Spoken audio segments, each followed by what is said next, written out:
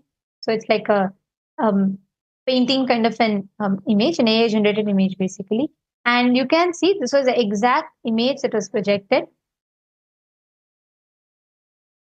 And now, see, all of whatever you see in your third eye is a manifestation.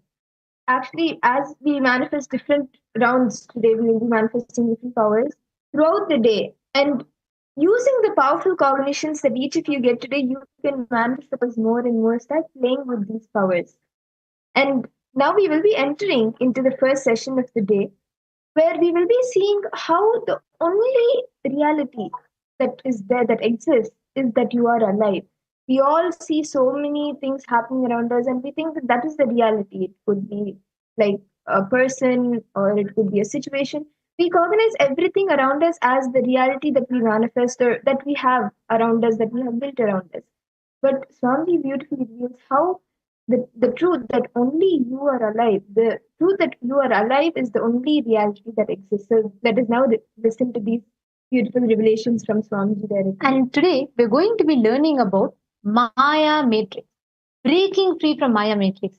See, today's deities, Simhagna Murti, all the forms of Paramashiva are the ferocious dimension in which he manifests as that Rudra, as Kala Bhairava, or all the ferocious manifestations to liberate even Mahavishnu from Vishnu Maya. And you will be learning about this further. We're going to be learning about each of these in detail. But now let us enter into the first session to understand how the only truth in life is you are alive, like Mamadra was just shared. So we're going to be listening to this revelation, the science and the beautiful cognition that Swamiji explains behind it. Let us all listen to the revelation now.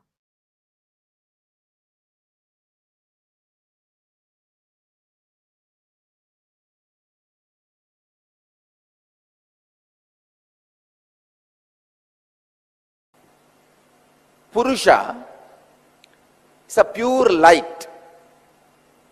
Sattva is the pure reflection,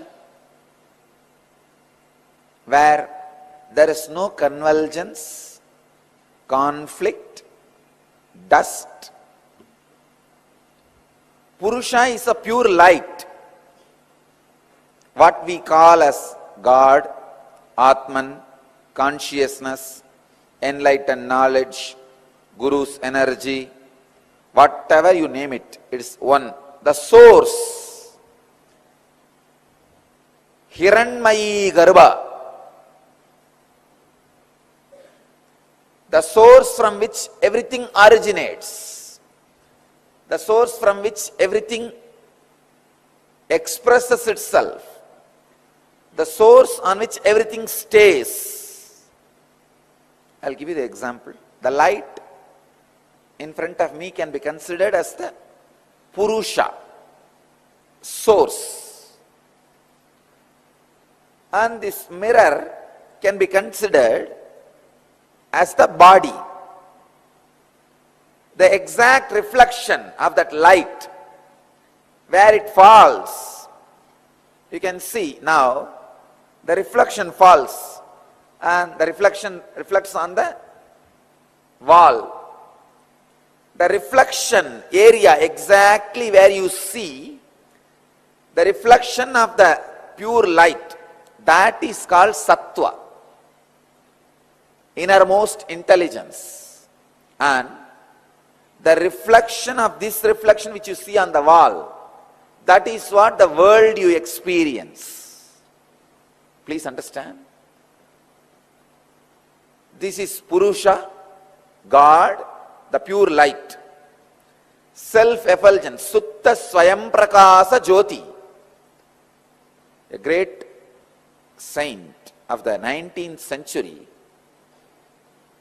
named Vadalur Vallalar, lived in Tamil Nadu, calls this Purusha as Swayam Prakasa, self-effulgent, pure light, pure grace. The light is the soul, Purusha. This reflection is Sattva. This mirror is the body, and the reflection when it falls on the wall, that is called world, and the wall is nature, Prakriti. If there is a small disturbance in the mirror, means broken or dust, impure, the reflection, Sattva, will not be proper. Now, if the reflection is not proper, Sattva is not proper, you will never be able to experience the source. Enlightenment means this deflected reflection, instead of falling on the wall, if it falls back on the light source, it is enlightenment. Understand? This is the body, that is the Atman. The reflection, exact reflection spot is Sattva. Now you can see that light is falling on the wall, the deflected reflection. It falls on the wall. Now this light, this mirror, this body is not enlightened. It is in ignorance. But slowly that guy is trying to move, becoming ashramite, and slowly becoming closer. Now he is enlightened. Understand? The reflection is back on the source. The reflection is not deflected. The reflection is on the source. The Sattva of the body means the reflection needs to be balanced. Only then it can deflect on the source itself, not on something else. Means the body, the mirror, should not have any ups and downs, should not have any dust. Of course, with great difficulty, even with this dusty mirror, I made the reflection to fall on the source. Even with a little bit of dust, a master can make deflection to make fall on the source. But a normal seeker who does not have the direct guidance of the master should take care This sutra is written for the people who may not be having direct guidance, should take care. The pure sattva, consciousness resides in you in the shape of intense light, in the shape of your thumb. See, just this thumb size, angushta matra. Thumb size, alive, intense life, tejas, that is consciousness. It stays inside you, thumb size light. Listen carefully. When I breathe tejas into your life, you will see the consciousness as an intense light in the size of your thumb. Angushtamatra purushaha. The size of the thumb, consciousness, purusha, resides in you. This is the first statement. Second,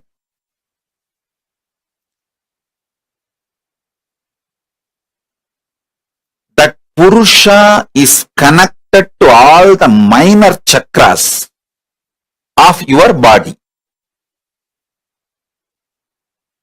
When I infuse energy into the Purusha of you, that Angushtamatra, your will to exist, your consciousness, your soul, it spreads to all the minor chakras and into your life. Listen. Listen to this.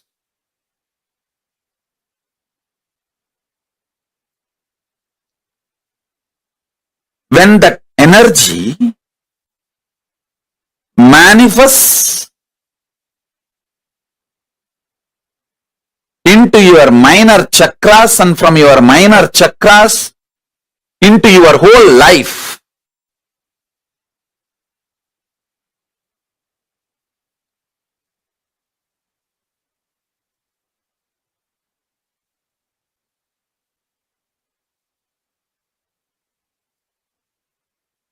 everything you want will go on be happening.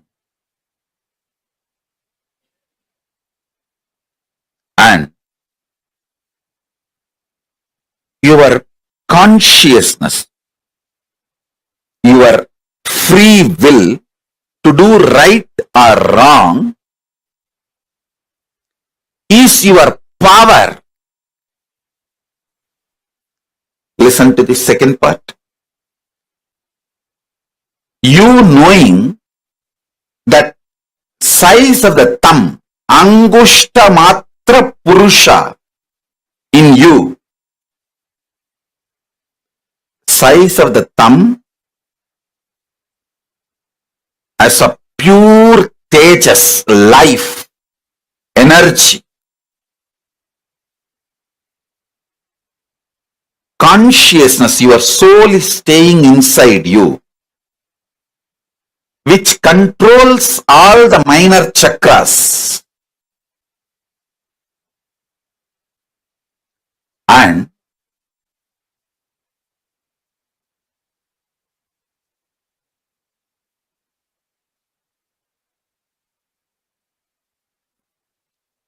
that pure tejas, soul, can reflect Paramashiva himself. You don't need to feel shy in front of Paramashiva.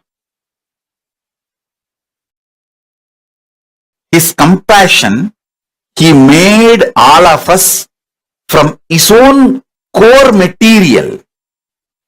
See, the material out of which he made himself, the same material he took and made us also. Like the clay in which we make Ganesha, with the same clay we make the mouse. which eats all the Nivedyam we keep for Ganesha. The material with which Ganesha is made, out of the same material, the mouse, the cat, sorry, not cat, rat, the mouse, Ganesha's Vahana is also made. Same way, Paramashiva, the material with which he made himself, out of the same material, he just took material from him and made us. That material is that Angushta Matra Purushaha. So now I'll give you the just three truths.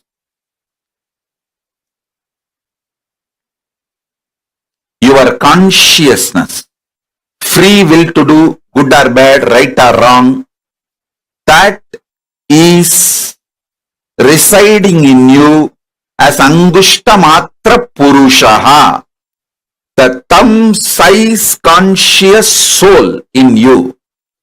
First. Second, all the minor chakras of your body is controlled by that Purusha. So when energy comes from Mahakailasa and enters into that Purusha, from Purusha that energy goes to all minor chakras and oozes out to your life. That's the second. Third,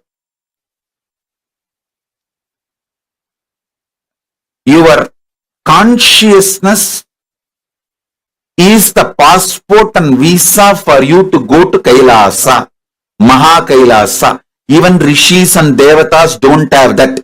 They have to come to human plane and take this body, only then they can go.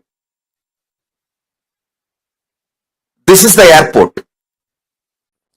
The first sacred secret you need to know from Paramashiva, anti-aging is possible. That's first. Second, your association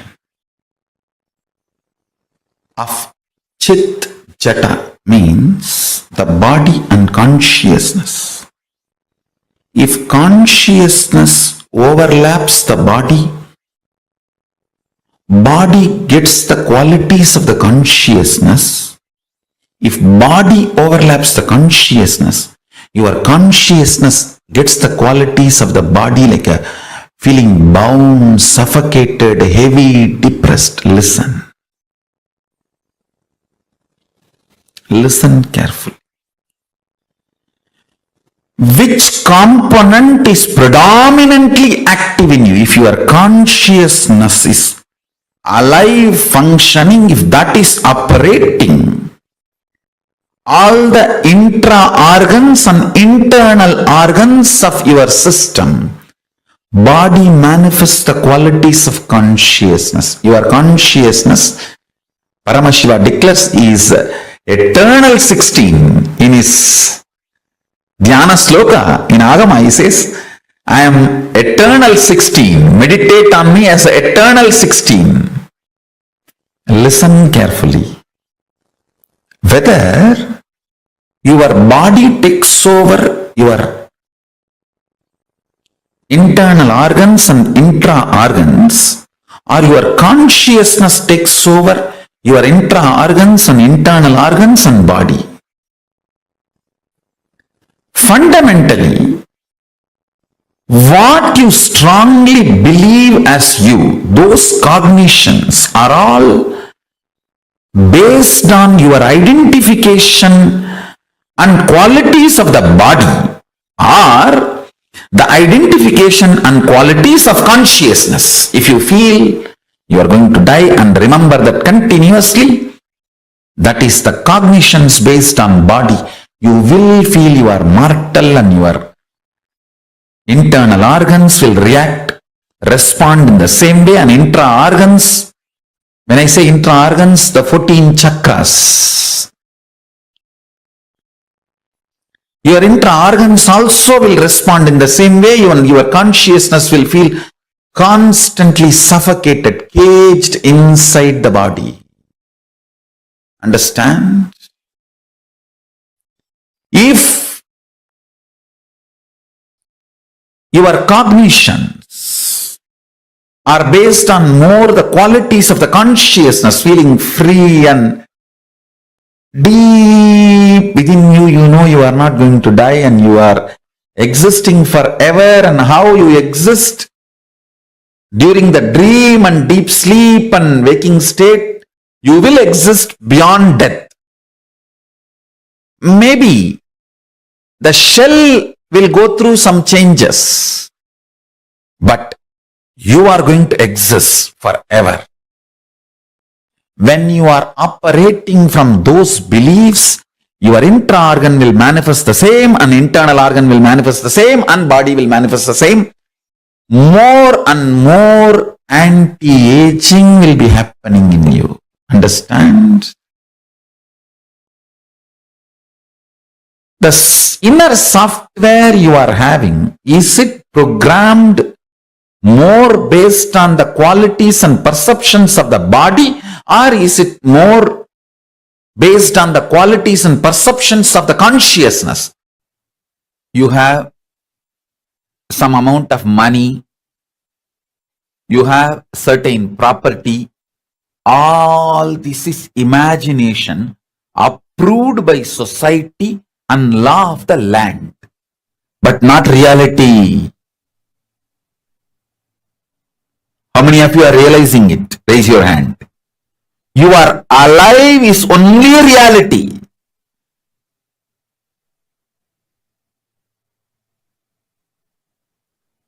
You have some amount of money.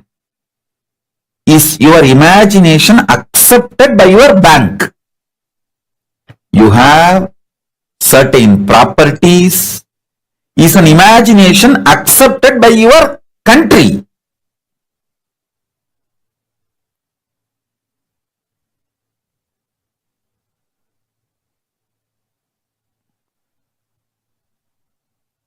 You have wife or husband. Is your imagination accepted by your spouse? The day your spouse decides he or she does not accept your imagination of having a spouse, over. Bye.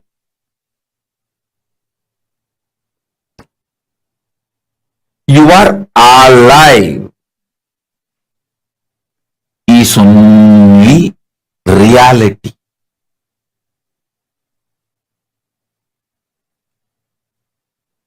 You are alive is the only reality.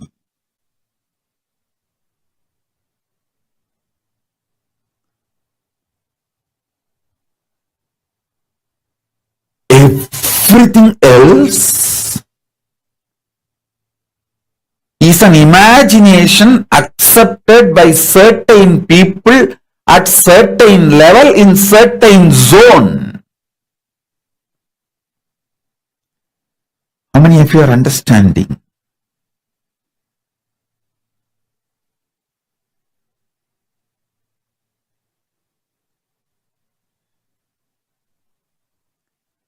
Other than you being alive, everything else is imagination. How many of you realizing this truth? Other than you are alive, that's the only reality. Listen, even if you think you have a 6 feet body, you have a beautiful body, or you have an ugly body, all this is also imagination inserted into you by certain people, accepted by certain people, and kept alive by certain people.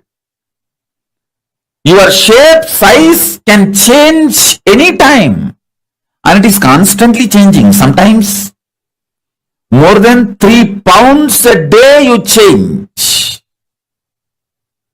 Up, down.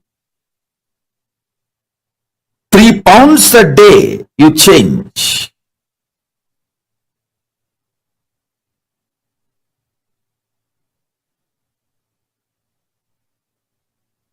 Listen. More the reality is infused by Paramashiva, his superconsciousness, more powers you manifest. Delusions disappear. Life becomes powerful, real, energetic.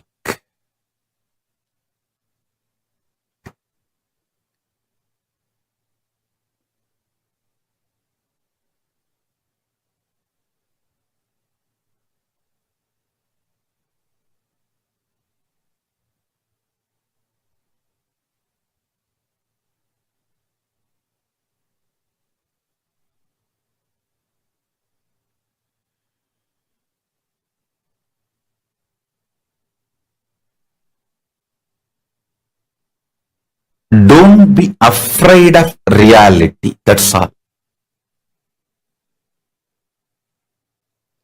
Don't forcibly cling to delusion.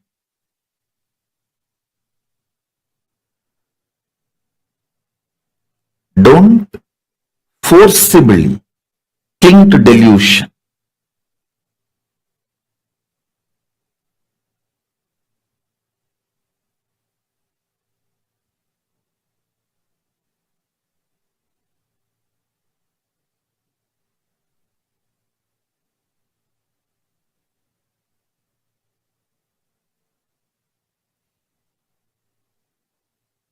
If your life becomes more and more energetic,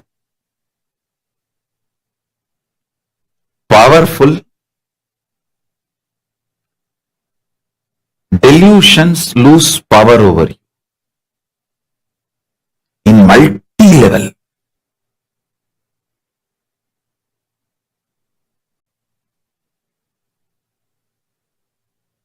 Evolve in reality. Let every day of your life raise you more and more into reality. If you consciously don't decide or declare, what you are unconsciously always frightened about, what scares you, becomes reality.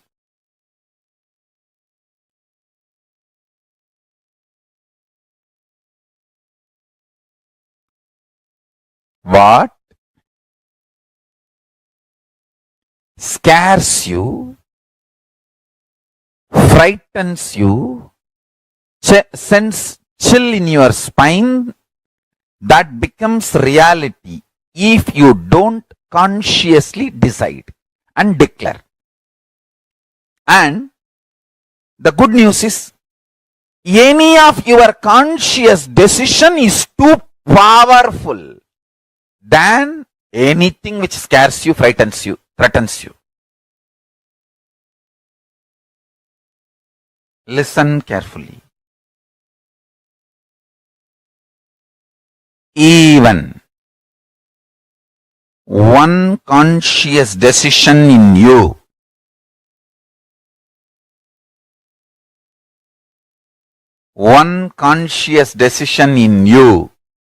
can clear away millions of unconscious fears, scariest things in your system. Understand, I don't have a feeling about me. I only have a clear reality about me. I am Paramashiva. That's all. That's a conscious reality. That's all.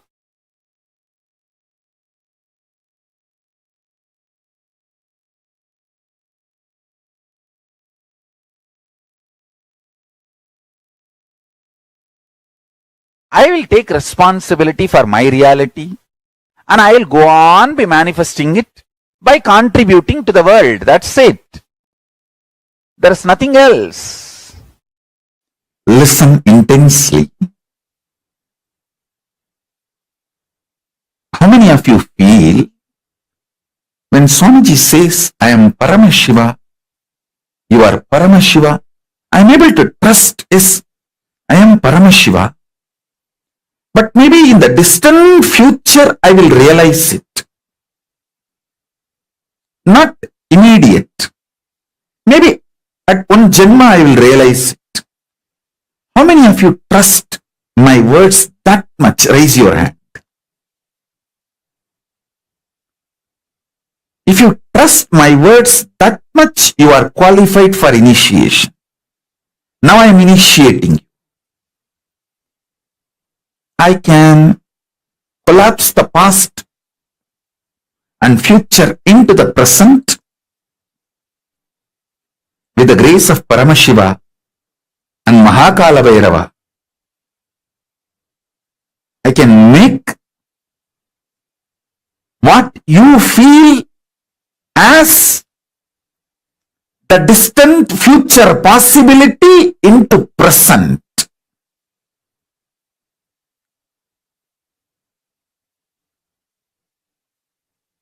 Because only for you, past, present, future is separate. For me, it is one and the same, and I am from that zone where the past, present, future is one and the same, is embedded inside the present. The huge banyan tree which can happen is fully embedded inside a seed, including the seeds it is going to produce, and in turn those seeds, the trees it is going to produce, the whole generation that seed is going to produce is embedded in the seed in present.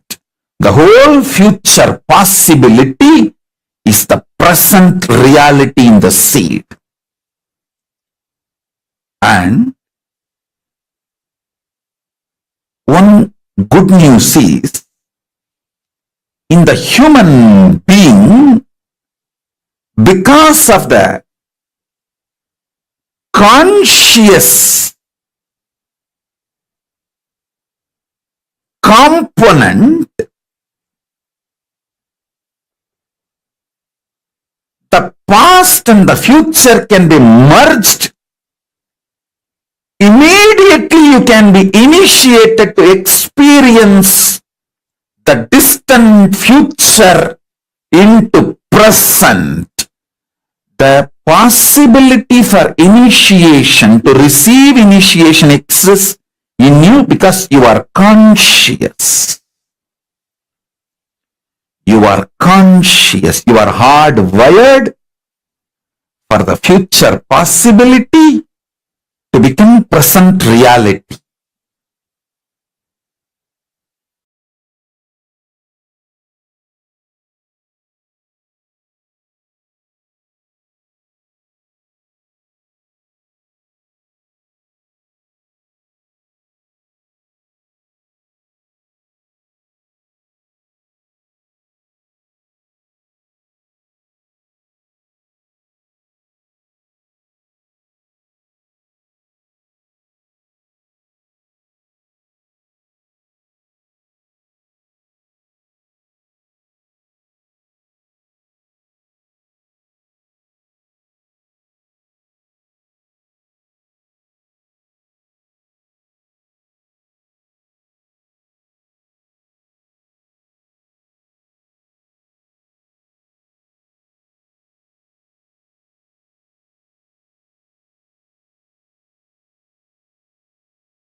You are alive is the only reality. How beautifully Swamiji revealed this truth. See, like Swamiji is telling, all of us have consciousness that resides in the size of a thumb within us. That consciousness exists within you, inside of you, in the size of a thumb. That's what we call as Angushta Matra Purusha. This thumb-sized consciousness resides in you. That is the reflection, the pure reflection of Paramashiva in you. That is the only thing that is reality. Everything else, anything you experience, all the other ups and downs you have, it is not you. Even the success, failures, all the attributes you carry towards the identity that you build around, none of them is you. All your name, your fame, all the things that you acquire from whatever work you do or whatever people tell you, the society tells you, it is not you. The consciousness inside you never gets touched by all of this. And only the truth that you are alive, that is the only truth that exists. There's a very beautiful story. Whenever I talk about delusion, I'm reminded of this story that Swamiji narrates. One day, Krishna and Narada were walking. Maharishi Narada is a great devotee of Narayana. And Krishna is Parandhama, Narayana himself. So one day, Krishna and Narada are walking, and then at that time, Narada says, Lord, everyone speaks so much about Maya. They say Maya is like, the ocean of misery. We should never fall into Maya. What is Maya? Why is Maya so complicated? What is delusion? Can you tell me? Then Krishna says, all right, surely I'll explain to you what delusion is. Can you go and bring a cup of water for me? And I'm coughing. My throat is very, I'm very thirsty. Can you just get it and come? So Narada says, yes, of course, Bhagwan. And he'll go. He goes to the nearby well to get water. As he's going to fetch the water, he sees a very beautiful woman fetching water. She's pouring the water into the pitcher. And Narada is smitten by her beauty. So immediately he looks at her and he says, where are you from? And he approaches her, requests her expresses his fondness for her, and he requests that she marries him. Immediately the girl says, all right, see, I am fine, but I cannot be the decision maker. You have to ask my father, because my father is chief of this village and he has a lot of responsibilities which his son-in-law should own up. So please ask him. So Narada says, all right, and he goes to the father. He asks the father that, I want to marry your daughter. Please, can you give me your daughter's hand in marriage? Then the father says, all right, but under one condition, that you take up all my legacy forward. You should grow the farmland. You should take care of agriculture. You should take care of this village, everything. Narada said, yes. I'll do anything. I just need your daughter with me. Then they agree. They get married. Narada lives such a happy life. He lives such a lavish life. And especially after he takes up, he does so sincerely. He builds farm. He takes care of the agriculture. He takes care of all the businesses. He runs the whole village. And he becomes wealthy. He doubles the wealth even more. And his life with his wife is so joyful. Like there's absolute fulfillment, absolute joy. And both of them live so happily. And after some time, there is they give birth to children also. And the two children also are starting to grow up. One day, just in the time of harvest, there's a heavy rain and a flash flood. The flood is so severe that it destroys all of Narada's accumulation, his wealth, his business, everything is doomed. So everything is literally just washed out, his house. And he holds on to his wife and his family and he starts like screaming for help. The flood is so strong that both his children get washed away. Then he holds on at least to his wife. And the currents become even more intense. Even his wife gets washed away. And he holds on for his dear life. And he says, God, what have I done? Why are you punishing me like this? Why have you taken away everything that is mine? That moment, he hears a voice. It says, Narada, did you get water for me? That is my water. When Narada wakes up, he realizes, oh my God, what did I do? I came here to get one cup of water for my God, who is my only life, who is my Krishna, my Vishnu. And I have forgotten, I've fallen into this whole delusion. I'm living this life where I saw one woman got distracted and the whole thing just went. That time he rushes He wakes up and he realizes the whole thing was Maya. Krishna looks at him and says, "This is Maya." Swamiji beautifully explained to all of us. See, whatever you experience, you may be wealthy, you may be poor, you may be having lots of joy in your life, you may be having lots of sorrow, but whatever it is, please understand, it is Maya. There are so many stories, so many examples where, and actually, even if you look into your own life will be an example. All of our lives will be an example of how Maya takes over us and how we fall into delusion. But all of that is not us. There are so many multiple stories that's not just us of how to make us experience that ultimate liberation. But before that liberation, to test all of us, one of the Panchakritiyas and all of that, Maya will somehow come and catch us. And that is actually not us. That is not the truth. And finally, Paramashiva liberates us from that, coming down as Simhamdamurti, coming down in his various forms to liberate us.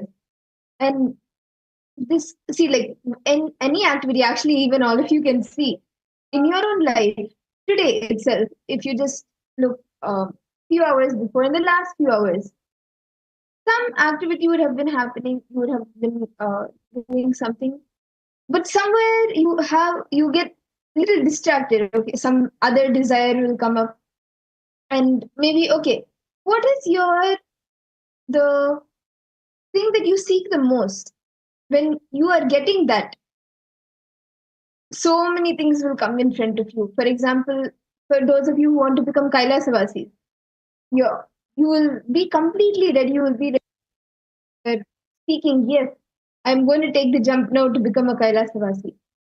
But when you take the decision, all the things that you wished for, all the things that for so many years you were wanting, you were desiring for, all of that starts manifesting suddenly. It could be a job, it could be money, it could be maybe a person who you were looking for to contact you. All of that will start coming up and it will start manifesting. And then you will be, oh my God, no, what all I desired for is coming. That is actually how Maya holds on to you. See, understand what Swamiji revealed in this session, right? Every moment of your life, where all you, how many of you notice, even through your depression, through your success, through your failure, through your joys, through your sorrows, you will feel that there is one component of you, like she was just saying, right? Even though, like when you make a decision, when Maya tries to distract, all of it happens. But how many of you have observed, even in the times of you, like your rock bottom or your darkest moment, how many of you have seen there is one part of you that still has some hope, that still is like unperturbed? Have any of you noticed it? You will see that there is one component, something when you'll be like maybe like deeply sad and you'll be trying to look in and see what's running in you. You will see there's one part in you which is like still strong, untouched, unaffected. How many of you have noticed that? That part of you is Paramashiva's reflection onto you. Angushtamatra Purusha. The consciousness component manifesting in you. Swamiji beautifully tells that is the Amritatva in you, the nectar in you. So many times in your highs and lows, see for example, McLaren, I know you from like quite some time. Tell me, have you seen even the times where you've manifested miracles? Like I know how you've manifested your job, amazing miracles. There's also been times where you will say like, Ma, this is it. Like I don't know what to do. I'm in a dead end now. Right? So have you noticed that at both the phases, there is one part of you that says, something. There is complete unperturbed. It's just in that stillness. You call it stillness, you call it unclutched, you call it like complete. But there's one component in you that is not agitated, that is not triggered by the external situation. Correct? I see you nodding your head. And Ma Ashini Gujadhan, have you observed this in you? Matthew Vaiskaraya, Ma Sumati, Ma Jenkia. Can I request each of you to post? Ma Shulini Durga. Okay. Yes, I see. Yes. Understand. Each of you, please listen carefully. This is precisely what is called that consciousness. Angushta Matra Purusha. Angushta means thumb, the size of a thumb. Actually, in the size of your thumb, there is a being, consciousness resides in you.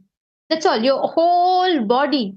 There's only a size of your thumb, the consciousness resides. But that consciousness is responsible for all the things that you experience.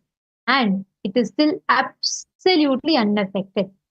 I'll come back to that example we were discussing yesterday, right? About how the mirror will reflect the light. But the mirror itself is not the light. The reflection, that is you. The mirror is your body. Any dust falls on the mirror. Let's say the mirror is getting broken. Does that affect the reflection? Mashini, let's say you're putting a torch on there's a room full of mirrors. You're putting a light source in the center. And all the mirrors are reflecting the light. Now let's say you throw mud on one mirror or another mirror gets broken. Does that affect the light? Does it affect the reflection? Does it affect the source of the light or does it affect the reflection? Absolutely no, correct? It doesn't. Same way, the consciousness in you does not get affected, like how a mirror, how much ever it is dusty, whether it is becoming dirty, it is having stains, or it is completely clean, or it is getting broken. The mirror may have the damage, but not the reflection. Same way, all the ups and downs you go through hormonally, all the ups and downs you go through physically, all the ups and downs you go through psychologically, all the three plus more does not affect you. It's not just, I'm not even talking about lows, even the highs. Let's say you manifest a job and you're all excited. You're like, oh my God, I manifested my dream job. This is what I wanted. Looking at that time, you will still find a part of you that is absolutely unperturbed. Same way, the worst moments of your life, maybe you got cheated into something, or maybe you lost your money, you got, someone scammed you of your money. Even at those moments, there will be a part of you that will be completely untouched. That part of you, discovering that part of you is what we're going to learn today. That component of you is that core Paramashanta Swarupa of Paramashiva, which is not affected by the ups and downs. Like how any waves, all the waves only happen in the surface of the ocean. Deep within the ocean is calm, peaceful. Same way, all the things that happens only in the surface, but deep within, inside you, there is a part of you which is completely peaceful, unaffected. No ups, no downs can touch it. Getting mastery over this, understanding this truth is exactly what makes you conquer Maya, delusion. If you understand this one truth, suddenly you will see no more delusions, no more fears, no more agitations will happen in your inner space. And you will be able to, whatever you are looking to manifest, you will easily be able to create that as a reality. How many of you are able to relate to this concept of Maya, where everything just comes in front of you when you are about to reach and get what you are seeking for, but everything comes in front of you. And then there is still something in you that remains unaffected. Whether it is when you are getting everything that you desire, or when you're in the lowest times.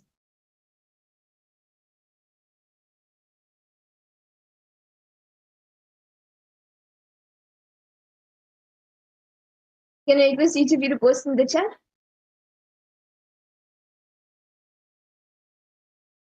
Okay.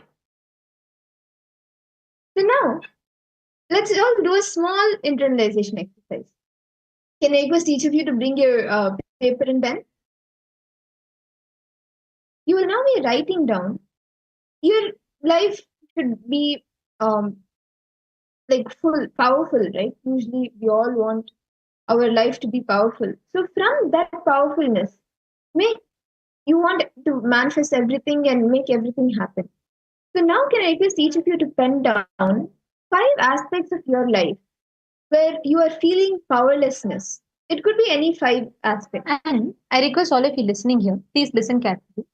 Each of you take a moment, observe yourself, understand anything else you believe as you other than Paramashiva is an imagination. You believe you're a lawyer, you believe you're a doctor, you believe you're poor, you believe you're rich, you believe you're intelligent, you believe you're not intelligent. All of it is imagination. Other than Paramashiva. See, it's like if a billionaire thinks he's a millionaire, that is not great because he's a billionaire. He's thinking he's a millionaire. It's still delusion. You're Paramashiva. Even if you think, hey, I am rich, hey, that is not even your goal. You're beyond that. So you need to understand and recognize the Paramashiva component in you. That is what we're going to do now. Okay. So I'm going to request you all to please pen down 5 areas where you're feeling powerless. Please take a few minutes. I request every one of you to pen this down. Once you pen down, please post yes done in the chat. And if any of you have any questions, please feel free to ask.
Nithyananda? How many of you have finished writing?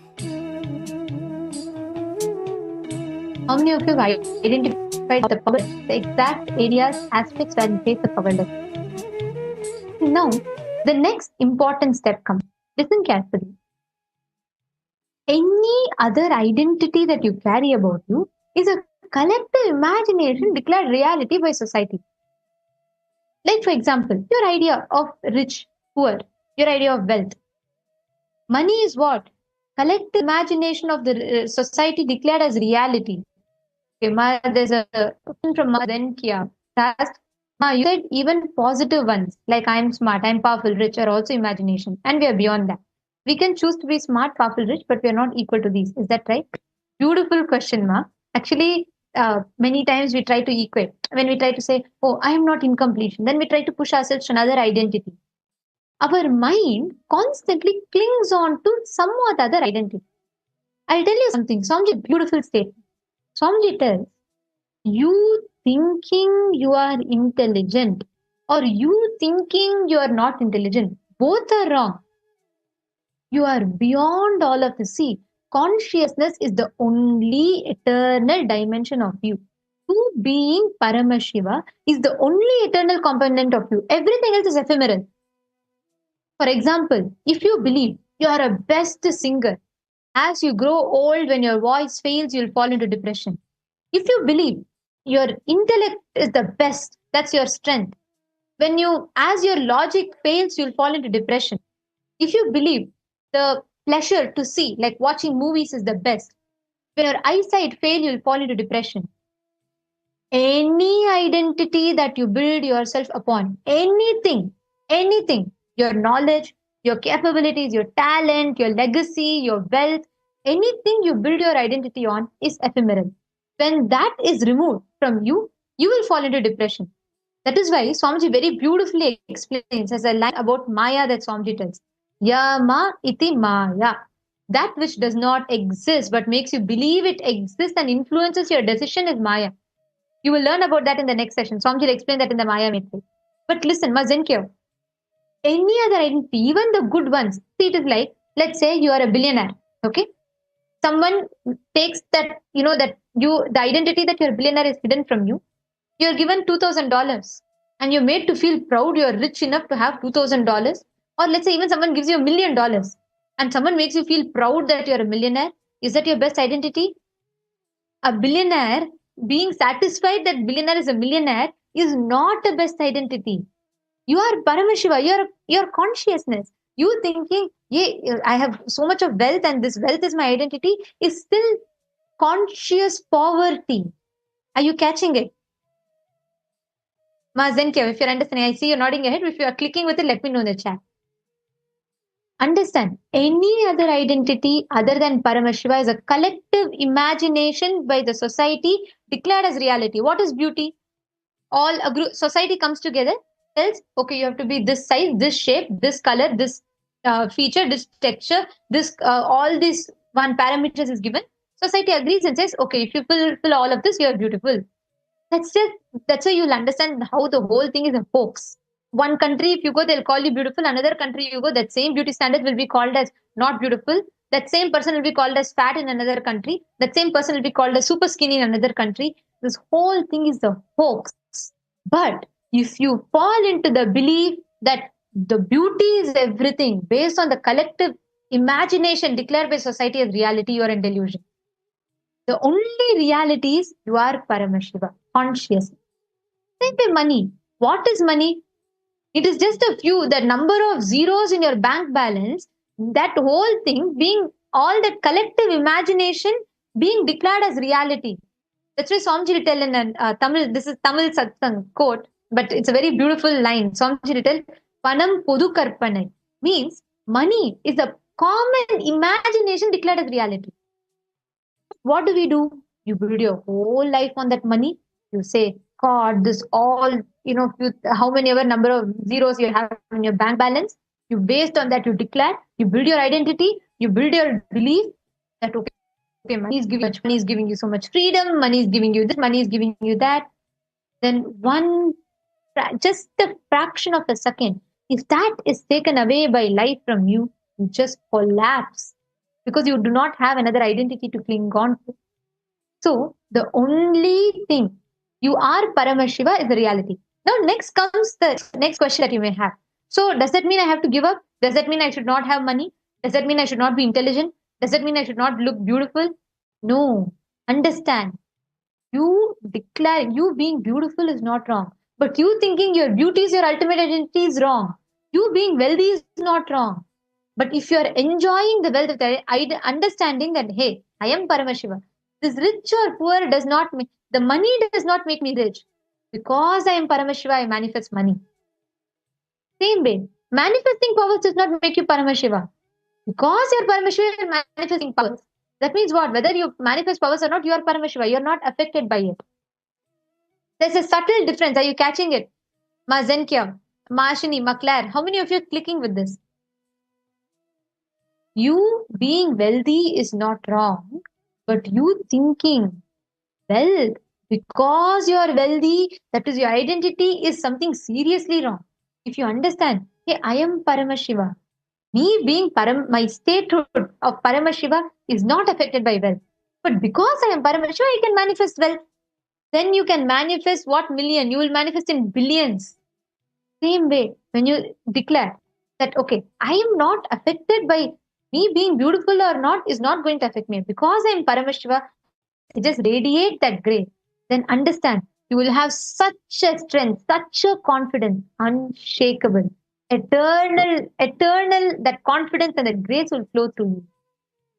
This is why when we see Swamiji is so graceful.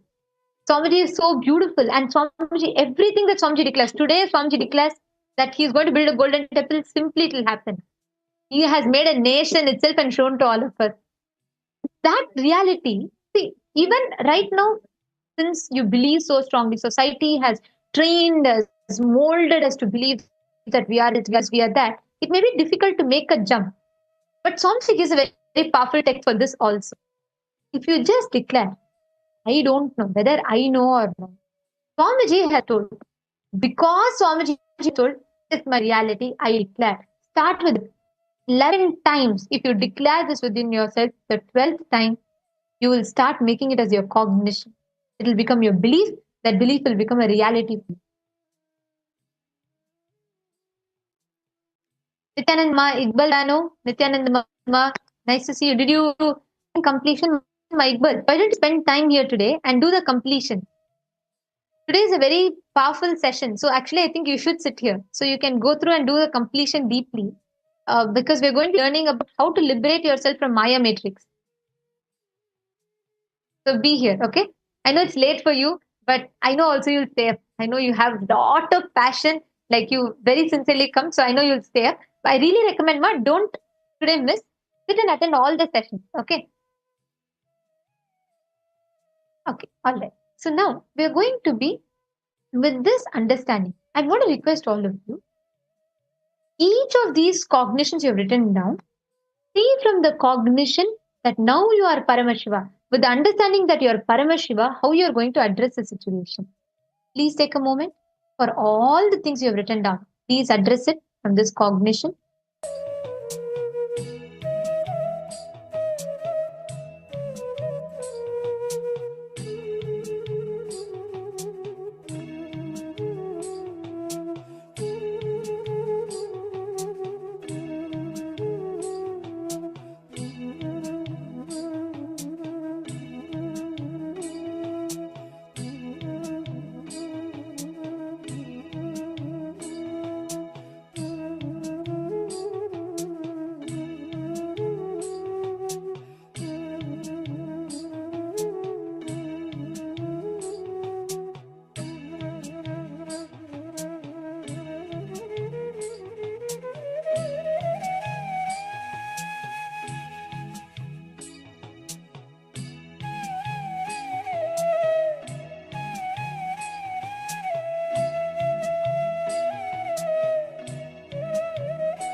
is back.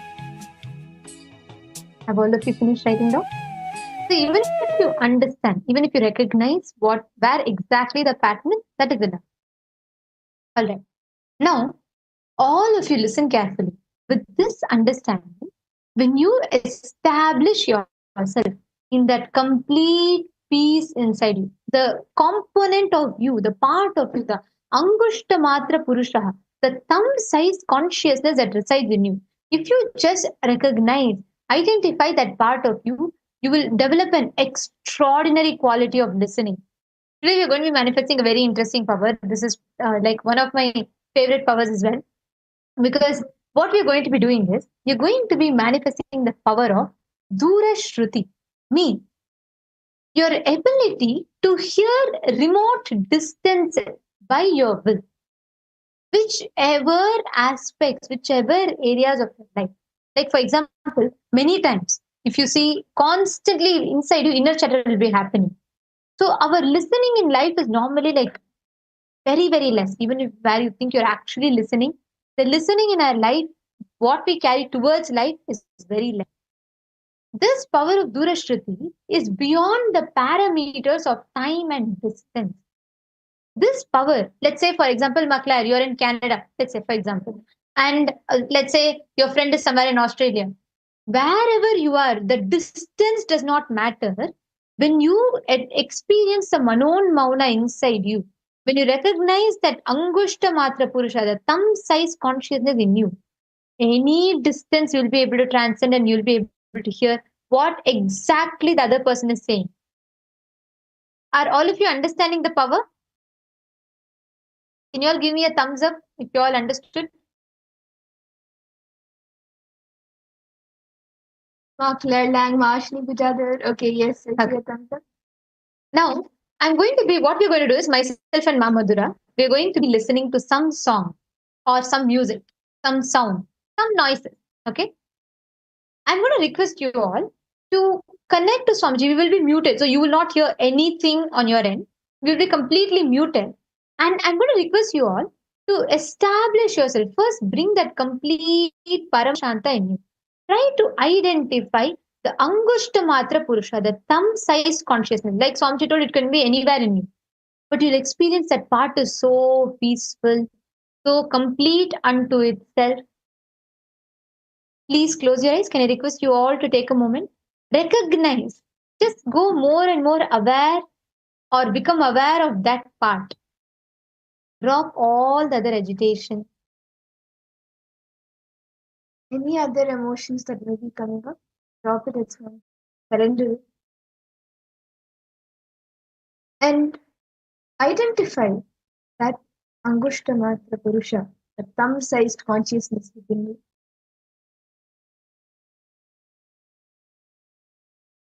Bring your awareness.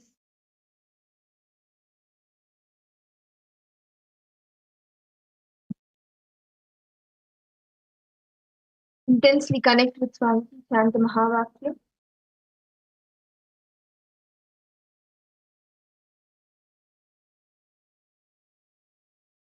As me and Nithyananda are listening to the audio, to any sound, it could be anything. Whatever is revealed to you now today, whatever you hear, any sounds that you hear, you can note that down.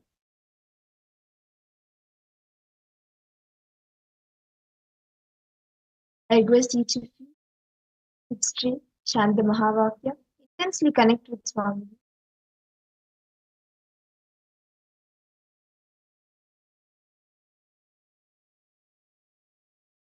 Surrender any thoughts, any doubts that may be rising.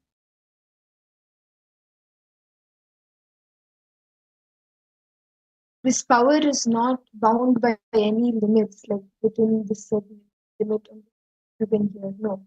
How many ever miles it is, from across even this, like all the 7 oceans you can, and even beyond. Now, let us all enter into the manifestation. In the count of 3, I'm going to be muting myself and we'll be listening to some audio here. I'm going to request you all to scan and precisely identify what is the sound we are listening to. Okay? And we'll start it in 3, 2, and 1.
Nithyananda, we apologize for the technical glitch. We apologize for the technical glitch. We apologize for the technical glitch. We apologize for the technical glitch. We apologize for the technical glitch. Sorry for the technical glitch. We are going to be continuing to listening to the audio. There's a small glitch. So we're going to be replaying it again and listening. And I request all of you to once again connect to Swamiji and please scan and I complete it for the inconvenience caused. We're going to be listening to the audio once again. And we're going to be requesting all the participants to connect to Swamiji and intensely establish yourself in Paramashanta. Scan and identify what exactly is audio we're listening to. So we will be starting in the count of 3, 2, and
Yes.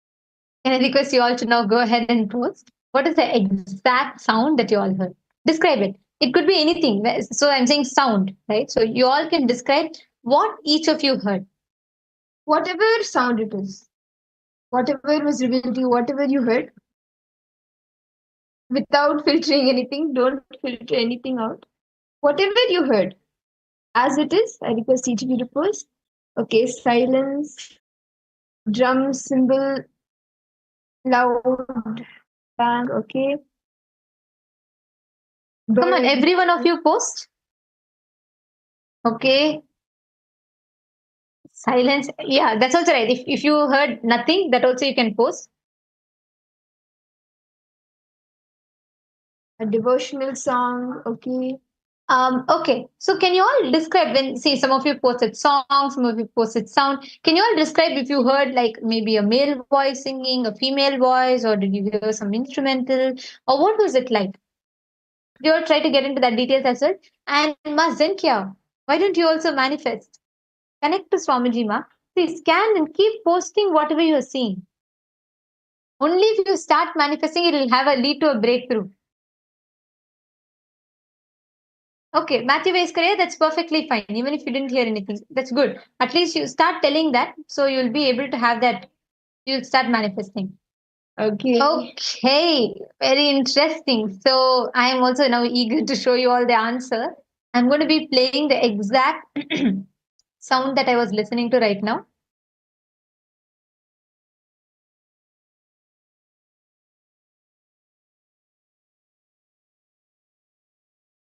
And many of you will be surprised because many of you have gotten the answer correct.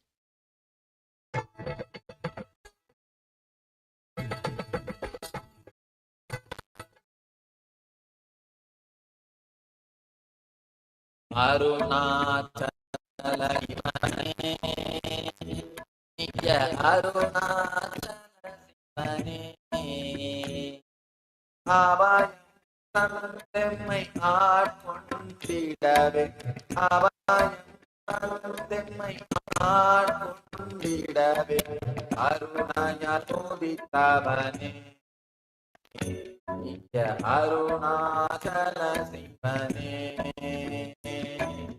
Arunachal சிவனே நித்ய அருணாச்சல சிவனே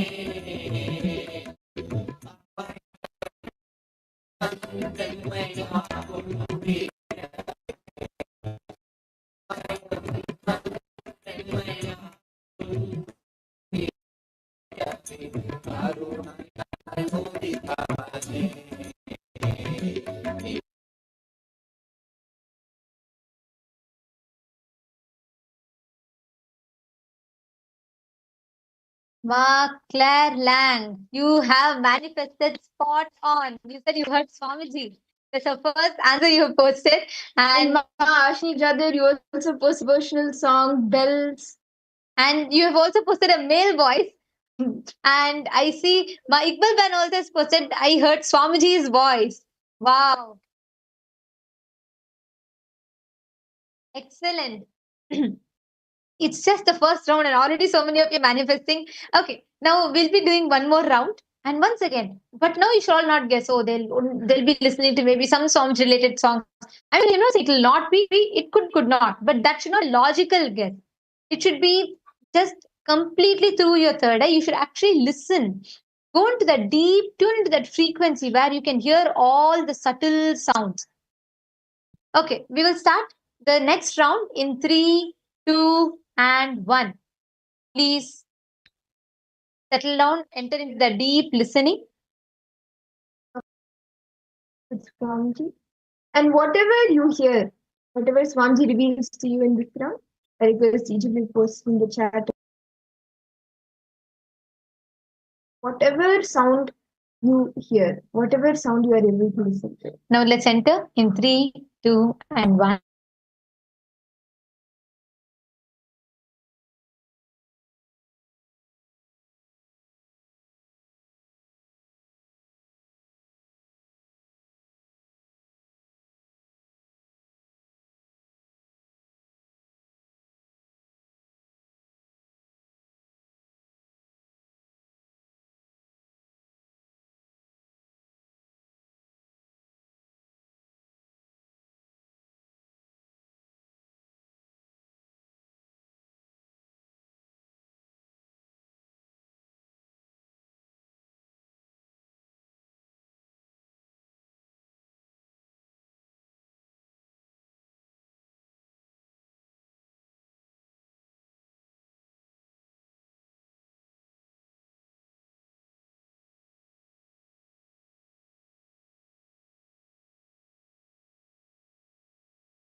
Okay. Yes. Come on. Now I request all the participants to start posting. What was the exact audio that we all heard? What is the exact sound?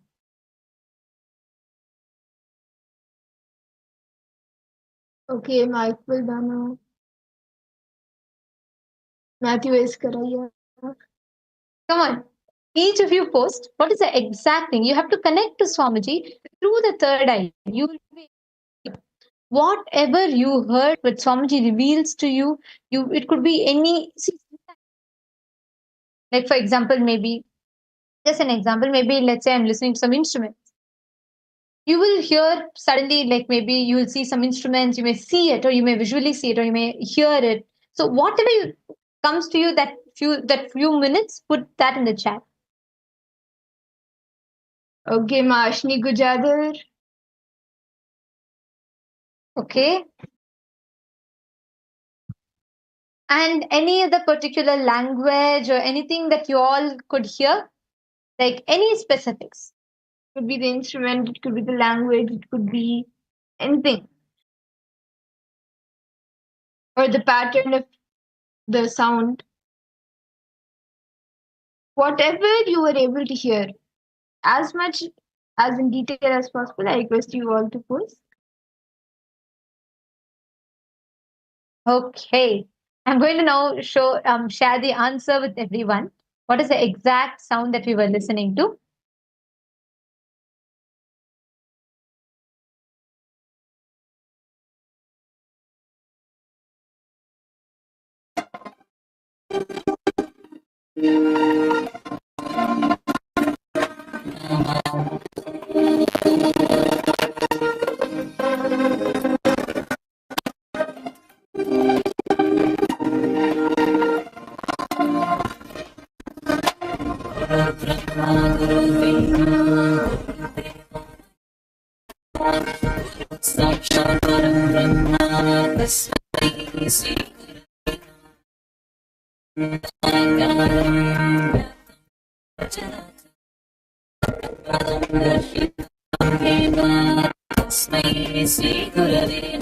Dark has come again, but this time it seems we've just begun to open our eyes, and maybe there'll be our third one.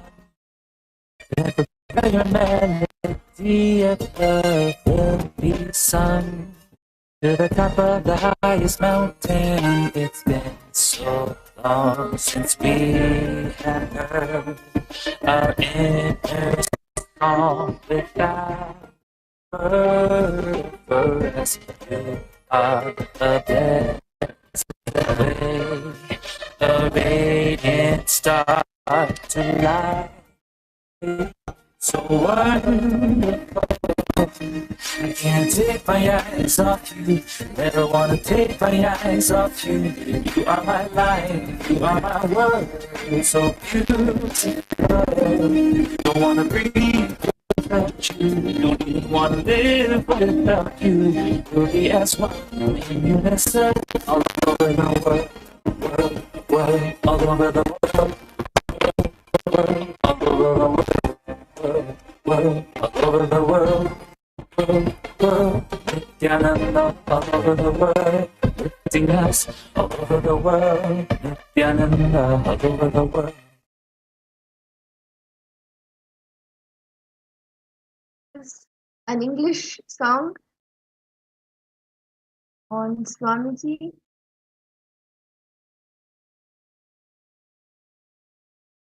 Yes. So this is the exact song music that we were listening to. Actually, see, understand, every one of you listen. This sound, your ability to listen to the audio is not based on the volume it is in, the frequency, its vibration. No, it's purely based on the way what you are establishing yourself in. So you only focus on that. Forget about how right, how wrong, whatever it is, doesn't matter.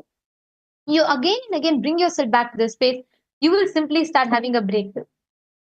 Now, we're all going to be entering into the next session of our day where we're going to be understanding about what is Maya. What is this Maya matrix and how do you conquer? How do you win over the Maya matrix? let's all enter into the session now.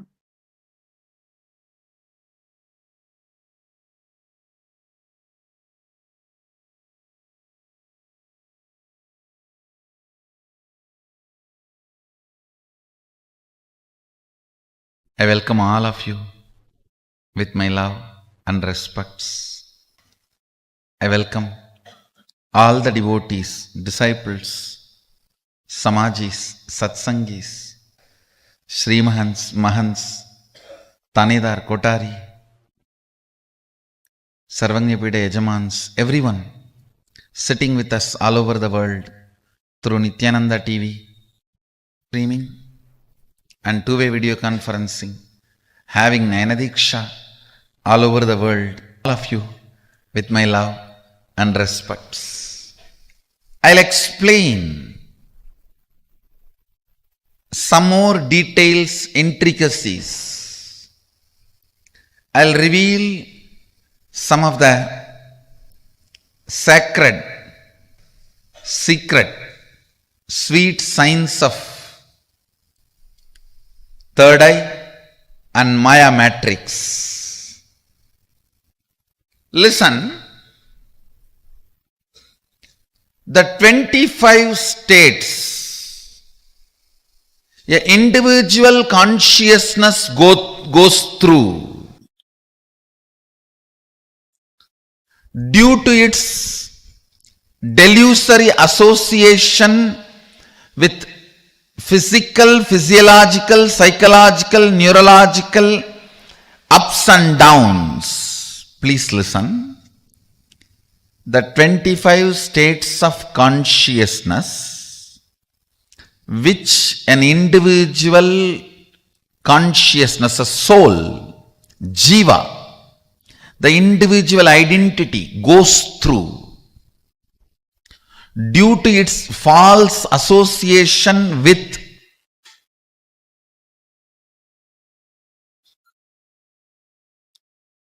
physical, physiological, psychological, neurological ups and downs.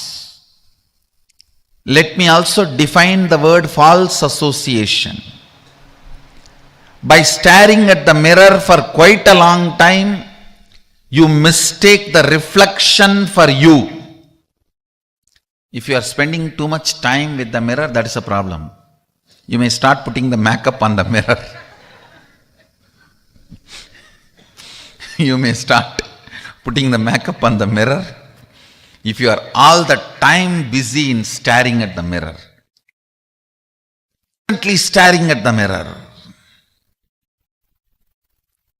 Sometimes you start thinking, you are the mirror. That is what I call false association. Unfortunately, the individual soul which constantly staring at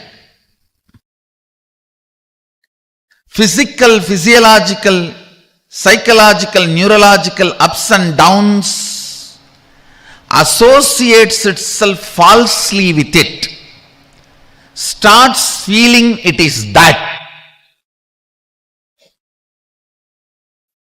That feeling is the reason for the 25 altered states of consciousness.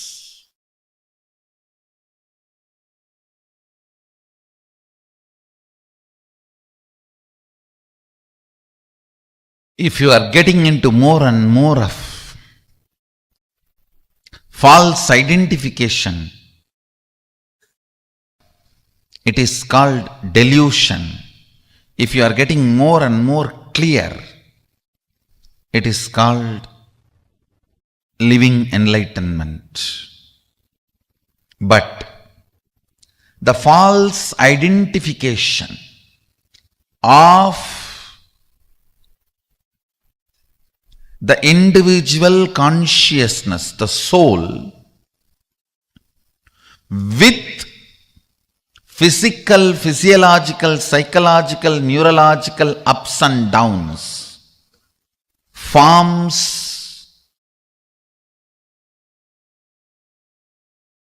the basis of Maya matrix.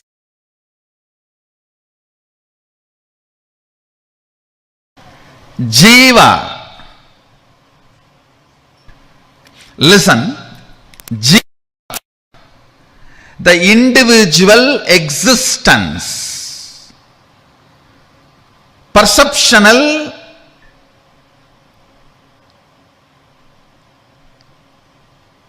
experiential,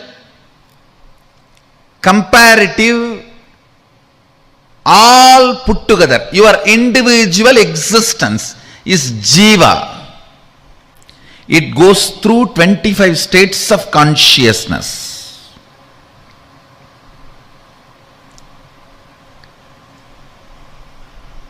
From sleeping, sleeping, sleeping, dreaming, dreaming, sleeping, waking, waking, waking, awakened, awakened, waking. Totally 25 various states of consciousness you go through as a Jiva. Jagat, the universe. It has 11 dimension. Length, breadth, depth is all you know. Time and space still scientists are exploring. But various permutations and combinations of length, breadth, depth, time and space forms 11 dimension. That is the Jagat, universe. Sadashiva, Ishvara, who manifests as 5 dimension and unmanifest part of him. That is Ishvara. Listen. Jiva, soul. Jagat, universe. Ishvara, Sadashiva. The matrix between these three is called Sri Vidya. The knowledge of Sri. Sri means Adi Shakti. The knowledge of Adi Shakti is the knowledge which will liberate you from this matrix. Understand?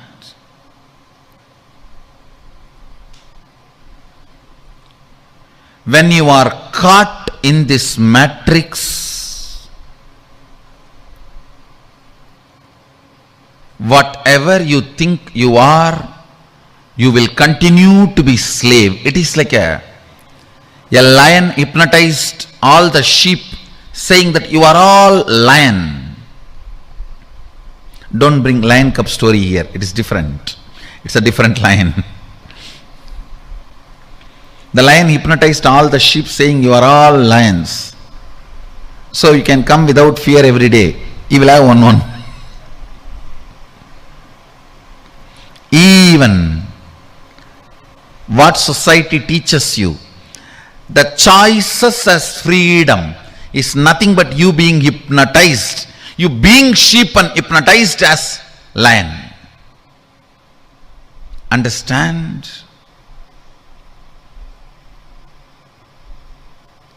That is why Kathopanishad again and again insists on right, not the pleasant. If both can come together, great. If you have to make a choice, always right, not the pleasant. Because most of the time, in the form of the pleasant, enters matrix into you. Listen. Listen. I'll tell you, when you fall into the matrix, Maya, When you fall into the Maya, I'll tell you exactly. Listen carefully.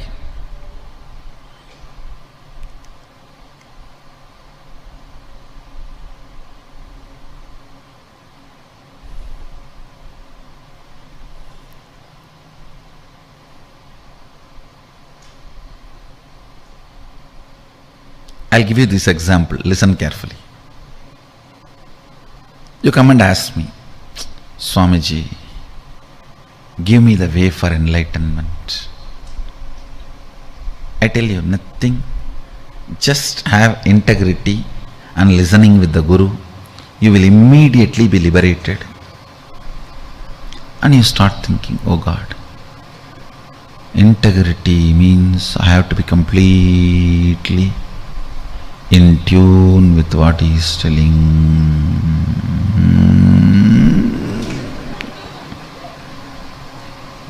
And listening, maybe.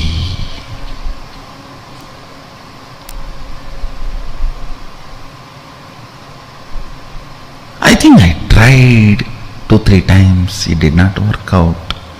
So I'll start practicing first integrity with my father, mother, brother, husband, father-in-law, son-in-law, daughter-in-law. Then I'll bring integrity with master. Gone. You have already fallen into the matrix. Listen. If you feel, the moment you feel, I tried being integrated and listening, but enlightenment did not happen.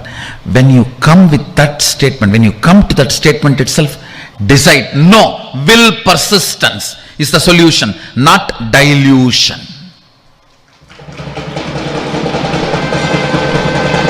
Understand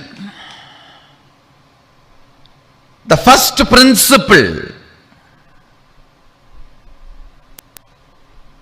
The first principle itself should be practiced with will persistence. The moment you feel you need a second principle, you have fallen into the matrix. Over. You have fallen into the matrix. If I say, unclutch now, I'll give you enlightenment. And you say, I tried unclutching many times, it doesn't work. So let me start the completion. I'll pen down all my pain pattern and complete one by one and remove all the load and do the catharsis, cleaning up. Then I'll come to the unclutching. Gone. You are under matrix. You are under Maya. If your purpose is based on existential reality and having all the artificial ignorance to support that, you are already out of the matrix. But if your purpose is artificial ignorance, even if you own the whole planet Earth, ownership idea itself is artificial stupidity.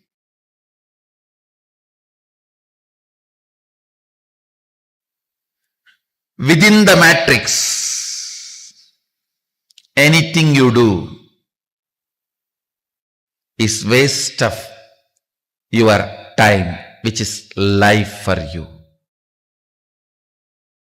Your time is money for your boss, pleasure for your beloved.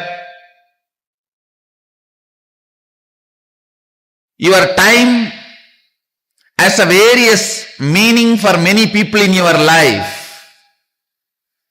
But for you, your time is life.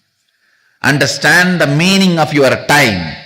For your boss is money.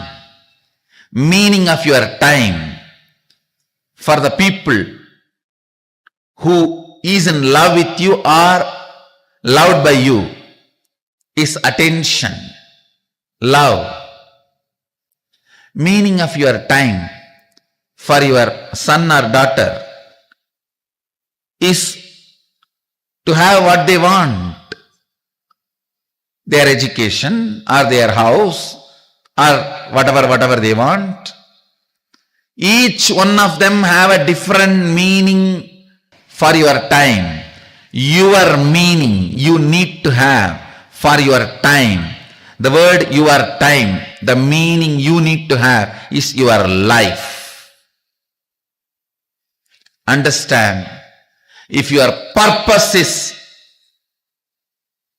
existential reality and artificial ignorance, artificial intelligence of the matrix is used to support it, great, you are out of the matrix. But if your purpose itself is artificial ignorance or artificial intelligence,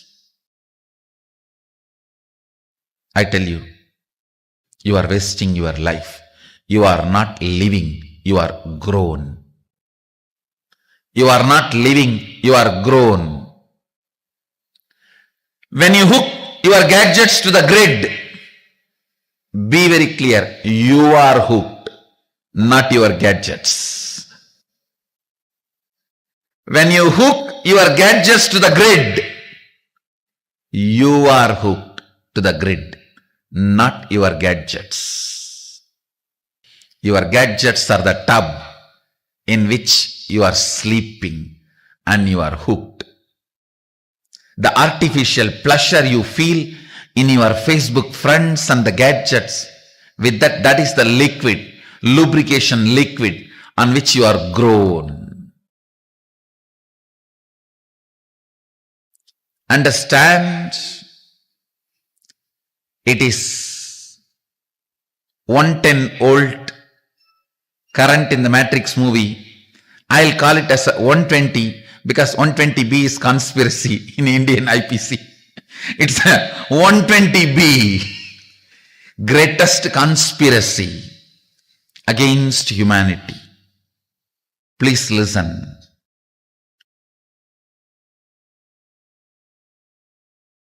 If artificial intelligence or artificial ignorance, which all of us commonly accepted and created, if that becomes the purpose of your goal,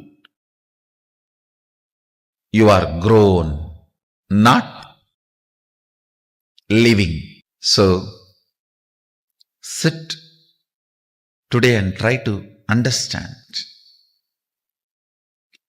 how much of you is matrix filled, Maya matrix filled.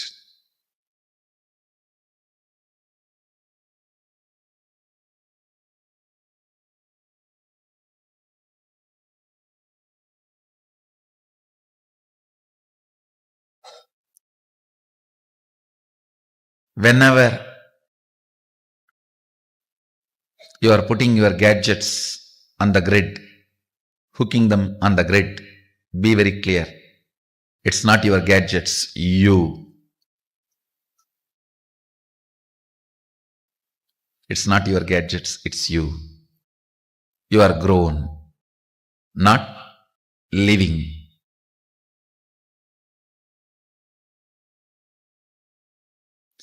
Everything in your inner space which does not allow you to manifest Sadashivoham is fear.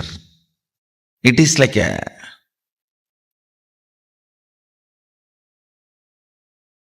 undigested material in your biomemory. Undigested material in your biomemory. In your muscles, if something is not digested, becomes part of your muscles, it will become cancerous. In your muscle memory, if something is not digested and stays back, it becomes fear. It becomes fear. So understand, reduction of bad cholesterol in your body and your health are directly proportionate to each other. Reduction of fears in your system and your enlightenment is directly proportionate. Understand how the reduction of bad cholesterol and your health is directly proportionate to each other. Same way, reduction of fears and manifestation of Sadashivoham is directly proportionate to each other, because the cholesterol does not stop on that extra tire around you, your waist. It sits there and spoils everything. Life sits in Anandagandha and makes everything positive. Like Guru sits in one place but clears the ignorance and raises people all over the world. Negative fellows sit in one side and create disturbance everywhere. They sit in one place and send viruses all over internet. Same way, cholesterol may sit on your stomach but sends disturbances to all organs of your system. You need to understand. Fear, you may be thinking, is only in one corner, but it doesn't keep quiet. It doesn't keep quiet. It interferes in everything. That is the reason I am saying reduction of the cholesterol is directly proportionate to your health. Bad cholesterol. Reduction of fears is directly proportionate to your manifestation of Sadashivoham. Everything under matrix only can create fear in you. Anything above matrix cannot create fear in you. Understand that?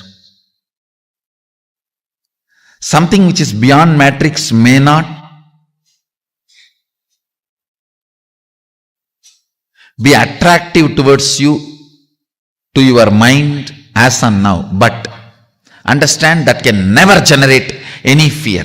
Fear cannot be generated by something which is beyond matrix. So all fears are by the things under the matrix. Anything under the matrix.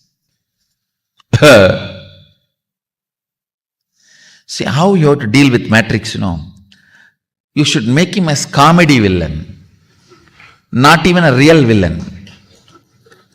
Like comedy police. If you see in Tamil movies, always the police will come after everything is done to carry the dead body. The bodies which are fallen here and there will be fight, hero will be dun dun dun dun dun dun dun. The funny thing about Indian movies is the villain will be going in helicopter, hero will go in bullock cart and catch the villain. Hero will go only in bullock cart. Villain will be going in helicopter. But somehow hero will catch the villain. Anyhow, make your matrix comedy villain, comedy police. The way you have to deal with this,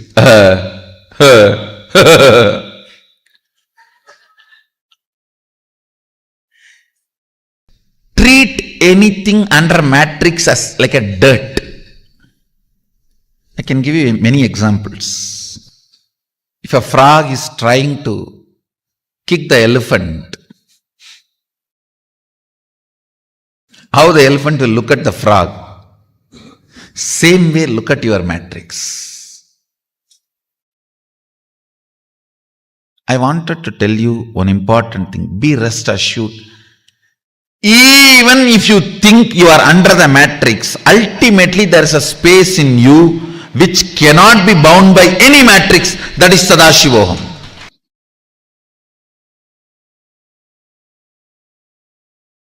Ultimately, it does not give up on you. When you melt down the fears,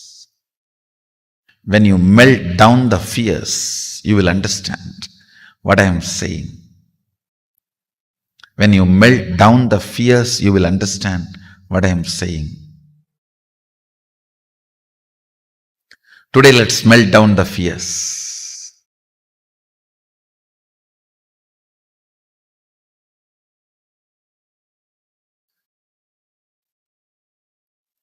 I'll switch on my heater. Let the fears melt down.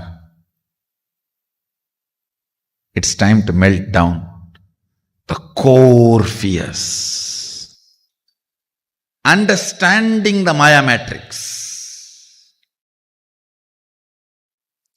Ferociously breaking from it. Using all your ferociousness to make one hole into that Maya matrix and getting out. Reaching the spaceship. Then, using the same ferociousness to break the Maya matrix, being inside. That is what is manifesting powers.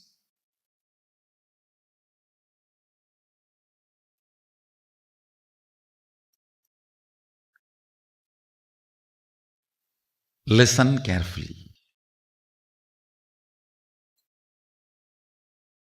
When you manifest powers, you are not letting any of the rules, regulations, bondages, powerlessness of the matrix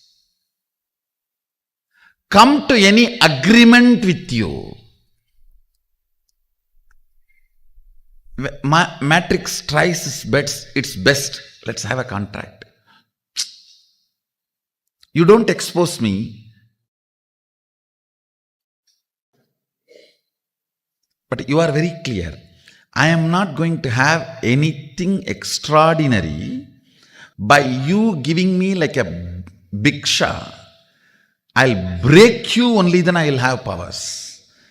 Not by having understanding with you, but by making you shiver. Listen. That is the attitude of a Shaivite. Even the reality, grahas, cannot touch, disturb a man who is beyond the Maya matrix. Accident cannot happen to a being beyond Maya matrix. If you read the Kolar Badikam of Jnana Sambandhar,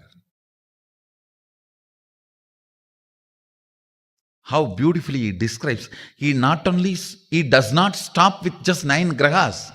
He says, the wild animals, other devatas, thieves, forest fire, nothing can touch you.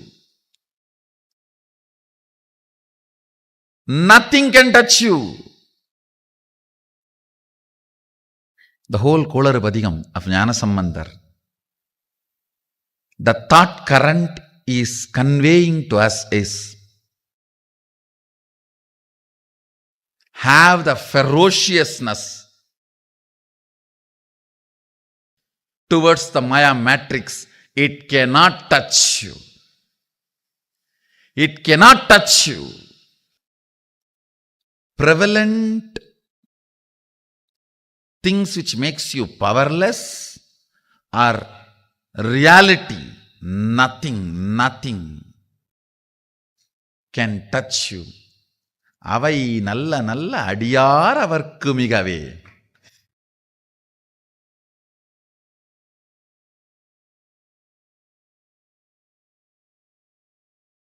That's a beautiful word he uses, ending every stanza. He describes detailed way how the grahas and then all the other gods, goddesses and the gods of the directions, nakshatras, rashis and wild animals, nothing can touch you. Understand? The ferociousness with which you need to handle Maya matrix, you can learn from this one Kolaru Badhigam of Jnanasammadha Murti. Tirunavukkaras Perumaan, another saint tells Jnanasammadha Murti, don't go to Madurai now.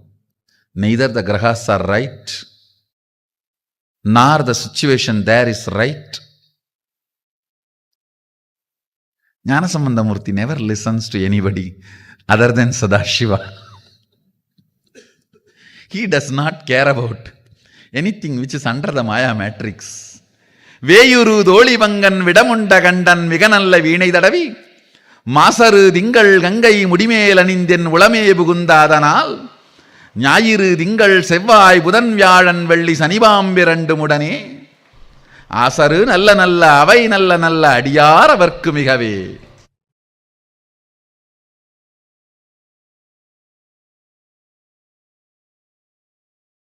See, the thought current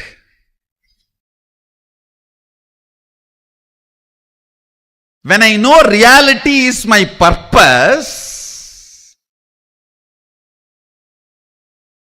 I cannot entertain the powerlessness, victim pornography, and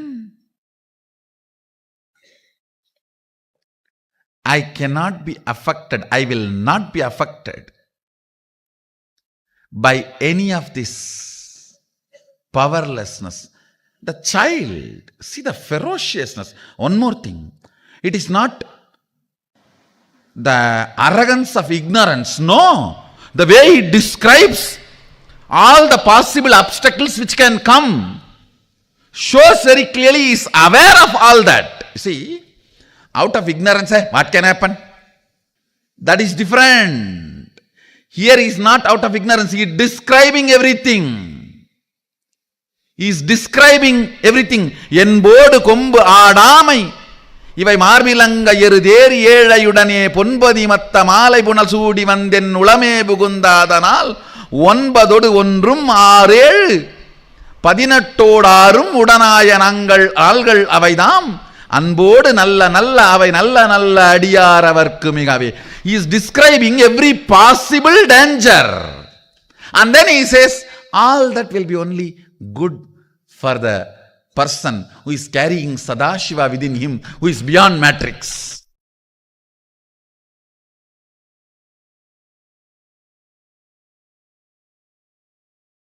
His purpose, because his purpose is beyond matrix, he does not bother about anything which is under the Maya matrix.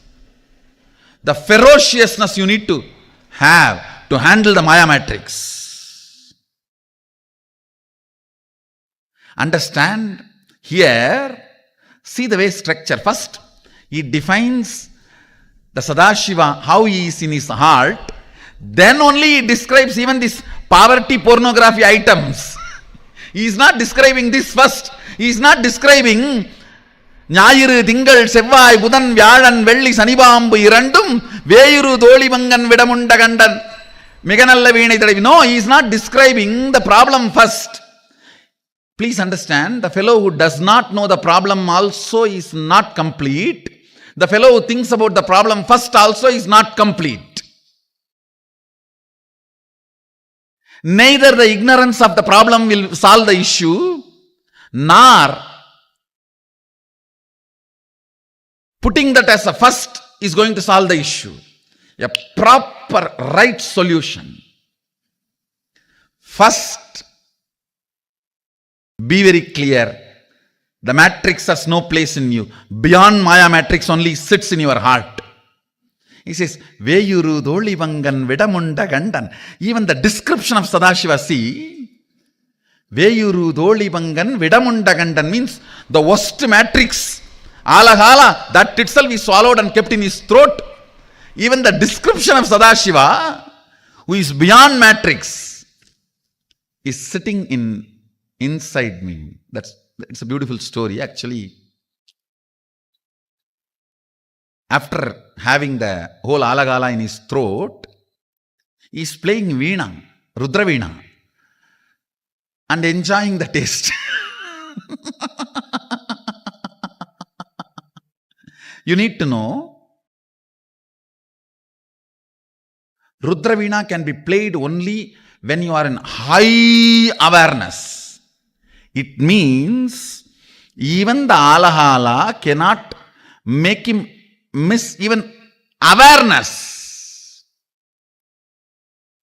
After drinking alahala, he proves he is in the highest awareness by playing Rudra veena. Understand this 3 word. Again I will remind. First, understanding the matrix. What is your inner space holding as purpose? Is it prevalent ideas or existential reality that decides whether you are under Maya matrix or moving out of Maya matrix? Understanding Maya matrix. Second, being ferocious with Maya matrix.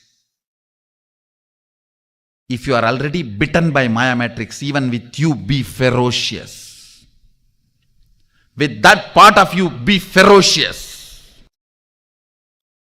And break from the Maya matrix. And same ferociousness will manifest as powers within the Maya matrix when you play.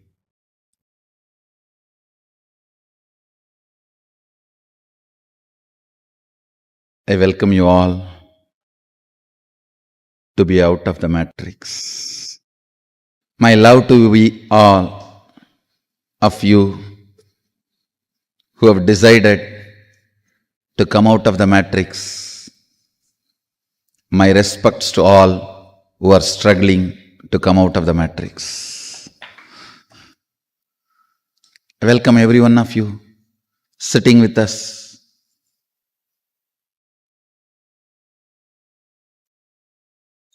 All over the world through two-way video conferencing, all over the universe through three-way video conferencing.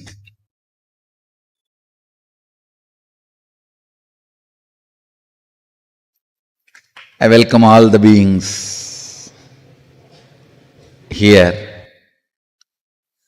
You have already decided. You just need to understand why you have decided.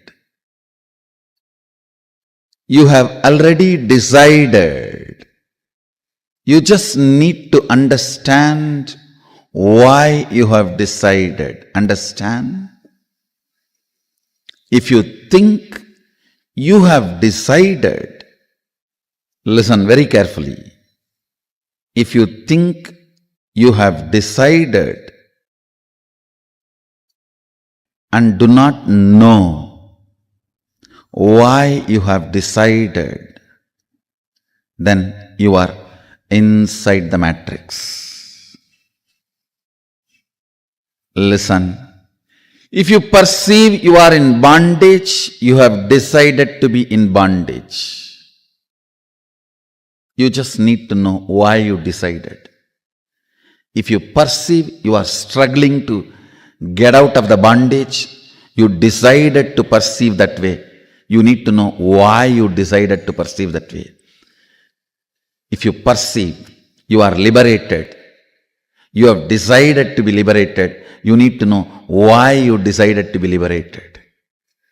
Understand, whatever is your perception now is your decision earlier. You have decided. Knowing the decision as your perception, not knowing why you decided, is Maya matrix. Understand? Liberation has nothing to do with whether you perceive bound, perceive liberated, perceive struggling. It is all about knowing why you decided what you decided. மரத்தை மறைத்தது மாமத யானை, மரத்தில் மறைந்தது மாமத யானை. பரத்தை மறைத்தது பார்முதல் பூதம், பரத்தில் மறைந்தது பார்முதல் பூதம். பொன்னை மறைத்தது பொன்னணி பூஷணம், பொன்னில் மறைந்தது பொன்னணி பூஷணம். தன்னை மறைத்தது தன்கரணங்களே, தன்னில் மறைந்தது தன்கரணங்களே. I'll give you the translation. In a wooden elephant carving, if you see the intricacies of carving and perceive it as elephant, you forget it is wood. If you perceive it as a wood, you forget it's a carving. Listen carefully.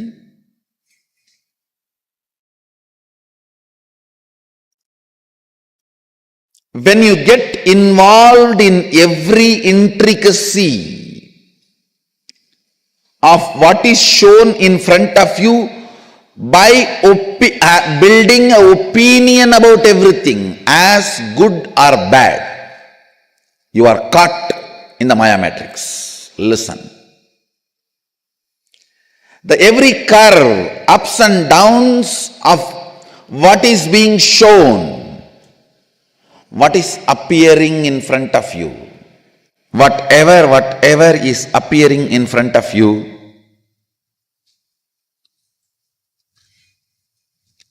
listen carefully. Getting involved with opinions, whether it is good or bad, keeps you engaged in Maya matrix.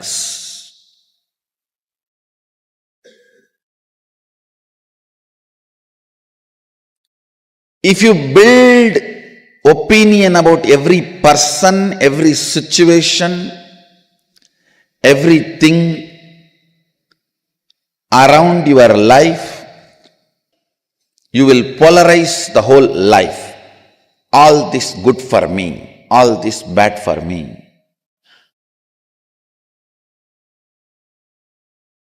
Building more and more opinions. You have to be very clear. Building more and more opinions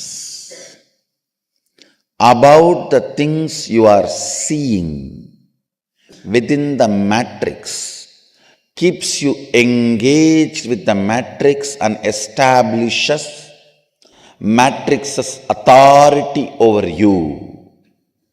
Understand? Building opinion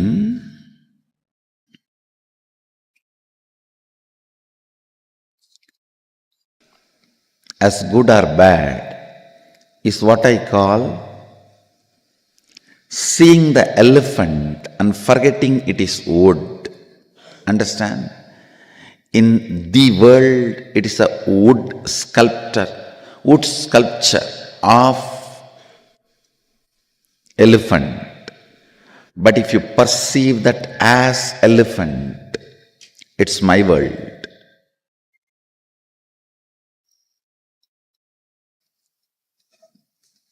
It may look very funny, but I should ask this question.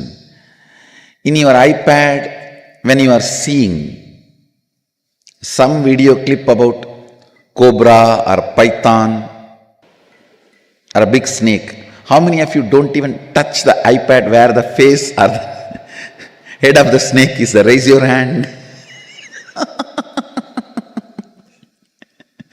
Do you remember you are all adults? And it cannot bite you from inside the iPad.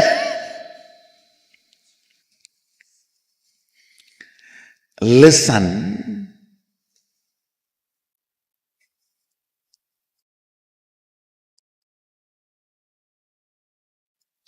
so much of opinion getting built about what is seen.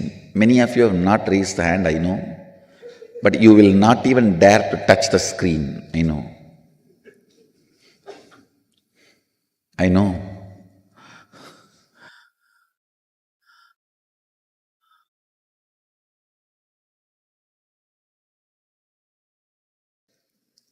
Now in LED screen, if I project a huge cobra which is moving, a video about the cobra, let me ask and let me see how many are able to touch the LED screen. Listen, it may be very simple pattern, it may look too simple, but it is not. I want you to contemplate on it. It is one of the very important revelation I wanted to share today.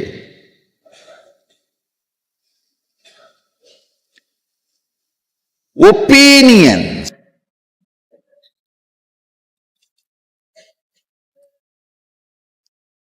Building opinion about everything is taught to you as knowledge.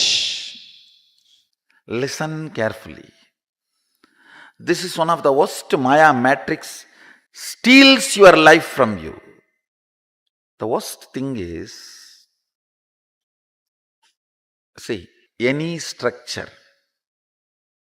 which reveres you, gives you the best if you are integrated, that is outside the matrix structure. That's the KAILASA, Zion.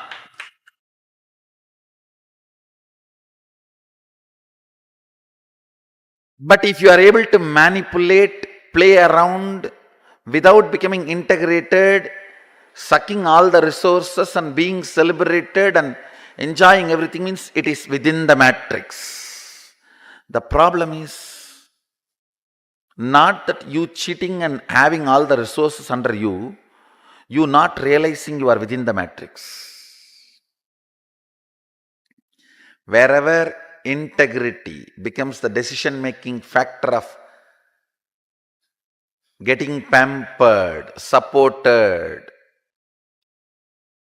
praised, that is the space of KAILASA, the space of Zion.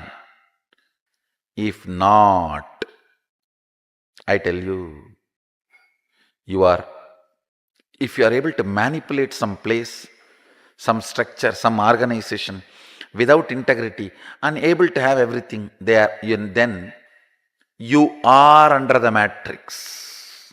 You are the loser, not anybody else. Loser is you, not anybody else.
சத்தியம் காத்திடும் உத்தமத்தியே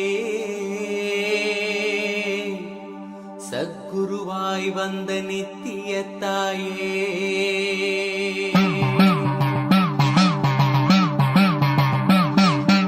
வேதங்கள் வணங்கிடும் ஆதியும் நீயே ஜோதிமலையிலே அவதரித்தாயே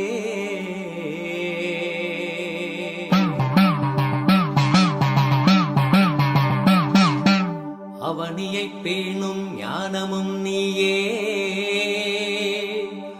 அக்னி அக்னி வடிவிலே அருள் புரிந்தாயே.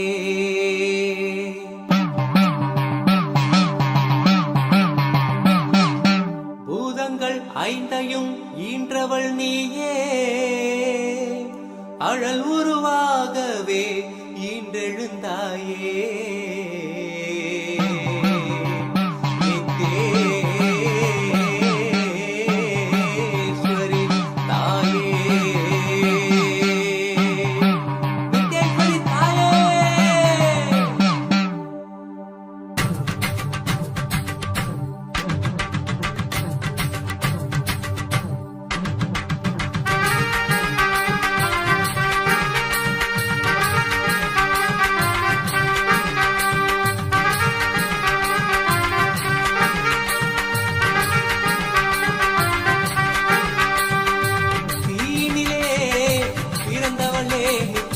ஆனந்தத்தியே நித்யானந்தேஸ்வரி, தீயினிலே பிறந்தவளே நித்ய ஆனந்தத்தியே நித்யானந்தேஸ்வரி, கருமங்களை கொன்றிட வந்தாய் நித்யானந்த, தர்ம மண்ணில் வென்றிட வந்தாய், கருமங்களை கொன்றிட வந்தாய் நித்யானந்த, தர்ம மண்ணில் வென்றிட வந்தாய், தீயினிலே பிறந்தவளே நித்ய ஆனந்தத்தியே நித்யானந்தேஸ்வரி, தீயினிலே பிறந்தவளே நித்ய ஆனந்தத்தியே நித்யானந்தேஸ்வரி, நித்யானந்தத்தியே நித்யானந்தேஸ்வரி, நித்யானந்தத்தியே நித்யானந்தேஸ்வரி, நித்யானந்தத்தியே நித்யானந்தேஸ்வரி, நித்யானந்தத்தியே நித்யானந்தேஸ்வரி.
Chant this Mahamahavagyā.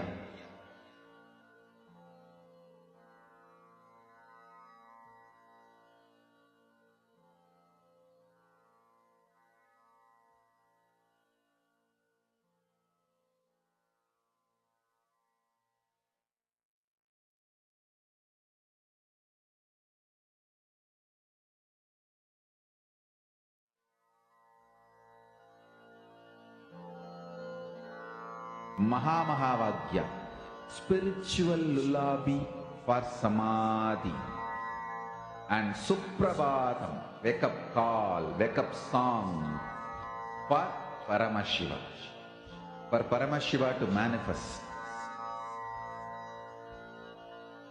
With this one spiritual powerful cognition, chant this Mahamahavagyā.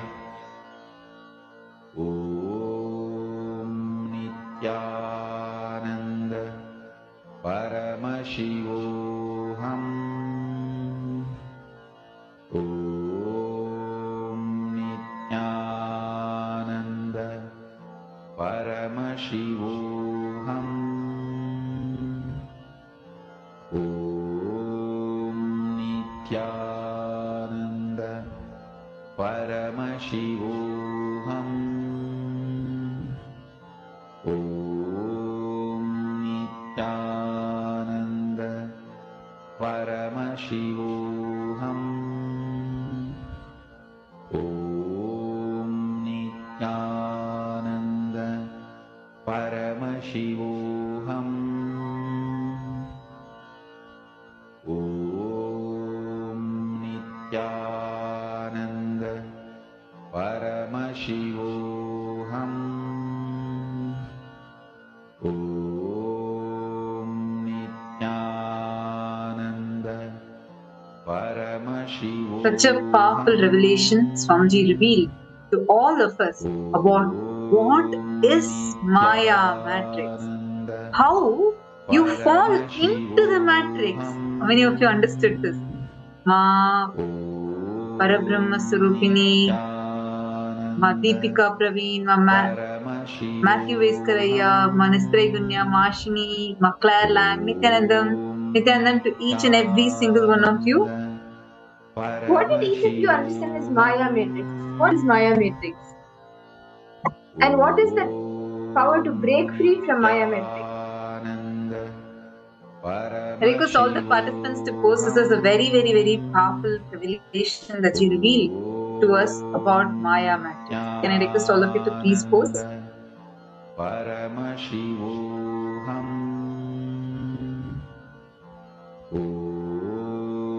Nithyananda. Nithyananda Ma Paramashivoham. Ma Nistre Dunya, Ma Claire Lang. Om Nithyananda. Paramashivoham. See, listen now, listen intense. Can I have all of you listening? This is a very, very, very interesting session. See, many times you associate yourself with each one of these delusions, and by the association of it, you fall into the trap. Many of you caught that. Understand, you associate yourself. The association creates the bondage of that Maya. Means, I'll give you an example. For example, you strongly believe you are so skillful in your business, and because you're so skillful in your business, you feel you're powerful. Or you strongly believe, oh, I'm such a weak person, I'm so low, I'm such a powerless person. And because of that association of yourself with that, you are under the Maya. Listen, either whether the associated powerfulness or associated powerlessness, that creates the fundamental basis of Maya. How many of you understood this? So powerful revelations, one after another, Swamiji revealed. See, the very way we think gets influenced by what we associate ourselves with. Many of you know, when you recognize that I have an I, identity I, you feel I'm a girl, I'm a woman, I'm a man, I'm a wife, I'm a husband, I'm a sister, I'm a brother. All these associated identities. I have a fundamental question. Do you think that because of that identity you carry, you have such, like I'm just taking the example as a relationship. Like how you feel, I'm a mother, I'm a daughter, I'm a husband, I'm a friend. Like this, you have these relationships that you have in, like as in your life, right? And you have the identities based on those relationships, right? I have a question for all the participants that are here. Which comes first? Is it the identity comes first and then the relationship happens? Or is it that the relationships come first, then the identity happens? Take a few minutes, think and answer. What comes first? Actually, if you expand it slightly bigger, you can even see, for example, do you first start feeling that you're useless? And because of that powerlessness, you have certain qualities or some project, some incident, something associated to that? Or because of that external thing, what you associate, like something that you say as yours, from that does the identity form? What comes first? Think and answer. I request all the participants to post. Come on. Think, think, think, think. Claire, what do you think? Kicks in Weng, what do you think? Michael Bano has posted her answer. Mashni Gujadir, what do you think? Mihri. Manasri Dunya, Michael Bano, Madhupika Prabhu. Relationship first and then identity, okay? Michael Bano also has posted relationship first. Are you both very sure? All the participants, others that are here also post.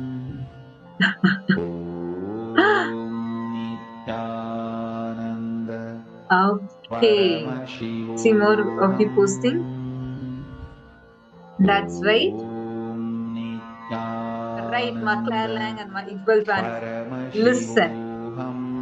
First, what you associated, both of you got it right.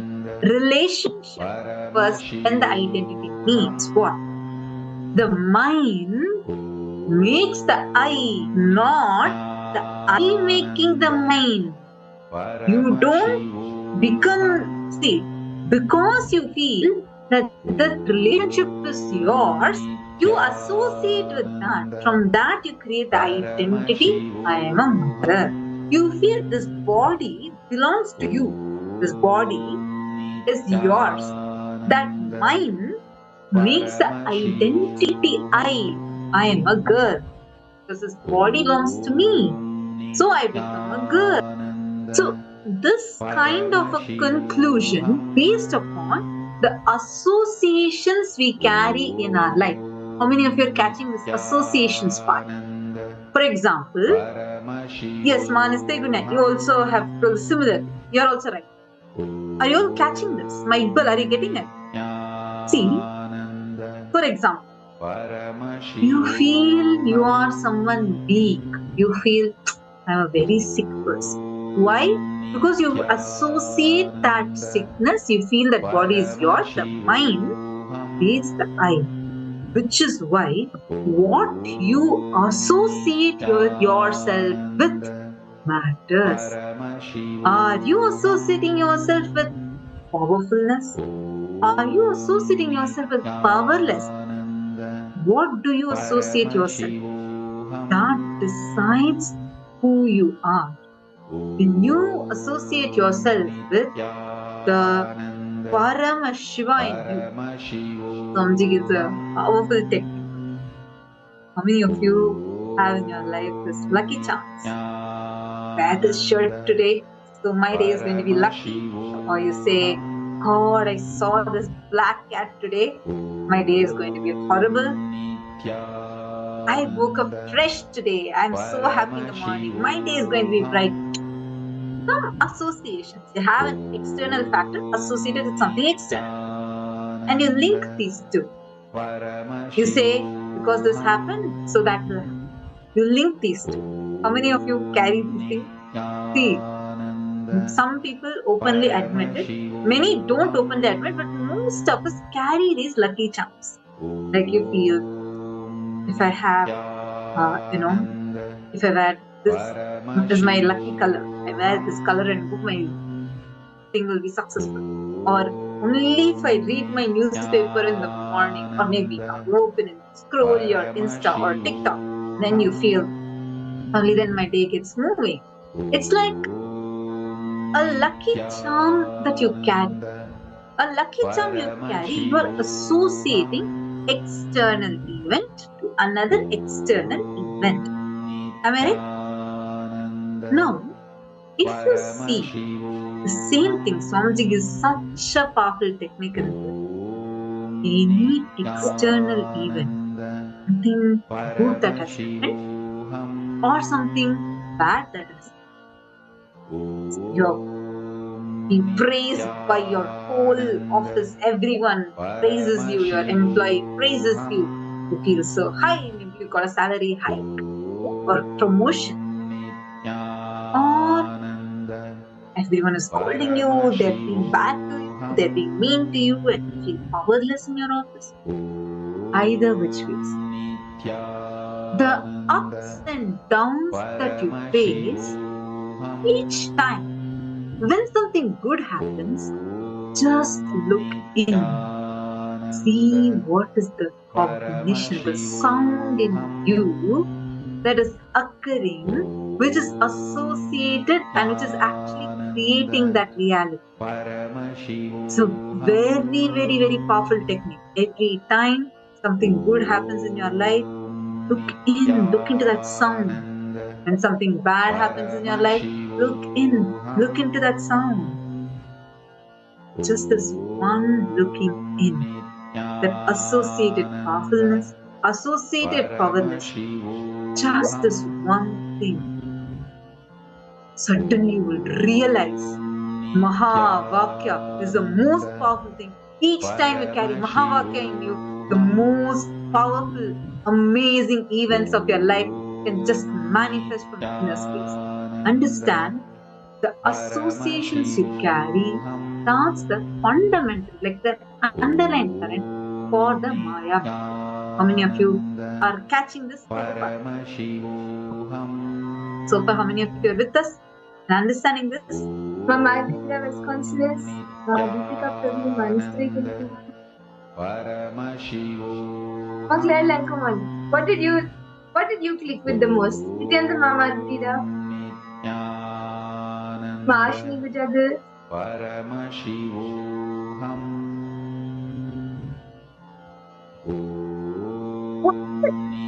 We just we heard from his matrix. How we can break free from this matrix. We learned what the Maya matrix is and how we can break free from it. What was one more technique that Swamiji revealed? How to break free from the Maya matrix? Any guesses?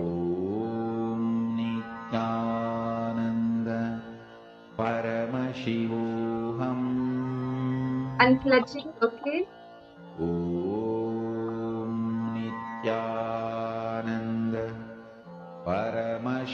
Anyone else?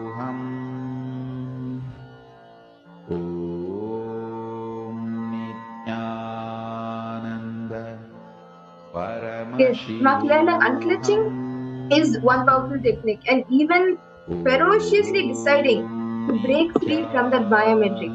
Actually, all the ups and downs that we go through in the Maya matrix, all those altered states of consciousness are not, as we even learned in the earlier session, right? How the only reality that exists is that we are alive, and all the ups and downs, whether it is psychological, all of that is not us. It is not the reality, and you can just unclutch from it.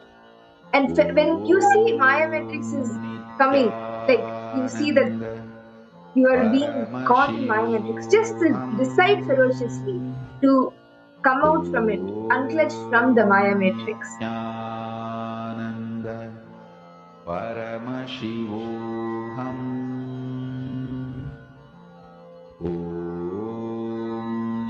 Nithyananda Paramashivoham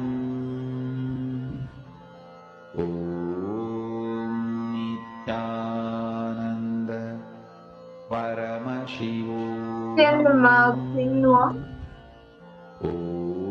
So now, let's understand this concept a little deeper. Are all of you ready to go dive deeper into this? I see many of you posting that you're able to understand about this associated powerfulness, associated powerfulness. Now, this is what is forming the fundamental way, how the way we associate. See, you are Paramashiva. You are Paramashiva. And from the space of Paramashiva, anything you associate yourself with. Like, for example, it's like you start cognizing only this much is you. Associate yourself only with that. Like you feel only your family is you. So you feel that much level identity only. So then the ups and downs that you go through will all be based upon that. Suddenly you decide, Vasudhaiva Kutumbakam. The whole world is my family. And then suddenly that mind, what is yours, expands so vast, you become a sannyas. Understand, sannyas is not renouncing everything that you have. No. Sannyas is renouncing the powerlessness you carry and reclaiming the powerful inner space in you. That is sannyas. So when you sit and associate yourself with the highest Paramashivatva, cognizing again and again and again, I am powerful, not because of some skill sets that I have, not because I am having certain qualities in me, not even because of what people are telling about me. No. All that is a false association you carry. When you cognize you are Paramashiva, anything happening in your life is happening from that pure Paramashivatva, then you get to be out of the Maya. Now, see, directly you may not be able to cognize this. That is why, to show how this is a possibility for you, to show how that Maya matrix, you can be out of the Maya matrix, is actually a possibility for all of you. Just to remind us of that, like Swamiji says, life itself is a dream. A dream that comes in your dream to wake you out of your dream is Guru. And that is why Swamiji is manifested as Simha Swapna. He manifests, literally wakes you up, ferociously wakes you up and liberates you from this Maya. Sometimes, whenever you think whatever you want you can get in your life by your manipulations, tantrums, your mood swings, your ups and downs, if you falsely associate yourself with that form under the mat, like Swamiji explained, right? About the first principle. How many of you understood about this first principle? For example, sometimes when Swamiji says, okay, now sit, you can manage the, this is the initiation you receive. Once what happened, Swamiji told one of the persons that Swamiji was doing the Aushadha process. Okay. And Swamiji gave a fire, one of the fire sticks. And Swamiji gave it to, like we had a Homa happening. And so Swamiji energized, and Swamiji gave it to one Balasingh. Swamiji said, take this and go keep it inside the fire. This was the exact instruction Swamiji gave. And that kid also took. And he went, he's like adult, not even like maybe 19 years old. And he took the stick, he went, he was trying to place it in the fire. So big Homa. And when Swamiji is done, Swamiji actually gives the fire through his third eye. And it was a very powerful fire. It was quite big. He actually went and he took the stick. I think he got 2 sticks. First stick, he actually put his hand, entire hand inside the fire, took it out. But what happened? The moment he did that, suddenly the fire slightly grew bigger. He got scared and he just threw the second stick just like that from outside and he came out. Times Swamiji said, still remember, I was blessed to be around at that time. I was witnessing this whole scene. Swamiji said, oh, the first time when he just listened to Swamiji and he went and put the stick inside, Swamiji clearly said, keep the stick inside.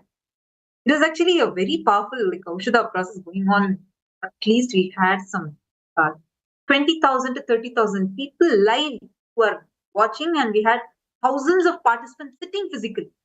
It's a grand process. It was happening in Kailash Courtyard, where like you'll see all the deities there, and Swamiji was sitting. Swamiji said, but the second time you gave importance to your fear, you associated quickly yourself to that fear instead of the Guruva. Actually, his whole body had started manifesting the power where he could have been in a way where the fire does not burn him. Swamiji actually had initiated him into that power. But because he at that fraction second, he put his fear first. He actually lost that power at that instant. Understand? Whenever you are with Guru, every second, every moment matters. What exactly are you associating yourself? If you get that powerful cognition, just integrity to Guru. Only that can give me all the best things in my life. Not my mood swings, not my tantrums, not my ups and downs, not any other techniques, strategies. Only the integrity.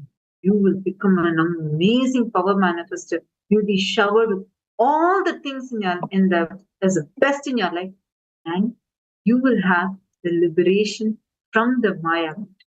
First, let's do a quick exercise. How many of you are understanding this so far? Take a moment and please post it. Actually, like Swamiji was sharing, right? When the Guru or when Swamiji for all of us, when he says something, like when he tells, okay, unclench, sometimes our mind puts us into this loop, like, oh, I've tried it multiple times, but somewhere you feel that you've not had that completion. So you said, okay, let me now do this completion, let me write, let me relive, let me do that entire process, and then I will unclench. Understand, this is where Maya holds on to you. And to break free from that, you need ferociously decide that to just simple listening, simple integrity to the Guru. And actually, beautifully, Swamiji narrates one story. There was a Guru and his disciple, and the disciple was very integrated, and he always listened to what his Guru told him. And one day he falls into the river. There is a river, and he falls into the river. So then he shouts out to his Guru, like, help me, help me. The Guru tells him, just stand up. The disciple is like, he's confused. What, I'm in the river and my Guru is not helping, or he's just telling me to stand up. The Guru can't tell him, just stand up. The disciple still doesn't listen. Then the Guru just ferociously tells him, just get up. And then the disciple, he gets up. And just to realize that the water is only till his knee. That is how Maya holds on to us. See, we get so deep into the Maya matrix that we don't know that it is actually so low. All we need to do is listen to the Guru, listen to Swamiji, and come out of it ferocious. So beautiful. See, understand, every step, in every way, whenever you associate yourself with Maya, engaging with Maya is falling into the matrix. Listen carefully. It's like, if you get into an argument with your spouse, at just that one point, you will feel like, I have a point, I can argue and win with him. Gone case. You getting into the argument is, be very clear, you have lost it. Because it's like that's how the Maya starts. You feel, just this time I can win over it. Just this time. But what happens? What ends up happening? You fall into it and you just go into that Maya. Every time, see how you are being engaged with Maya. Let's do one thing. Take a few minutes and actually write down how much of you feel like is filled with the Maya. take a few minutes. I request all the participants to sit and please write this down.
Nithyananda, I hope now all of you have gotten enough time to actually sit and go through this. How many of you are understanding about the false associations that you have? See, the false identification of the individual conscious, the soul, with the physical, physiological, psychological, neurological ups and downs is the fundamental basis of Maya matrix. If you constantly believe that you are your powerlessness, how many of you see clearly many times you yourself start losing the confidence you have on you because of this ups and downs that you constantly go through, that identity, the associations that you have. When you're associating yourself with your powerfulness, suddenly you say, no, that's not me, this is me. Because suddenly the pain of your lows just hit you deep. And then suddenly your small success makes you feel that joy temporarily, which again you put yourself in pain and fall down back. How many of you see clearly this oscillation that's constantly happening in you? See, whenever, whether it's a physical ups and downs, meaning you physically feel low, physically feel tired, or mentally feel bored, or you start feeling that you are this particular pattern, you start feeling you start feeling that you are the particular emotion, that any of those ups and downs that you carry in you forms the base of the box. Just look inside you. The false associations like this, how many of you are able to identify the false associations that you have been doing in your life? For example, suddenly strongly you believe that you're not able to have any breakthrough because you do not have capability. You start doubting your capability. You start doubting yourself. If the problem would have been something else, but the association would have done will be something else, and putting yourself down. Suddenly some small success you face. You feel so powerful. But that powerfulness also is only a temporary up. And constantly you keep going up and down, up and down, up and down. That oscillation creates even more powerlessness. This becomes a vicious circle in you. If you associate yourself with either your identity, the skills, the patterns that you carry, the money that you have, the relationships you have, all this engaging with Maya emboldens you into the Maya. But ferociousness, when you're ferocious with yourself, ferociously when you declare and decide to break free from this oscillation, decide to break free, you will be able to get out of the mind. It is a decision that you have. Will. Like Swamiji said, when Swamiji is telling you something, don't sit and say, oh, I'm maybe first, let me integrity, maybe integrity with my spouse, integrity with my mother-in-law, son-in-law, brother-in-law. First, let me follow all this. Then I'll come to integrity with the group. Be clear, you're already gone. Just understand. If something Swamiji is saying, do this now, make this now. If it's not coming for you, don't go into a wrong analysis of trying to see a plan B. No. That is where you fall into the Maya. Instead, decide ferociously for will persist. It is that will persistence that can make you really integrated to Guruva, and it is only Guru who can liberate you from this Maya matrix. Decide right now, make a conscious sankalpa in you to break yourself free from this Maya. How many of you want to consciously declare this? How many of you are understanding this? And do any of you have any questions? Ma Stephanie Rages, Nithyananda, Ma Deepika Praveen, Ma Claire Lang, Ma Xian Wang, Ma Margarita Wisconsin. What were your understanding? even from whatever you wrote down, what is those few things that you see you are actually falling into that Maya matrix?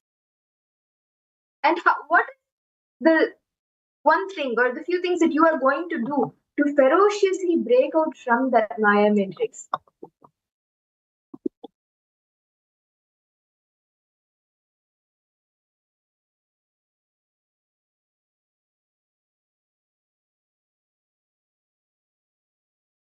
Came out clear now because I feel that I cannot take care of myself. I cling relationships with someone, okay?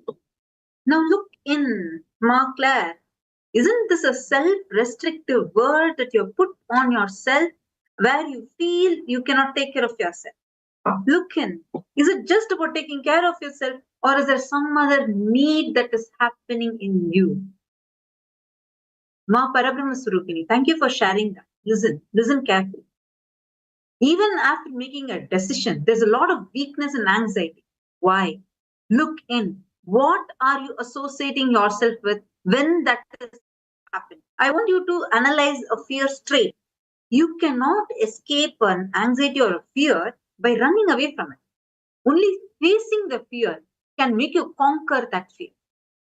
What is that exact anxiety that you go through? What is that exact powerlessness that you experience? Look into that.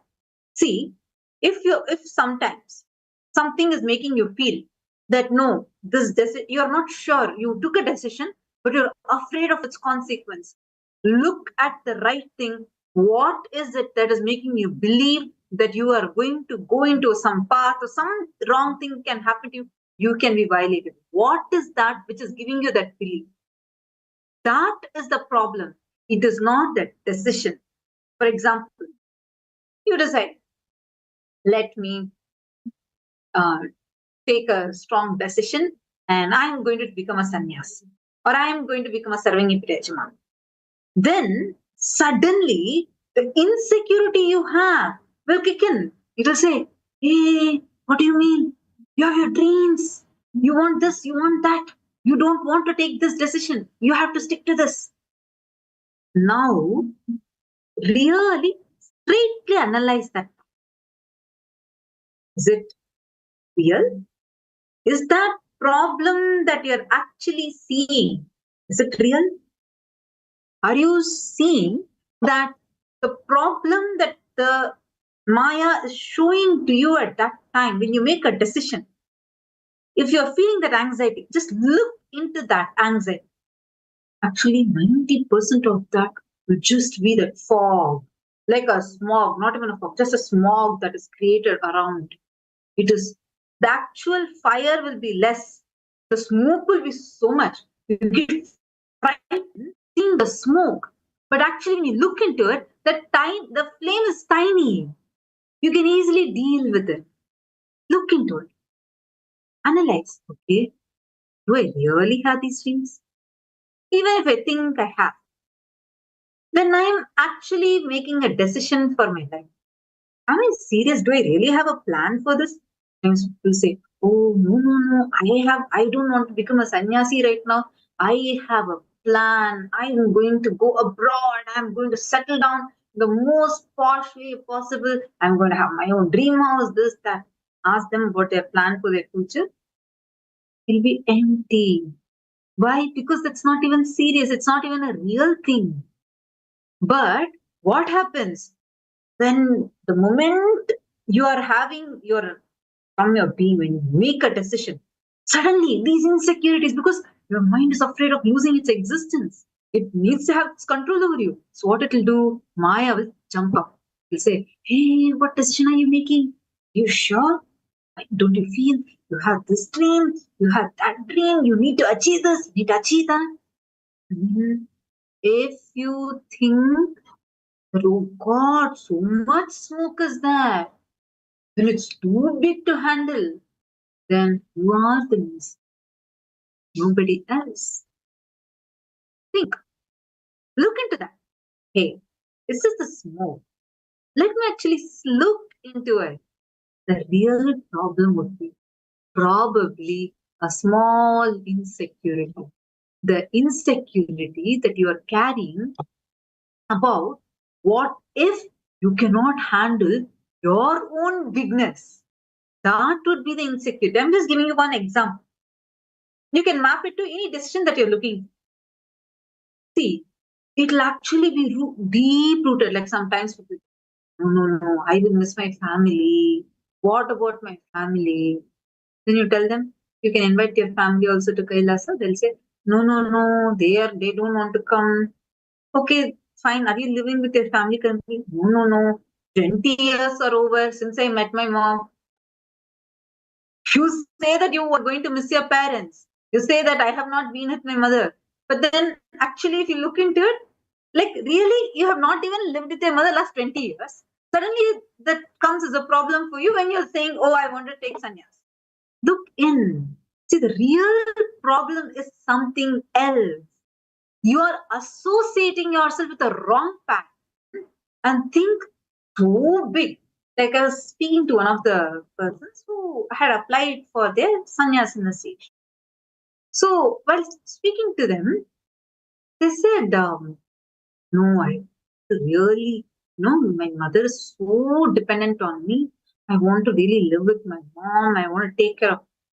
Okay, I was like, really? Oh, okay. So how is your mother now? Are you taking care of her? No. I have not met her last 10 years. I was like, seriously? You didn't meet her last 10 years. But that comes as a problem for you now. It's like a false delusion. You're associating yourself with a wrong delusory idea. How many of you are catching this? Ma Claire is asking, Ma, how do you know if you have made the right decision if Maya has? Seema, the best decision is what? Just look in. Look in. What do you really want to manifest? What do you desire for? What is that which you're seeking for? Actually, I'll give a personal experience with this. I'll share with you now. My Purvashram family, before I joined Gurukul, my parents, they also had asked for blessings to become Kailasvasis. This was maybe about a few months after I had joined Gurukul. So they had asked for blessings to become Kailasvasis. They had asked Swamiji then if they should become. At that point of time, Swamiji had said, no, wait for now, and he will call when it is time. So they said okay, and they went back to the house. And there was a temple, and it was going fine. There were 2 cars, huge house, everything was fine. And of course, as like a huge house in the US and 2 cars, everything was completely fine. And there was this one desire actually to get a BMW car. And this finally manifested in 2017. And this BMW car came in the form of Maya. See, this BMW car, it was something that my Purvashram father was wanting for like quite some time. And he desired for it. And this happened in 2017. And guess what? The next day, literally, Swamiji called and said, come become Kailasvasi this time. So now, there are 2 choices. Either you can choose the BMW car which has come in the form of Maya, or you can take the choice what your being is actually seeking for to become a Kailasvasi, to be with Swamiji. What your consciousness, how we learned the Angushta Matra Purusha, that consciousness within you, what your being is actually seeking for. You have 2 choices. So look and see what you are actually seeking for, what your being is seeking for, and ferociously decide to take the decision for what your being actually is seeking for, and break free from the Maya, from whatever is coming in the form of Maya to you. So beautiful. That's so sweet what you shared. See, actually, this is the best thing. Anytime, see, Ma, one thing you can see is any decision. Look at, is it integrated to the first principle you are carrying in your life? What is the first principle? If you are making a decision, is it in integrity to the first principle of your life? For example, If the first principle is integrity to Swamiji, that is enough for me. If that is the operation scale, like if that is what you're clear, that is your first principle, then every decision you make should be aligned to that. What is the first principle of your life? Being integrated to that. Look into every decision. Is it in integrity to that? For example, you're saying that actually in your core of you should look in, spend few minutes with yourself. What am I really seeking for? What is it that I really want?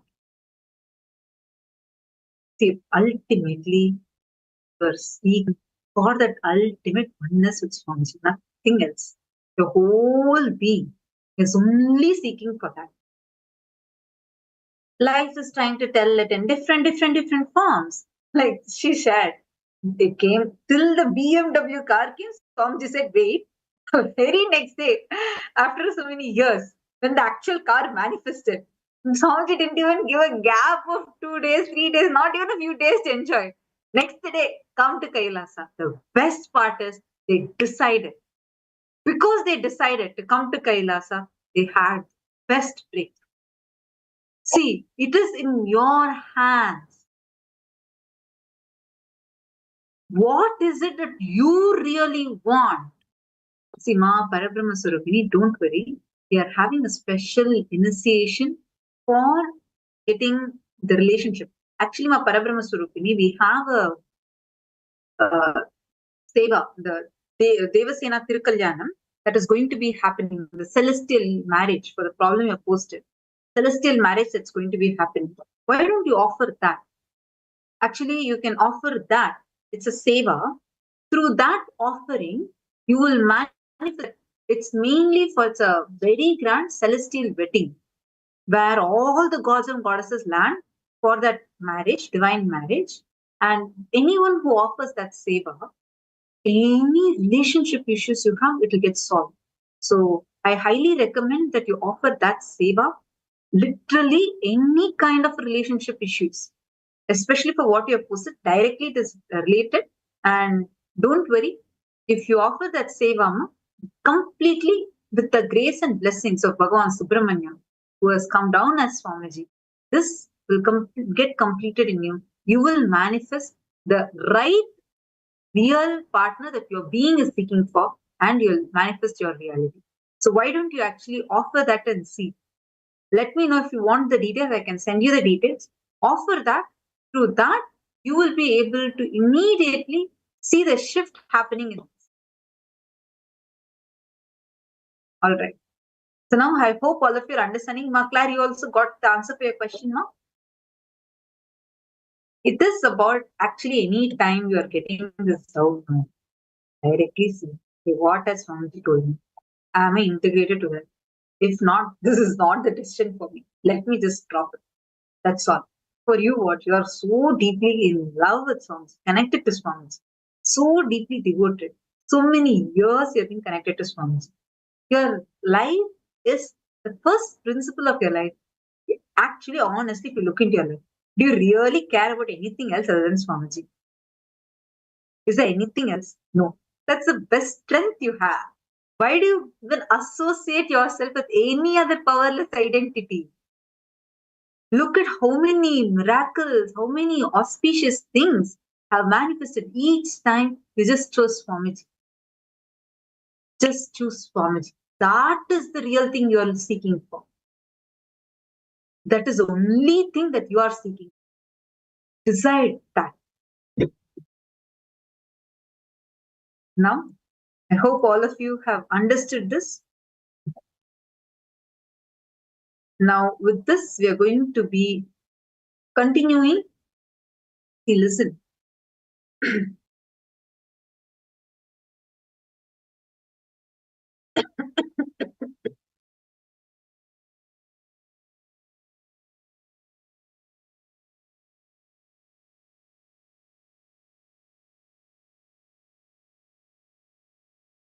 Each of you now, the next step, how we can decode ourselves from the Maya matrix. Understand, liberation has nothing to do with whether you perceive yourself as being bound or whether you perceive yourself as liberated, or you can even perceive or you perceive yourself with self-struggling. All of it, it is all about knowing why you have decided what you have decided. Right? Are each of you clicking with this?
Nithyananda, I hope all of us are able to see us and hear us clearly.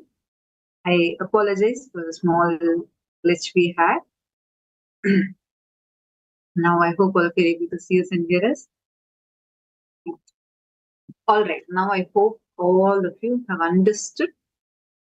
Are you all clear about where the Maya is happening? Ya ma iti Maya. That which does not exist, but gives you the feeling that it exists, makes you believe falsely it exists. Like a mirage. It does not really exist, but makes you feel at that point, you really feel it is existing. That is Maya. See, whenever you fall into that Maya, you feel you are believing, like how when you're in a dream, you believe everything that you see in the dream is real, right? When you're dreaming, you actually feel like everyone are existing. That is existential reality. How many times have you gotten confused? Am I woken up or am I still dreaming? Because your dream looks so real. You really feel all that is real. Why? Because at that point, you're associating yourself with each one of those. You're associating yourself with that dream. You feel that that exists as a reality. But the moment you're woken up, what happens? At that point, suddenly you realize, hey, that's not me. You associate yourself back to your real identity. You wake up. That is why no nightmare and no wet dream can last more than 3 seconds. Any worse nightmare. You can never dream of yourself as dying, because the moment you're almost about to die, you suddenly wake up. You suddenly realize that's not you. Understand? Like how The most ecstatic thing cannot happen to you in a dream. The most frightening thing cannot happen to you in your dream. You will be almost about to experience it, but you'll wake up. And Swamiji says this lasts only for 3 seconds. Only 3 seconds you can have a nightmare. After that, you wake up from that night. Same way, all the situations in your life are also happening to align you to your real purpose. Sometimes Maya becomes so sweet, tries to distract you away. Sometimes life becomes so terrorizing, trying to align you, trying to wake you up to who you really are. The problem is, we try to only escape from both. We are too shallow. We never get into the depths of either one of them. That is why you need a guru. Only Guru can wake you out of this Maya. Decide ferociously to break free from the Maya matrix and get ready to receive this as an initiation today from Swami. Now, let us all enter into a very powerful Kriya. We are going to be doing Nitya Kriya for obesity. So this is a very powerful technique Swamiji has given, and Swamiji himself is going to be guiding us. This helps balance the energies in our body, and by that balance, completely anyone who having obesity can do this for 21 days, and that obesity will be gone. Let's now do the Kriya. Please sit straight and follow along. We also request anyone that has any blood pressure or heart issues and any such issues you have, high diabetes, or if you're a pregnant woman, they kindly request you to avoid doing this Kriya. And please do these techniques only as per the recommendations of the physician. Even if you're a heart patient, please kindly avoid doing this Kriya. Let's now enter into the Kriya.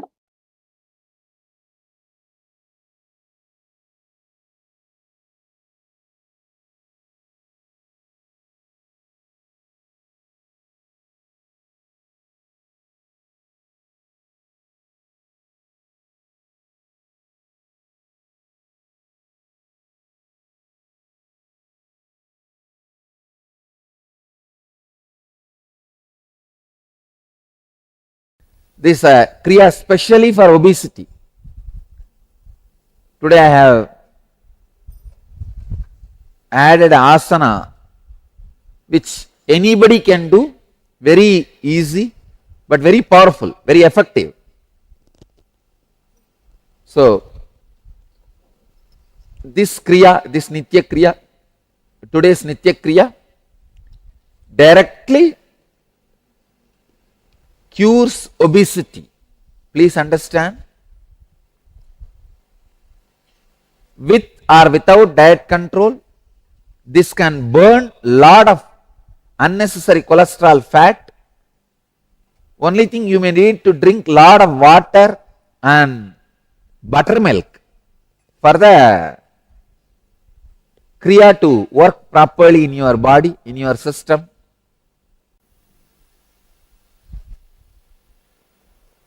Let's start the Kriya. First instruction. The first step is Anjali Asana. Please understand. Stretch your leg nicely and put both your palms below your base.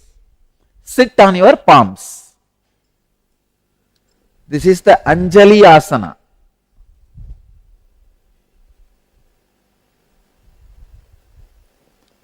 That's the first instruction.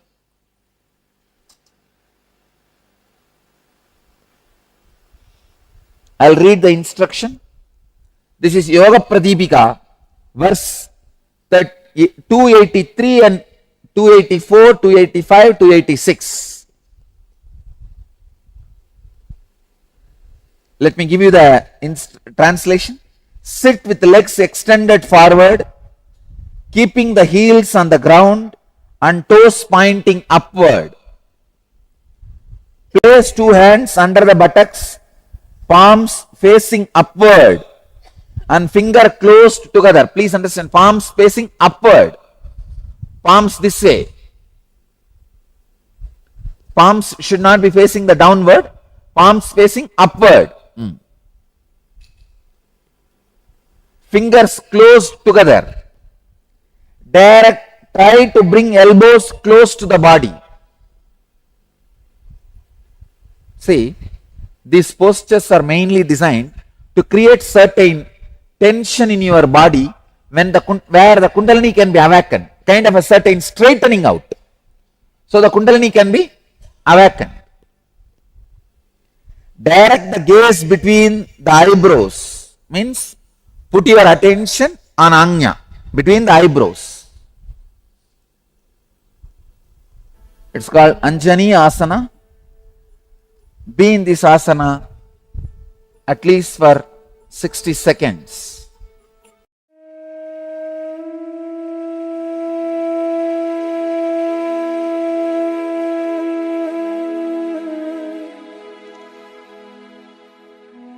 The very tension created in your body by this posture will awaken the Kundalini.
Now next instruction. In the same posture, do the Udyana Bandha. Geranda Samhita Upadesha 3 verse 10. Contract the bowels equably above and below the navels towards the back so that abdominal viscera may touch the back. He who practices the Udyana without ceasing conquers death. Hold, contract the bowels in and up. Hold as long as you can.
Agnisoma Kumbhaka. I'll give the instruction. Prana should be inhaled through right nostril, and after retaining the same as prescribed, one should exhale through the other nostril, left. Please understand. Inhale through right, hold as long as you can, exhale through left, again. Now inhale through left and hold as long as, exhale through the right. It is Agnisoma Kumbhaka. Do it. Using the fingers. Inhale through right.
Vyana Kumbhaka. This from Kumbhaka Patati, 66th verse. Vyana Kumbhaka is described by Parvati as completely filling the chest and contracting the whole body during the Kumbhaka. Please understand. Inhale deeply, hold the breath by contracting the whole body. Let me show you now.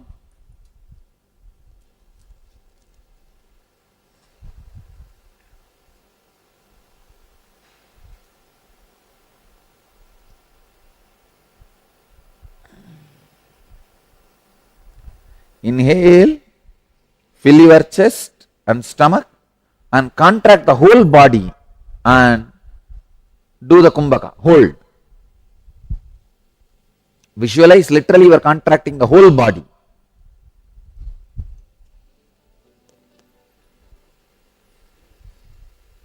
Have intense awareness of your whole body.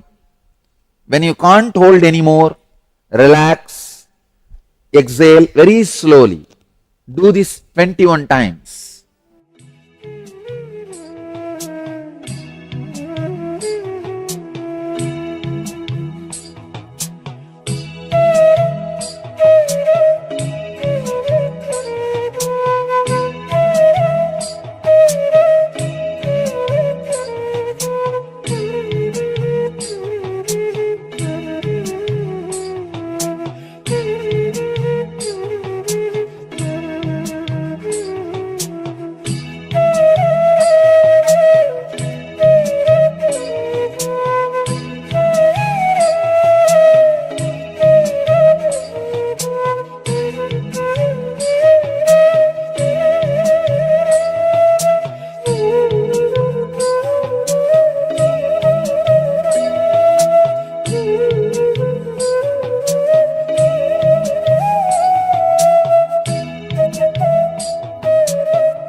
next step, Dakshinavarta Chakra Kumbhaka. This is Kumbhaka Patati 107th verse. Technique. Inhale deeply and completely through right. Hold the breath. Exhale through left. Again, inhale through right. Hold the breath. Exhale through left. Inhaling only through right. Exhaling only through left.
is Gomukasana.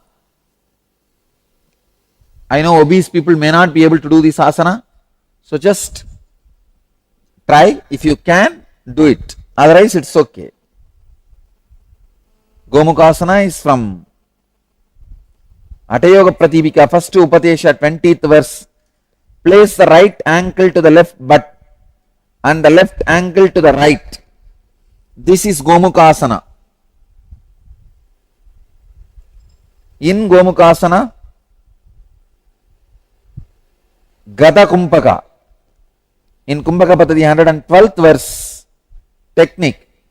Inhale through both the nostrils, hold the breath, exhale only through right nostrils. Inhale through both, hold and exhale only through right. Working with fire means burning the fat. Start 21 times. Inhale through both, hold the breath, exhale through the right, only through the right. Start.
Next step is Kumbharaja. Kumbhaka Patati, 134th verse. This is the most powerful pranayama which awakens the inner fire really and burns all the bad cholesterol, unnecessary fat. If just this pranayama alone is performed also, obesity will be cured. But all other pranayamas are preparation for this. It's called Kumbharaja, king of Kumbhakas. Let me give the instruction. This Kumbhaka Patati, 134th verse. One should forcefully inhale air and hold the breath, closing the nose properly, and exhale when you feel you can't hold anymore. Understand? I'll show you.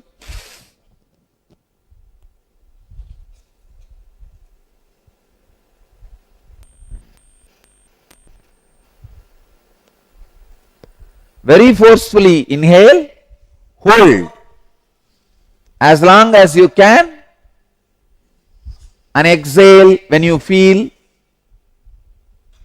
you can't hold anymore. This is Kumbharaja. Do this 21 times.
Ujjayi Kumpaka.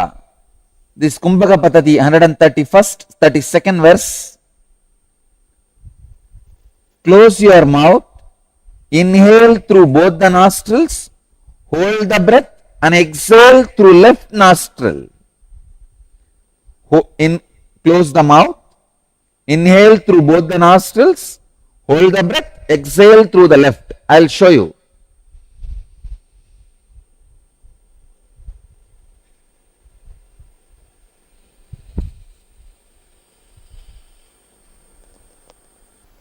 Do the same 21 times. Inhale through both the nostrils, hold and exhale through left alone.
relax. Let you all achieve, experience, live, express, radiate and share the eternal bliss. Nithyananda. Thank you.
Nithyananda, everyone. So welcome back to today's Power Manifestation session.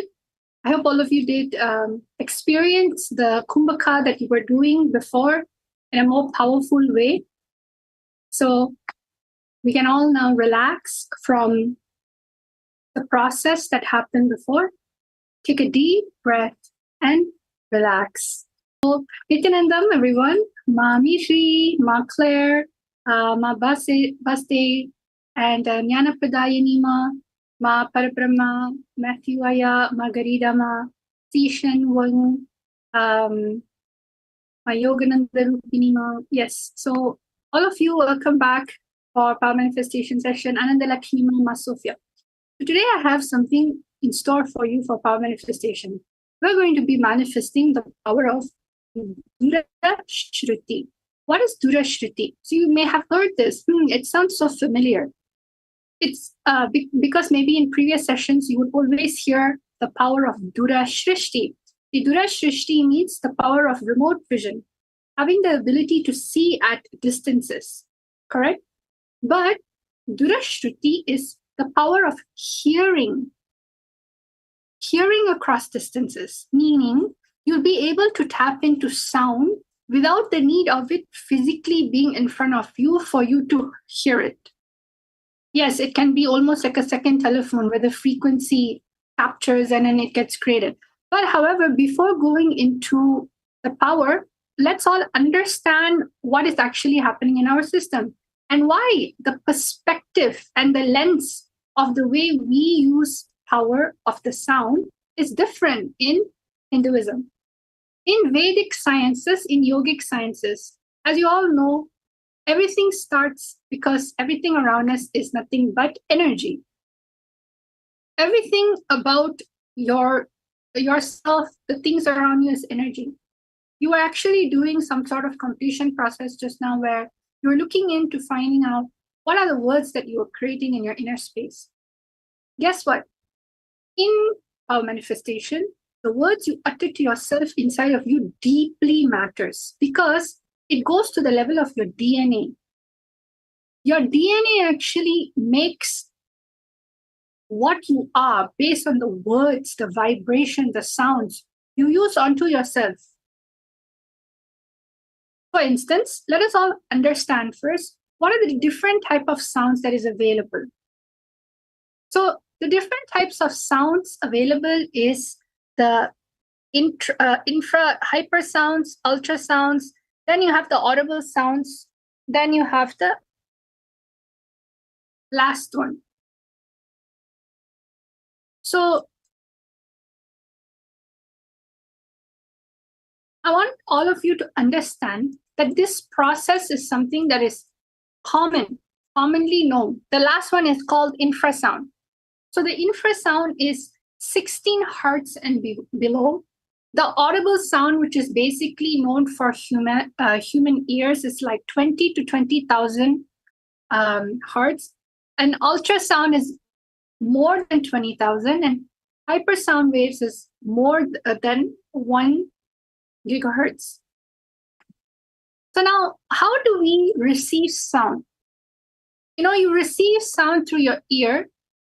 The sound waves enters into your ear, the frequency enters into your ear, and it gets picked up, sent signal to your brain, and your brain processes the different type of frequency.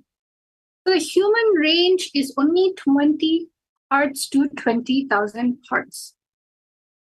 So now you need to have a little bit more understanding, deeper understanding that the words you utter about you, how you feel about yourself, how you perceive others, how you perceive life, how others add on sounds to you, all of this gets recorded in your inner space.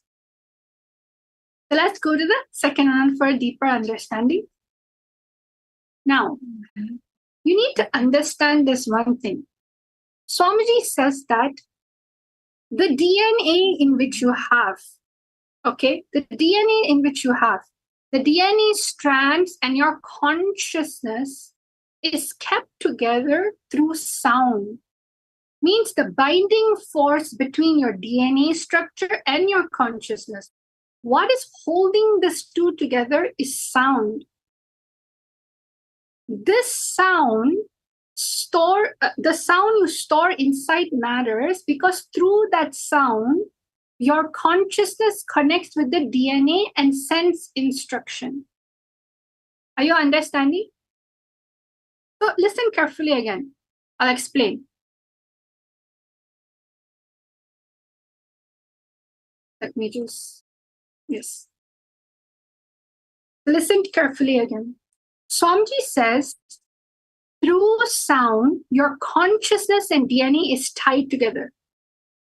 That means wrong toxic pattern, toxic ideas, life negative ideas, when they enter into your DNA, they become the connecting force between your consciousness and DNA.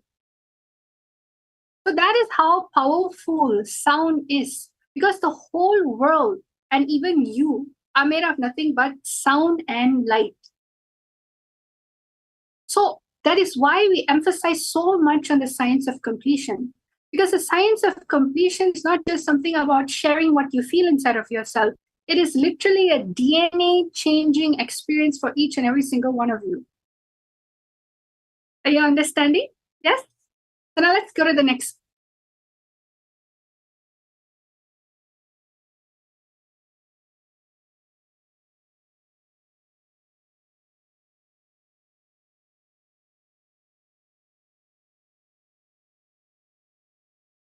So over here, if you take a look at it, Swamiji says that you need to understand the things that keeps your DNA alive are the different materials that is inside of you. For example, if you look at this, you have different proteins, you have different glucose. All this is needed for your DNA to bind together, correct?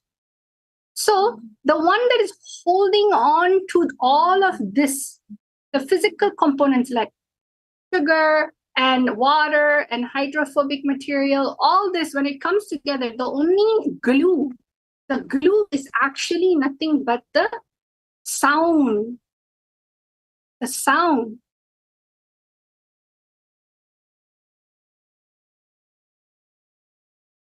Next. Now, look, I want you to take a look at this research. You may be wondering, oh, how is sound so powerful? Is it really that powerful? Yes. You need to understand that medical field today, they detect your diseases just through sound itself. High ultrasound frequency machines. For instance, have you ever wondered what conclusions, how do they diagnose heart issues? They actually hear your heart and how your heart is beating and the type of frequency, the type of beats it's given before they tell you, okay, you have something wrong with your heart. Sound machines are the one that detects the deepest type of disease that happens in the body, because we are originally sound. We are nothing but vibrations. We are energy. When you love, when you say the word love in you and you have the word gratitude in you, the type of sound vibration it creates matters. If you, let's say, have SDHD, you doubt yourself so much. What happens is that you also start creating that type of frequency. How many of you are understanding this? That is why we always tie integrity to sound.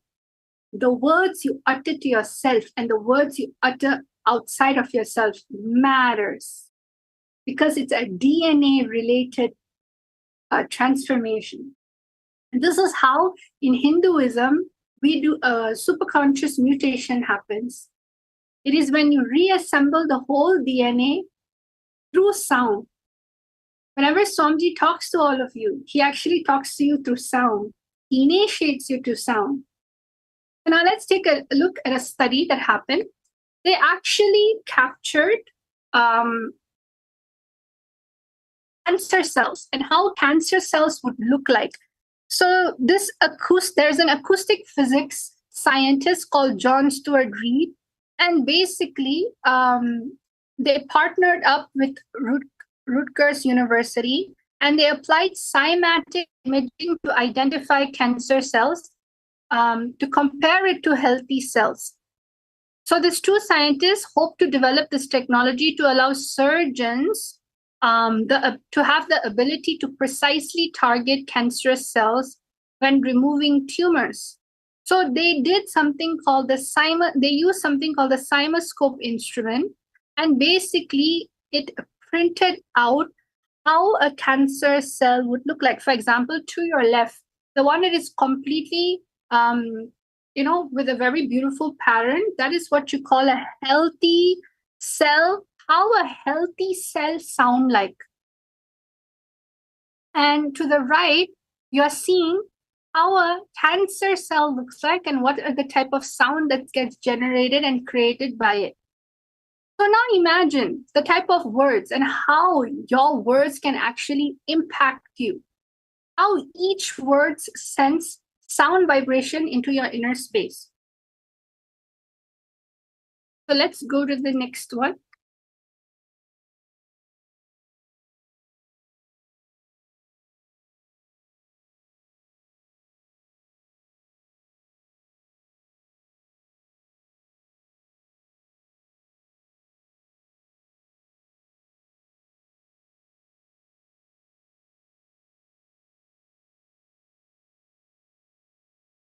Yes, apologize for the small technical glitch. So if you can see over here, this is actually a heartbeat that was made visible on one of the CymaScope that they made. And this is how they captured how your heartbeats make a sound. So if you can look at it, this is the type of frequency your sound creates.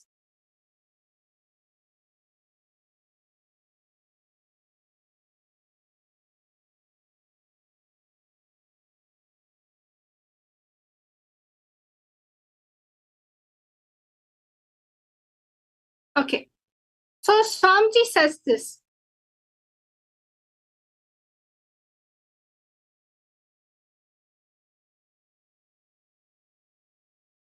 Yes.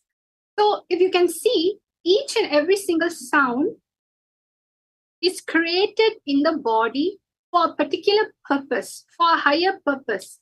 Each and every single internal organ, intra-organs, and whether if it's an external sound of source outside of you, your incompletions, your completions, all of this take a huge effect to the way you organize, the way you build the foundations of your life.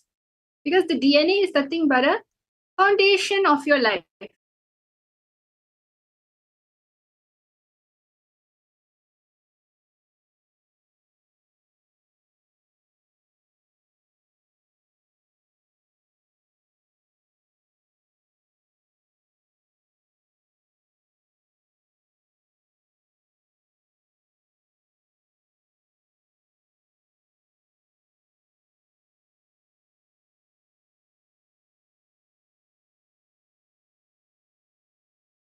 So now you may wonder, where is this going? Yes. So that is why when you do certain breathing techniques or when you chant the Mahavakya, Om Nithyananda Paramashivoham, these are huge energy. It goes beyond the idea of sound even that your human ears can hear. And these are all the Vedic Hindu yogic sciences, the yogic sciences from the Veda Agamas. How each and every single component, the activities that we do, the meditation techniques that we give you, all of this is coming because of the way you have to align your vibrations.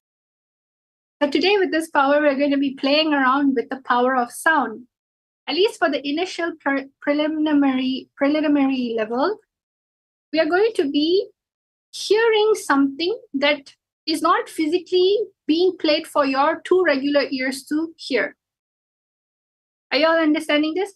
I'm actually going to ask you to listen to something.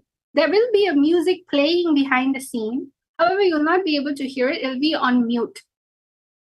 You're going to hear with the power of your third eye. So now, how does this happen? In Vedic sciences, the yogic sciences, the sound from the master, how it penetrates your third eye. Swamiji says, please understand, sounds from the master reaches your system through your third eye, not through your ears. Ordinary words, which leads you to more and more words, it reaches towards your ears. However, the words which leads you from sound to silence, the sound which leads you from sound to silence, it reaches your system through third eye. So whenever you are actually listening to yourself, if you try to listen to yourself with your two ears, you're only going to become more incomplete with yourself. So whenever you do your completion exercises in the upcoming days, always remember, when we say listen to you, do the completion with you, we mean as in listen to you through the third eye. So now we're going to listen to the sounds using our third eye. You're going to connect with yourself. You're going to connect to Swamiji in the third eye. The consciousness radiating inside of you. You're going to sit with your head, neck, and spine in a straight line and chant the Mahavakya intensely. Om Nithyananda Paramashivoham. And I'm going to be projecting round 1. And all of you are going to be hearing what is the sound that is happening in the background. I'm only going to be playing the Mahavakya for you, as it's the ultimate password for anyone to connect to Swamiji and manifest powers. But in this session, please connect to Swamiji while chanting the Mahavakya and find out what is the sound that is being played right now.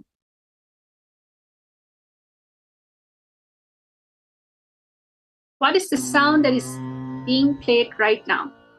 Om Nithyananda Paramashivoham. Om Nithyananda Paramashivoham. Om Nithyananda Paramashivoham. Om Nithyananda Paramashivoham.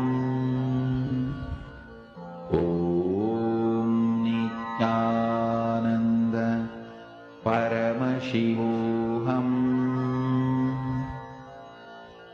Om Nithyananda Paramashivoham. Om Nithyananda Paramashivoham. Om Nithyananda Paramashivoham. Om Nithyananda Paramashivoham.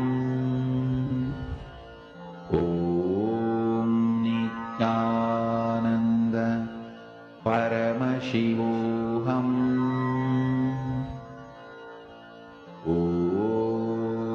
Nithyananda Paramashivoham. Om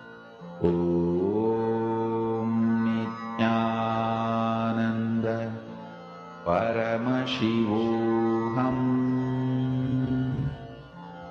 Om Nithyananda Paramashivoham. Om Nithyananda Paramashivoham. Om Nithyananda Paramashivoham.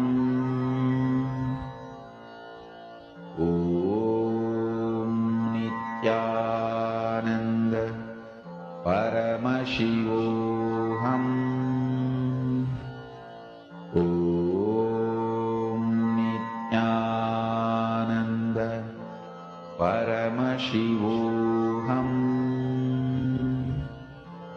Om Nithyananda Paramashivoham Om Nithyananda Paramashivoham Om Nithyananda Paramashivoham. Yes, all of you can start writing your answers. Start sharing what is it that Swamiji showed you through your third eye. What was the sound that was being played as you were scanning?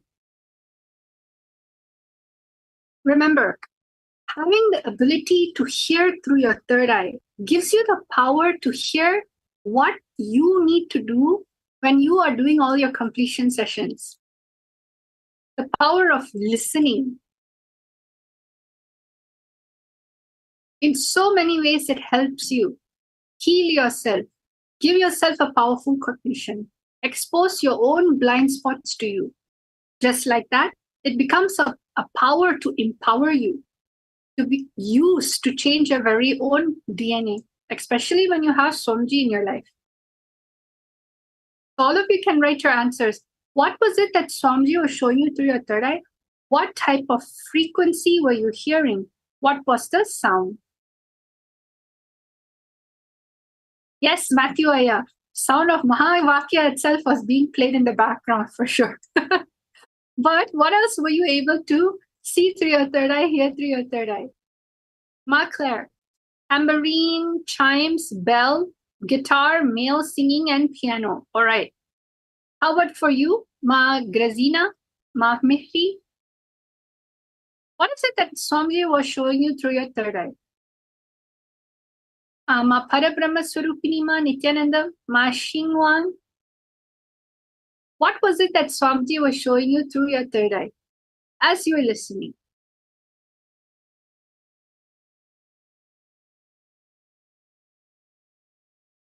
Give it a go. Write exactly what was it that you were feeling inside of yourself. And I'm going to be showing you all the answers in a short while. So if you still have something to share, please go ahead and put your answers right now.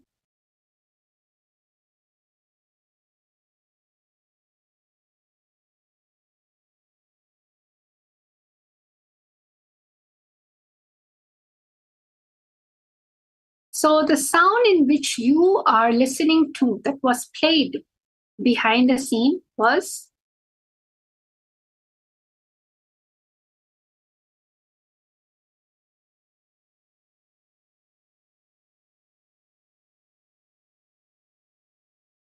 it was actually an earthquake sound.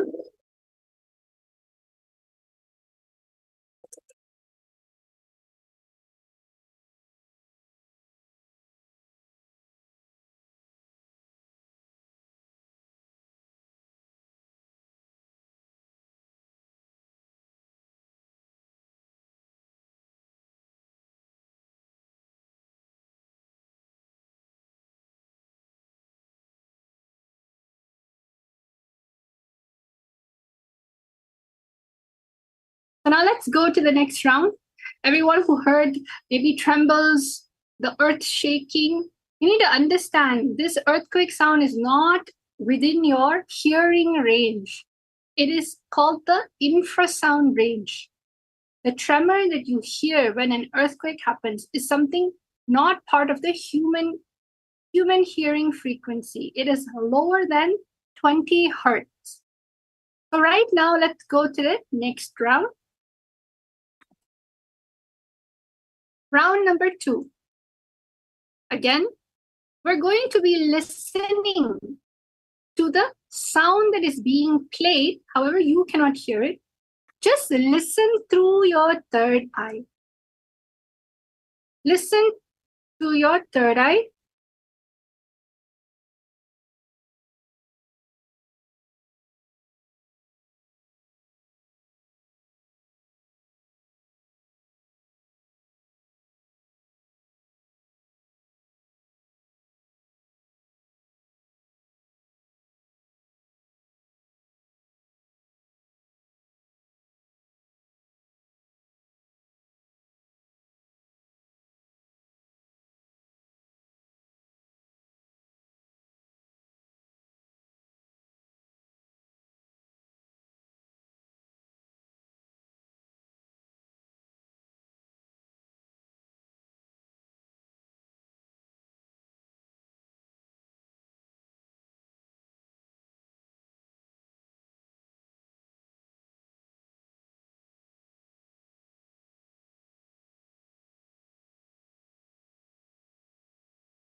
Paramashivoham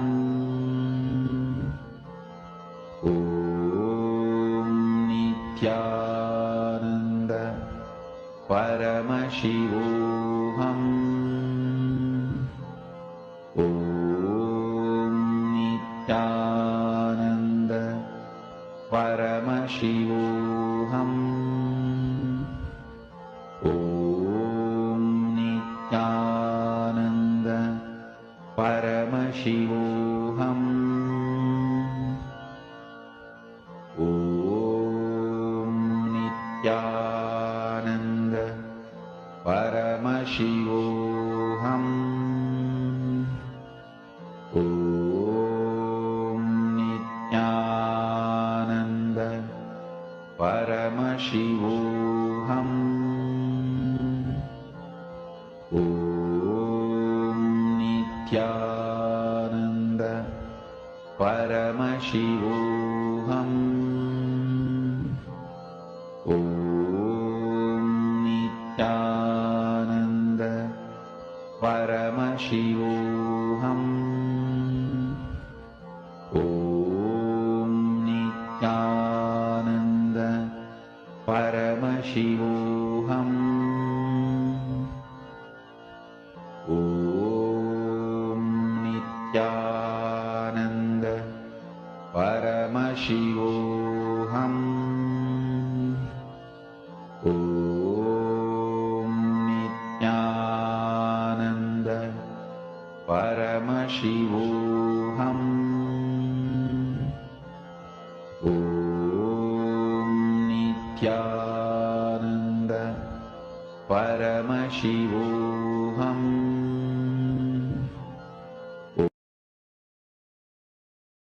Now, please start writing down your answer.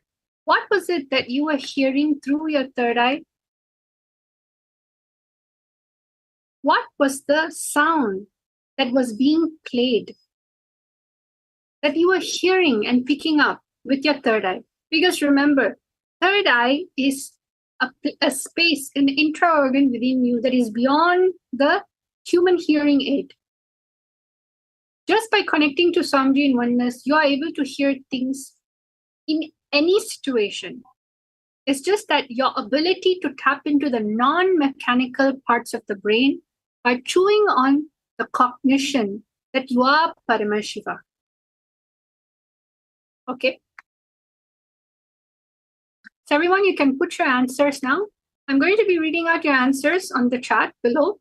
So all of you can actually start writing down what was it that you were able to hear in the round number 2. I'm able to see Ma Grazina saying Damaru. Ma Claire is saying microwave, tingling, electricity, crashing waves and lightning. Ma Parabrahma, Swarupinima, the sound of breathing in or a heartbeat. Matthew is able to hear the ocean waves crashing. That's amazing. That's good. All of you were able to see. Now let's see what the answer is for this round.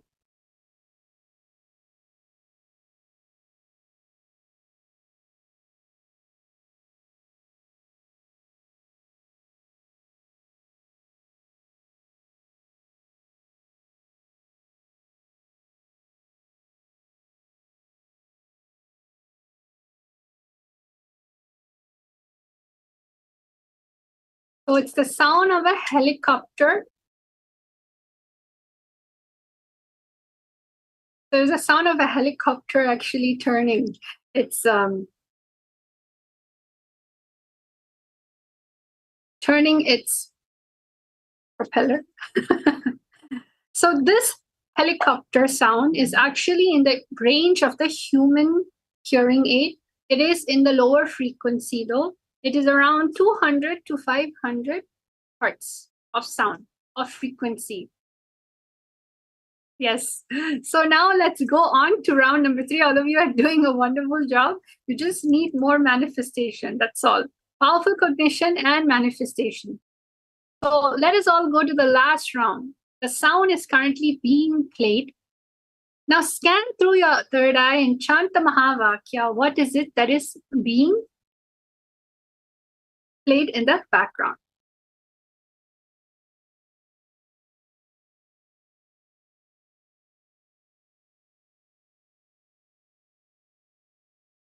Paramashivoham Om Nithyananda Paramashivoham Om Nithyananda Paramashivoham Om Nithyananda Paramashivoham Om Nithyananda Paramashivoham Om Nithyananda Paramashivoham Om Nithyananda Paramashivoham Om Nithyananda Paramashivoham Om Nithyananda Paramashivoham Om Nithyananda Paramashivoham Om Nithyananda Paramashivoham Om Nithyananda Paramashivoham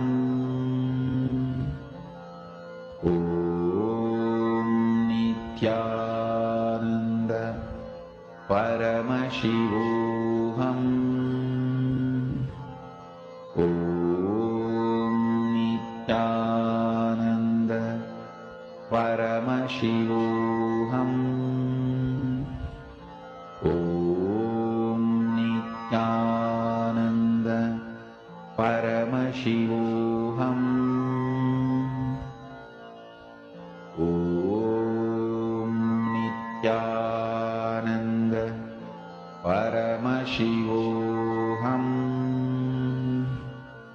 Om Nithyananda Paramashivoham Om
Yes.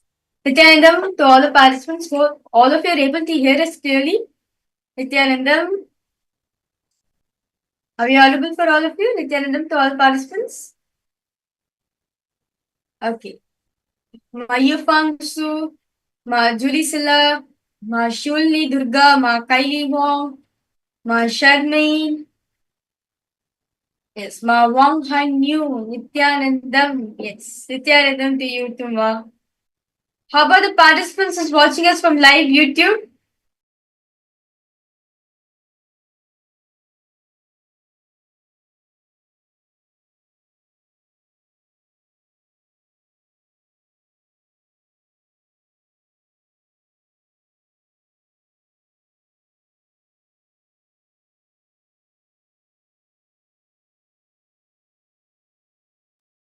Yes, Nithyanandam to all of you. Nithyanandam, I see so many viewers are joining us. Nithyanandam, Nithyanandam, Kirtana, Nithyanandam.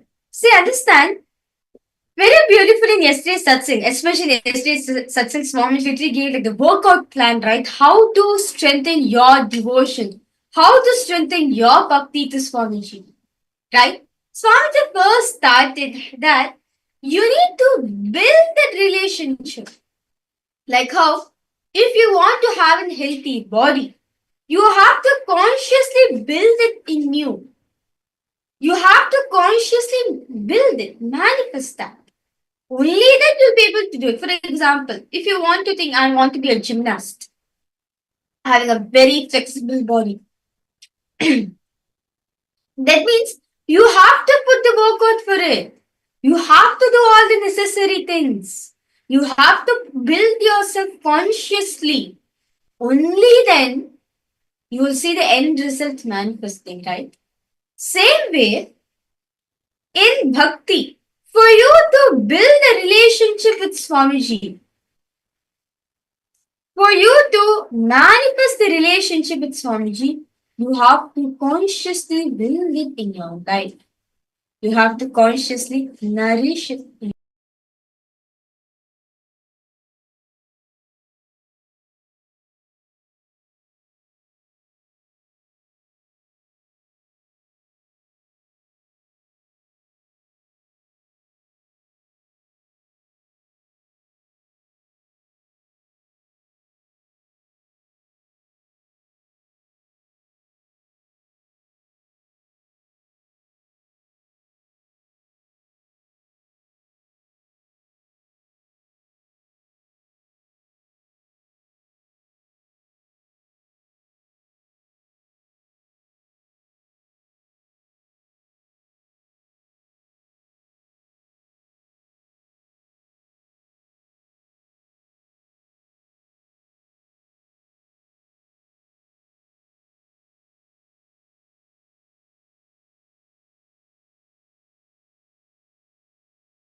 Yes, Nithyanandam, to all the participants, sorry for the technical glitch.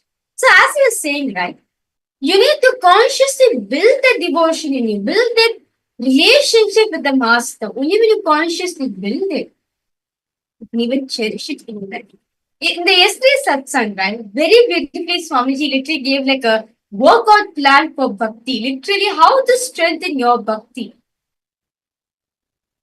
Can I request each of the participants first? What did you understand? I saw each of you had attended the satsang yesterday, right? Can I request each of the participants first? What was the calories for bhakti? What was the different techniques that Swamiji gave to experience bhakti, to nurture that bhakti in all of us? Ma Jilisila, ma Yoga Jnana?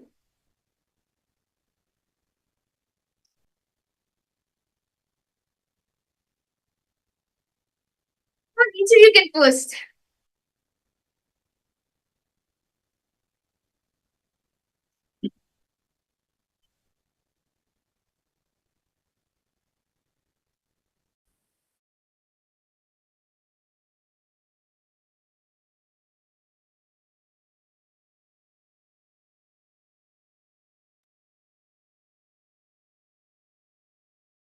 Swamiji beautifully even elaborated each and every one of us.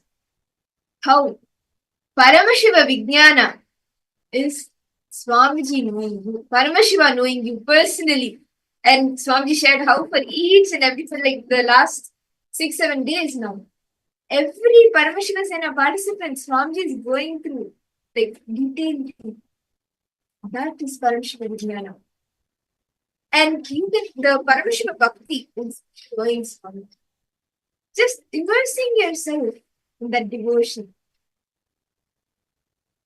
So understand, Swamiji said, for you to strengthen the bhakti in you, for you to strengthen the devotion in you, no matter what happens, generously, religiously do the puja. Until it becomes your manasa puja, continue to do the bhakti puja every single day. No matter whatever happens, you understand puja. That time with Swamiji, understand Swamiji says in satsang, puja time is a personal time with Swamiji. It's like a 911. He's saying, you talk to me at this time. I'm available to you exclusively. To understand, puja is the time for each and every one of us to connect with Swamiji. And as Swamiji said yesterday, until that puja, until the Bhagya puja becomes the Manasa puja in you, has become part of your very existence, part of your very inner space, do not stop doing puja. Whatever you ask for, whatever you desire, during the puja time, just expressing that to Swamiji. Expressing your bhakti towards Swamiji, especially during the puja time, whatever you want, you can manifest. So we're now going to be understanding why puja. Very beautifully, Swamiji revealed that the Kriya Pada of Paramashiva, the Kriya Pada as per Hinduism, right? As Swamiji says, puja. Puja is, it's your personal time with Swamiji. You are connecting to Swamiji. By doing the puja every single day, you are strengthening the bhakti. Literally, that 1 hour time, you forget all your incompletions. Like literally, right? When you sit down for doing the puja, Swamiji says, when you're arranging the puja itself, it's like you're doing the puja. Whether you're going and collecting the flowers and you're coming for the puja, you're going getting the water, you're cooking the naivedyam, and you're setting up the whole puja kit for you to sit and do the puja. Understand, the preparation of the puja itself will put you in a space of puja. As Swamiji says, the preparation itself is a puja. That itself fills your whole being, your whole body, mind, and consciousness into that puja space. As when you're doing the puja, you're clearly declaring that me and Swamiji are one and the same. So, Hamasmi, in that space, we do the puja. He manifests, we offer the puja to Swamiji. So, understand all the participants. We're now going to be understanding the reason why puja. What is puja actually? What this puja to do does to all of us. We now deeply, elaborately learning this full song.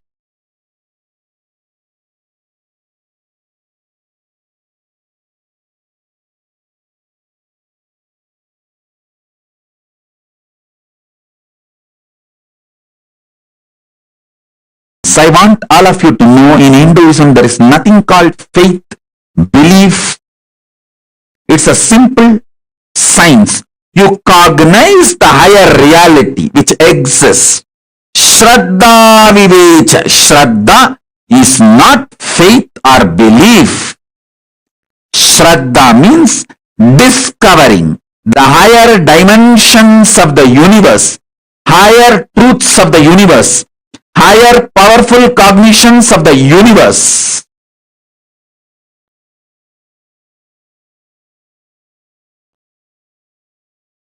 And manifesting those powerful cognitions as powerful life and lifestyle. So, in Hinduism, miracles are not miracles, science.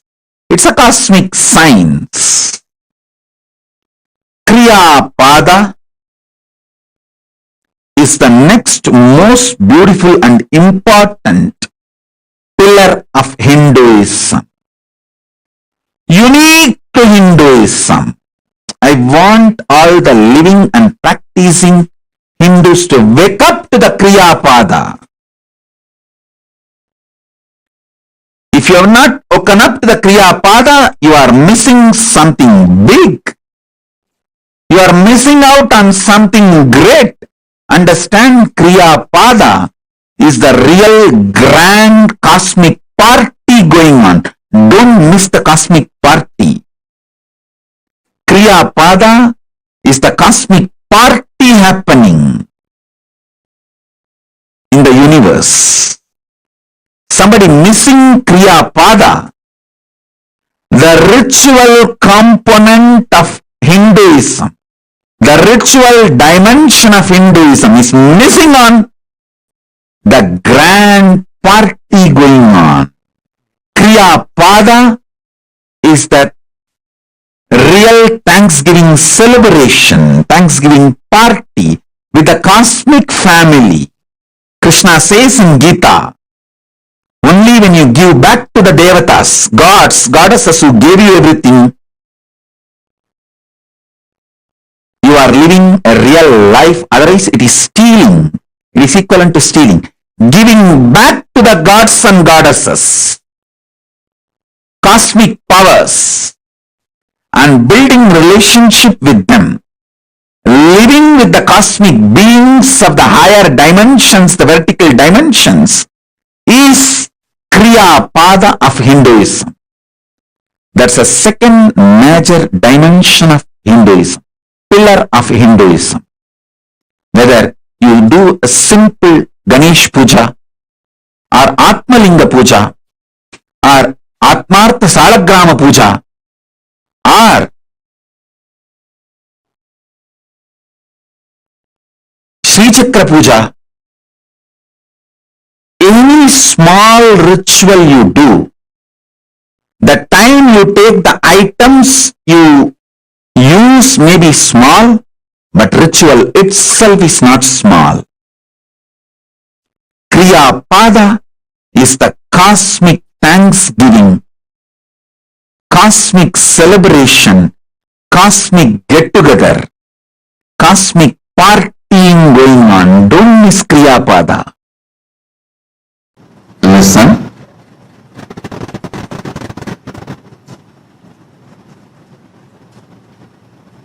Every being can access to the universe, can connect with cosmos,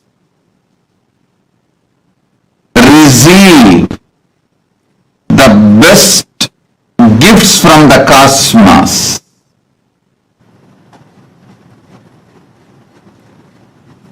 When I say cosmos, when I say we can connect with cosmos, understand, you should first understand the core component of the cosmos, the method through which you can connect with cosmos. Sanatana Hindu Dharma gives the detailed explanations, understandings, direct truths about cosmos.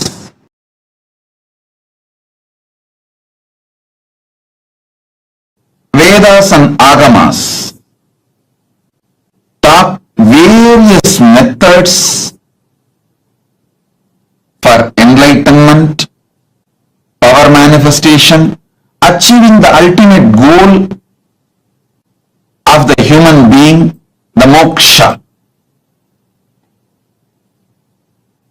Whole thing is roughly classified into four: Charyapada, Kriyapada, Yogapada, Jnanapada. It is also called Charya Yoga, Kriya Yoga, Yoga Yoga, Jnana Yoga. Listen. Charyapada, Kriyapada, Yogapada, Jnanapada.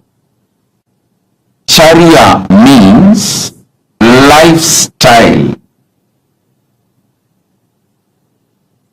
Lifestyle decides the success or failure of your life. Your lifestyle decides the outcome of your life. Your lifestyle decides your success or failure of the life. Listen.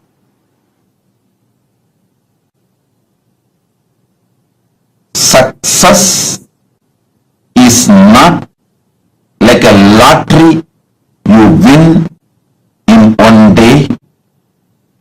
Failure is not an accident you come across suddenly one day. Success is not lottery you come across one day, you win one day. No. Success is habit. Listen. Success is habit. Anything you take, whether health,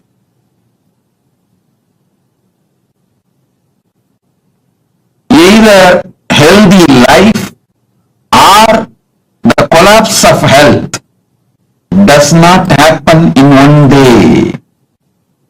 It's very rare you meet with accident and health collapses. That is very rare, exemption. But as a law of the life, as a law of the life, listen, success or failure is habit. Wealth does not happen in one day. Same way you don't lose in one day.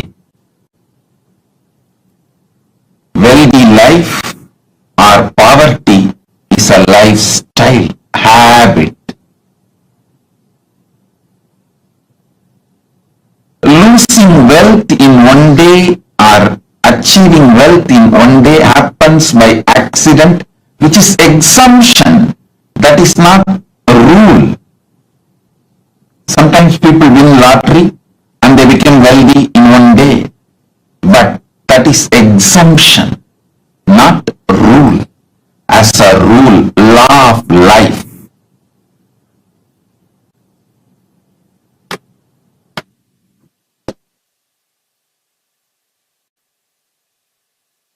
rule.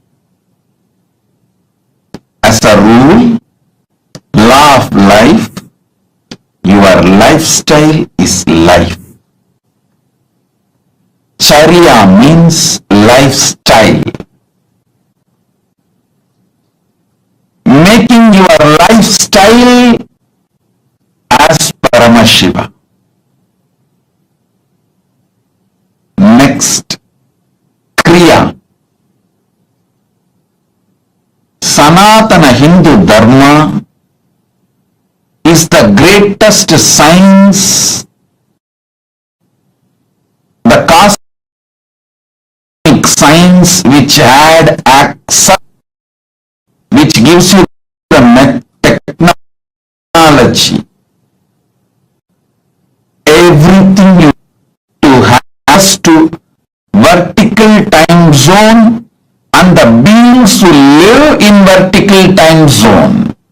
Listen, Sanatana Hindu Dharma provides techniques, tools, methods, machines, everything you need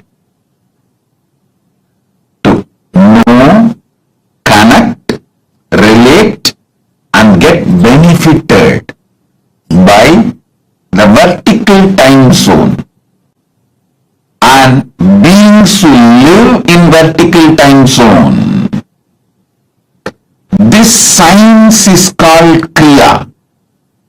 Listen, the higher lokas, vertical time zones, there are some higher and some lower.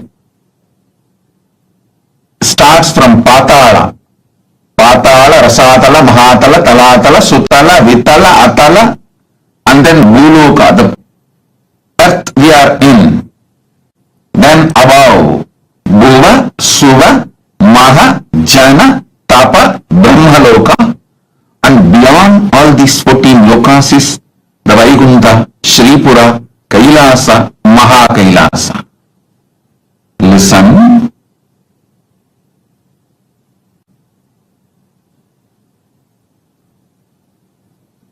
Sanatana Hindu Dharma knows the science of connecting with those vertical time zones and even to travel. In those days, long, long ago, the quantum physics and the modern day scientists started waking up to the truth of different time zones, the truths about the Big Bang and black hole and aliens before the science could catch up to all this. Keep this planet Earth better place for you to come back till you achieve the ultimate enlightenment, moksha. You need to be coming back again and again. At least for that sake, keep this planet Earth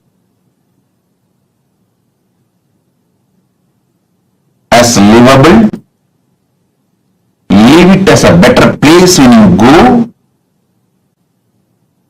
So please understand, Kriya Pada is all about the science, methodology to connect with higher world beings, vertical time zone beings, and with their help, making our life better, making this planet Earth a better place to live.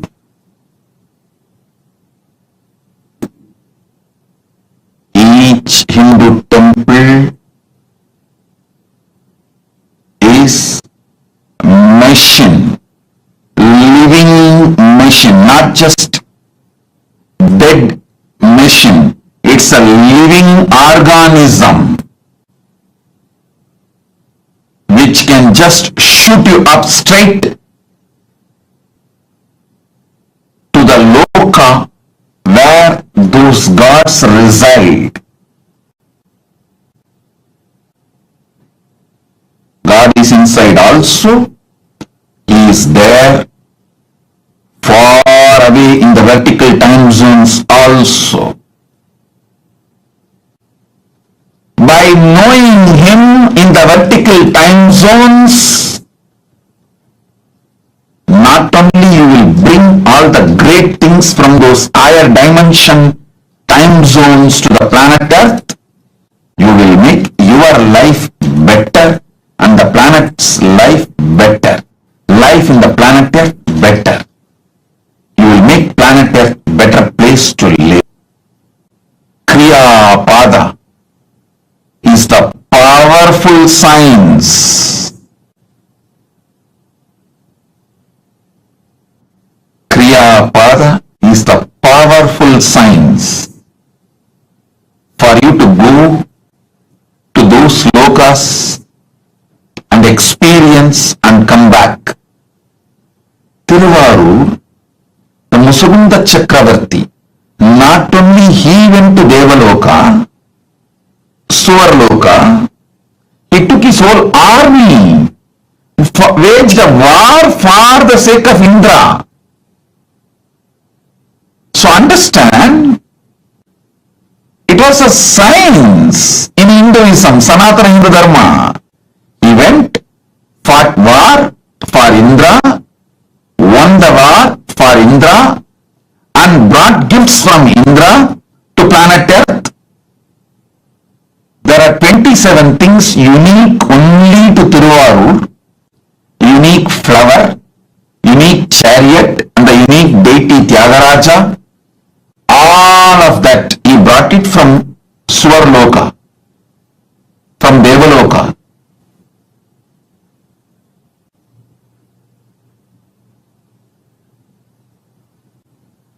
Listen. If you understand about the higher worlds,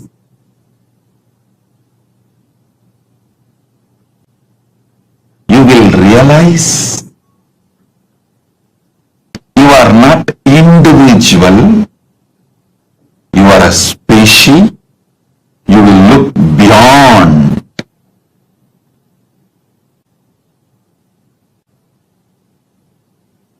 What you know as the world. When you look beyond what you know as the world, the path for moksha opens up. Path for enlightenment opens up. Kriya Pada is connecting with those higher vertical time zone beings. Yoga Pada is preparing your being with enough fuel to reach the enlightenment. Charya Pada is manifesting the lifestyle of Paramashiva as Paramashiva. Kriya Pada means connecting with Paramashiva, who is in KAILASA, and all the great superconscious beings in KAILASA like Ganapati, Nandi, Vishnu, Devi, Subramanya, all other gods. Connecting with all those gods, superconscious beings, and not only receiving blessings, grace from them, bringing all those great gifts to planet Earth and making this place a better place to live. So understand, Kriya Pada is method to reach KAILASA.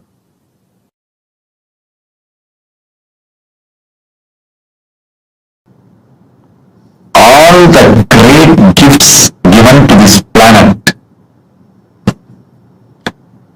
rare herbs, many things were brought from prerequisites, the vertical time zone, not only they enriched their life, they enriched the planet Earth. So understand, Kriya Pada is the methodology. Kriya Pada gives you the complete science. What is vertical time zones, higher worlds? Who are the super conscious beings living there? And what is their characteristics? And how to connect with them? How to bring them and their blessings, bring them and their blessings to planet Earth? Listen. Agamas are more than 10 crore verses. All the 28 agamas are more than 10 crore verses. And 18 Puranas are at least more than 1 crore Purana. And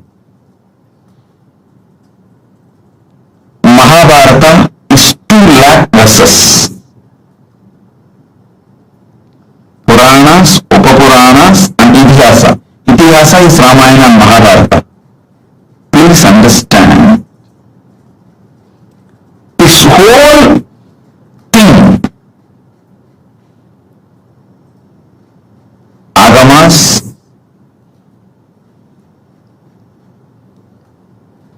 Puranas, Itihasas, this whole thing talks about the higher lokas, like what is Swargaloka, what is Pitraloka, what is Yamaloka, what is the Makarloka, Janaloka, Tapoloka, Brahmaloka. All these are spoken by various agamas, by various Puranas, various Upapuranas, various Upagamas,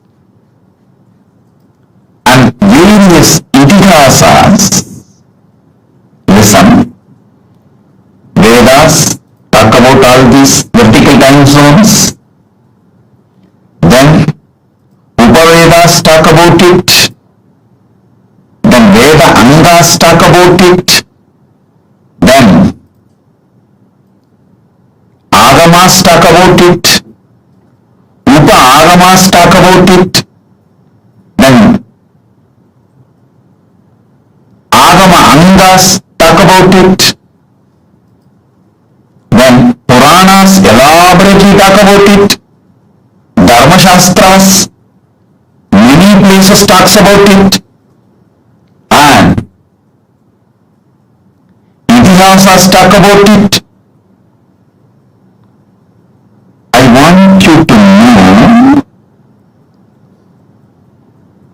for example, Kamadin means, whether you go to Vedas and read the description of Kamadin, or you go to Upavedas and read the description of Kamadin, or you go to the Veda Anga Shastras and read the description of Kamadin, or even the Vedanta Shastras and read about Kamadin, or the Agamas and read about Kamadin, Upa Agamas read about Kamadin, Agama Anga read about Kamadin, Agamantas read about Kamadin, Puranas read about Kamadin, Upapuranas read about Kamadin, Itihasas read the description of Kamadhenu, nowhere any inconsistency. Listen. Surely this whole scriptures are not written by one person. If it is written by one brain, then you should accept the person who wrote is God. Even the Agamas, Puranas, Vedas clearly tell who is who and who manifested what. In Vedas, it is very clearly saying these rishis saw these mantras, did not write, did not invent, did not create. They just experienced and noted it down. Same way Agamas very clearly says this form of Paramashiva revealed this Agama to this person. Same way Puranas very clearly says this Rishi, this Muni spoke this Purana to this person, clearly documented. How can such vast literature have consistency if it is not true? The earliest Veda, Rig Veda, and the most latest in this series of Veda, Agama, Purana, Idihasa is the last is Mahabharata. This whole thing covers minimum of 10,000 years. Minimum.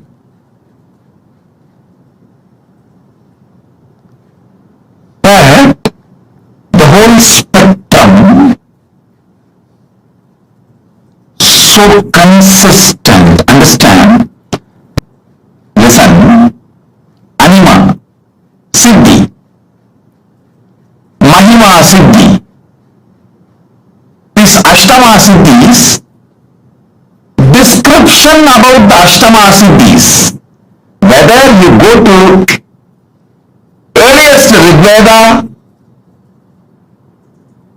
then Vedanga, then Upaveda, then Vedanta, then Agama, Upagama, Agamanta, then Agamanda,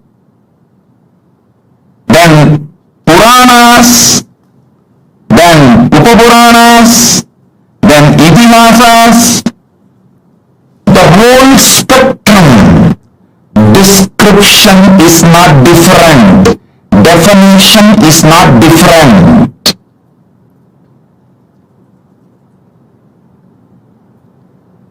If it was not something existing,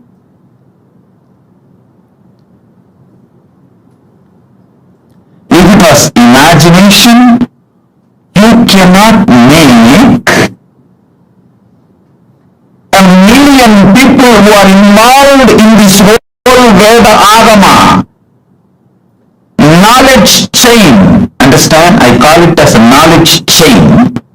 Guru Shishya Parampara.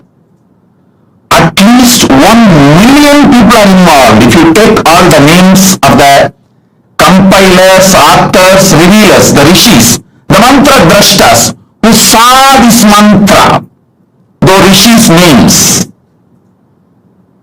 I don't know how many of you know. All the 108 Upanishads are compiled and revealed by Ramachandra Prabhu, Sri Rama, to Hanuman. You all always see Rama as a great king, great husband, Purushottama, Maryada, Purushottama, all these great qualities. But you guys forgot to see, Rama was a great teacher. He compiled all the 108 Upanishads. Go and read the Mukti Upanishad. It says very clearly, Rama compiled all the 108 Upanishads and revealed it to Hanuman in Mukti Upanishad. means if you take it out, the revealers, rishis, compilers, and authors, like Mahabharata was authored by Vyasa.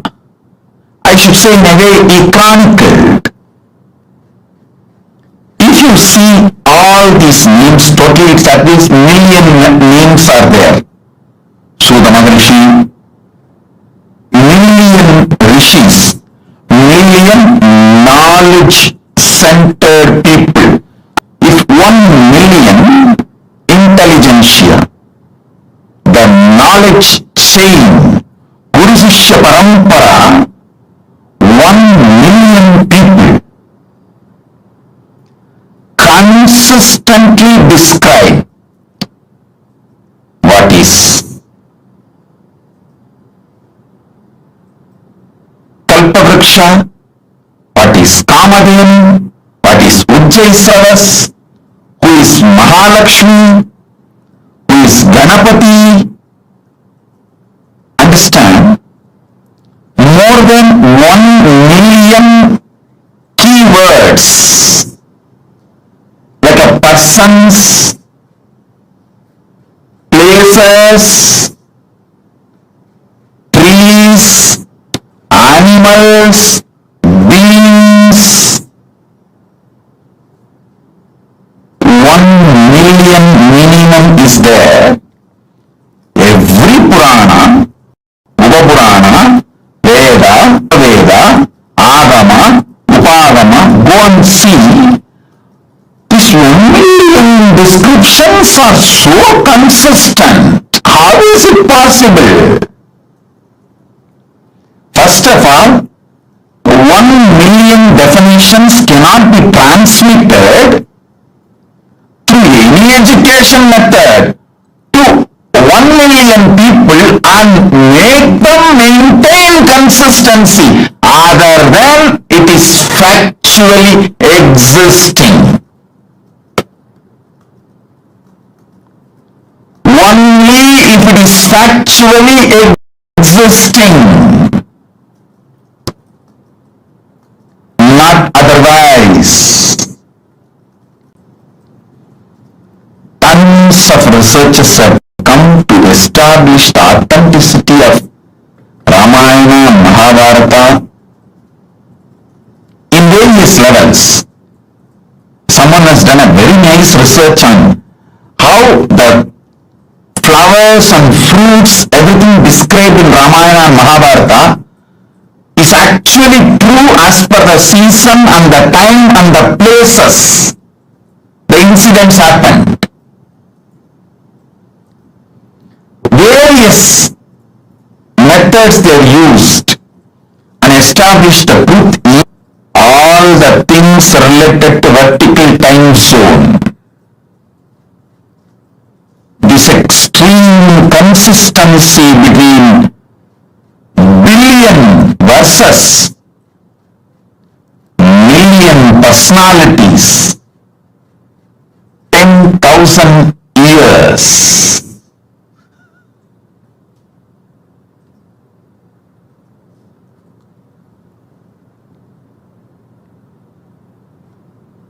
Demonstrates extraordinary consistency, proves the higher worlds exist. Our masters had access to it. They went, experienced those superconscious beings, enjoyed them, and invited them and brought them to planet Earth, brought those great things from those vertical time zones to planet Earth, made this planet Earth a better place to live.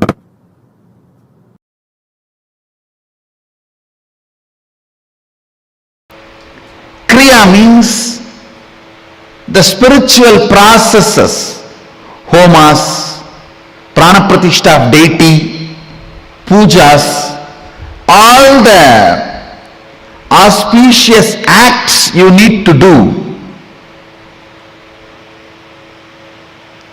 to achieve the spiritual experience or spiritual powers. Please understand.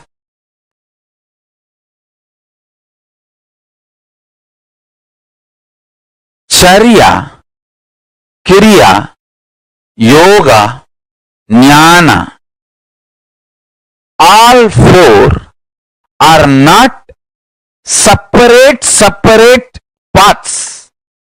They are integral components of enlightened lifestyle. I'll explain. Listen carefully. Charya means the lifestyle of Kailasa, Paramashiva, Jnana.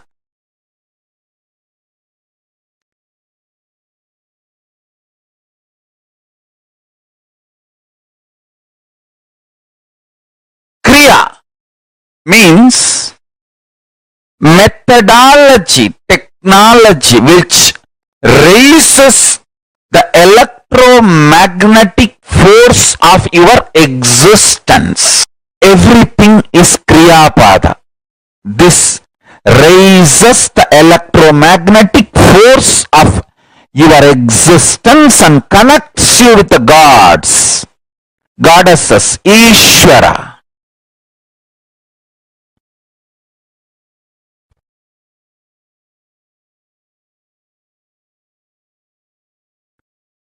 Yoga means raising your Kundalini and connecting with Paramashiva.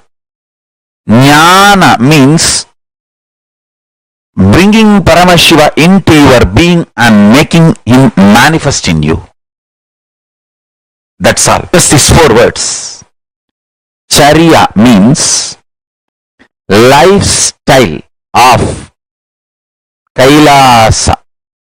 Strategies, principles, ideas about how an individual should connect with himself and with the world. Jiva connecting with the Jagat is Charya Pada. Jiva connecting with Ishvara, individual connecting with God, is Kriya Pada. Raising your Kundalini Shakti and connecting with Paramashiva is Yoga Pada. Making Paramashiva land in you and manifest in you is Jnana Pada. I just want all of you to pen down one line about Charya, Kriya, Yoga, Jnana. Just 4 lines. Means 1 line about Charya, 1 line about Kriya, 1 line about Yoga, 1 line about Jnana. Just to make sure you grasp what I expressed. You can put it in the Facebook status or pen down as in paper. I'll give you a few minutes. Do that. Then I will continue the satsang. Now listen. In Charya Pada, Kriya Pada, Yoga Pada, Jnana Pada, there are different levels of sadhana. See, in Charya Pada itself, there is a little bit of Kriya. Charya Pada is not like a watertight compartment. These 4 are not like a watertight compartments. In Charya Pada itself, there is certain Kriyas like a Saiva Sandhya. Saiva Sandhya is a mandatory for anyone who lives the lifestyle of Paramashiva. Same way, Yoga Pada. In Charya Pada, even in the lifestyle of Paramashiva, simple pranayama is mandatory. So, even in Charya Pada, there is a little bit of Yoga Pada. Even in Charya Pada, there is a little bit of Jnana Pada. In Charya Pada, even in the lifestyle of Paramashiva, Every day you have to read a little bit of scriptures. Shastra Adhyayana is mandatory. So, same way, in Kriyapada, in Kriya also, there is certain aspects of Charyapada. The person who does Kriya has to take bath as per Charyapada. And Kriyapada as Yogapada. He has to do Pranayama. Kriyapada as Jnanapada. He has to do Buddha Suddhi. And Dhyana means he has to be fully alive with powerful cognitions of Vidyapada, Jnanapada. Listen intensely. When you decide to celebrate Paramashiva in your body,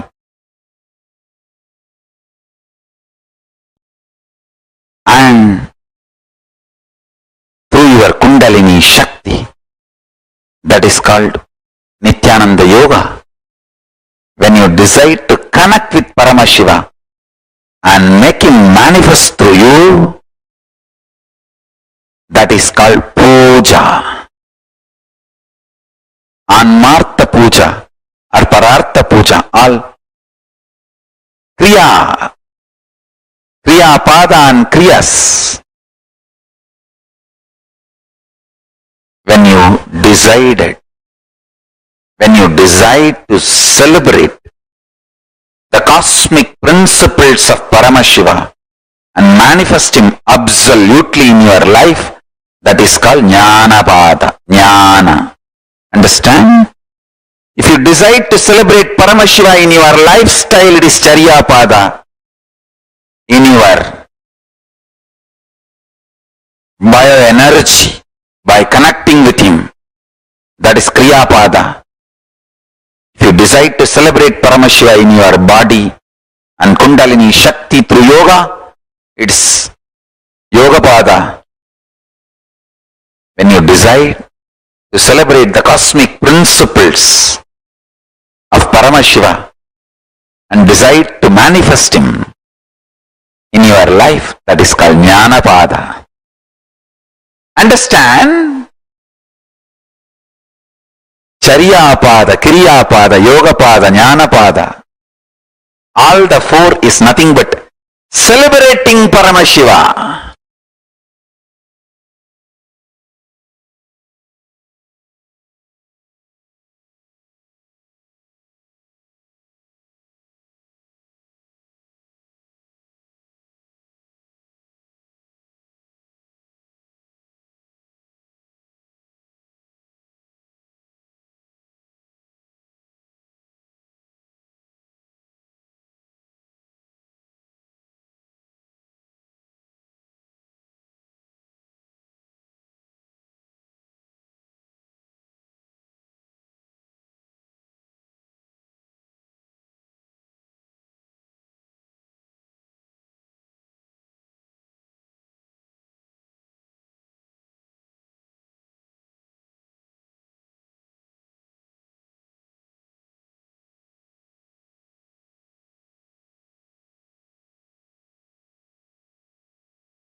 Nithyananda, to all the participants once again.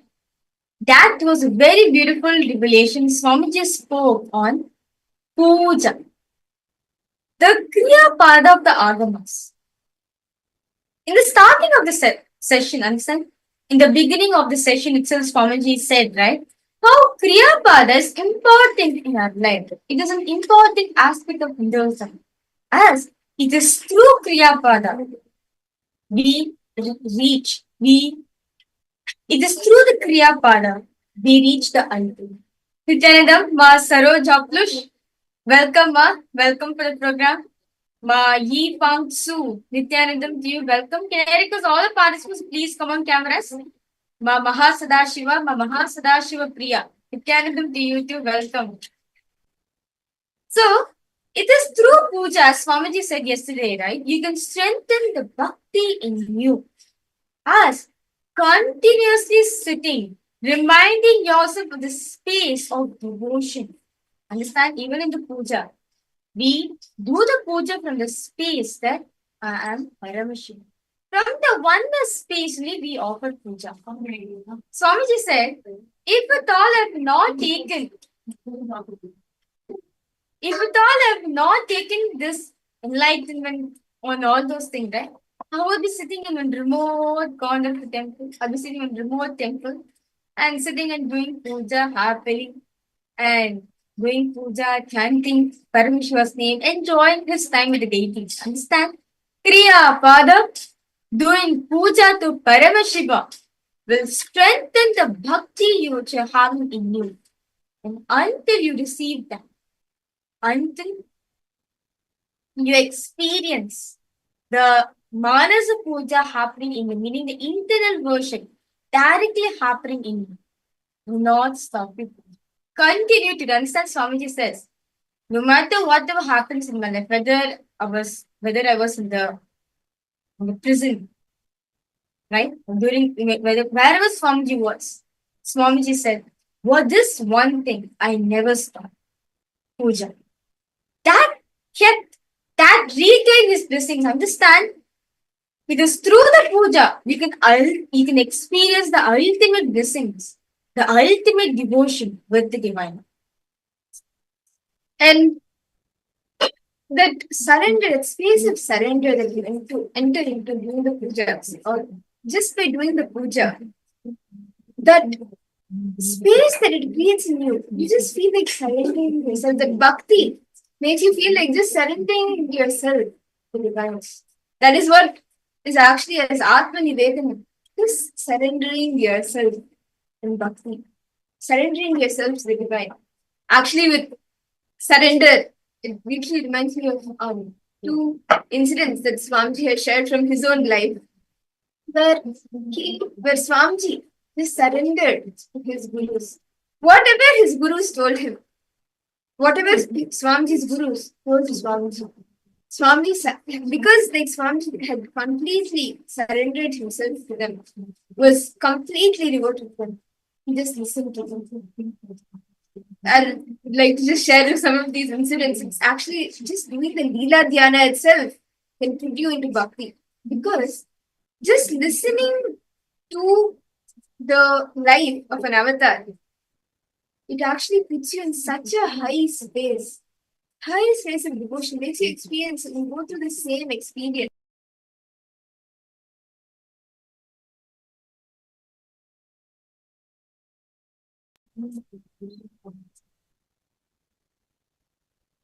And one way, like there are multiple areas where Swamiji has just surrendered to his gurus, and the way that Swamiji is opening himself to all of us to surrender ourselves, to experience that bhakti, for all of us to experience that, to do the puja externally, to build that Manas Puja, the bhakti within us, for that strengthening to happen. Swamiji has beautifully opened himself through the Pratyaksha Pada Puja, where just by offering your gratitude, your devotion at Swamiji's feet, you can have thousands of breakthroughs. You can break free from so many karmic bondages that you're having, and just experience, strengthen that bhakti within you. Actually, there are so many, like literally every person you speak to, and I see here also Ma Saroj, Ma Mahasadashiva, Ma Sadashiva, Ma Mahasadashiva Priya, each and every one of you, and like literally every single devotee, every single person, right after offering the Pada Puja, you experience some or the other breakthrough because that is like the conscious strength training that is happening in you.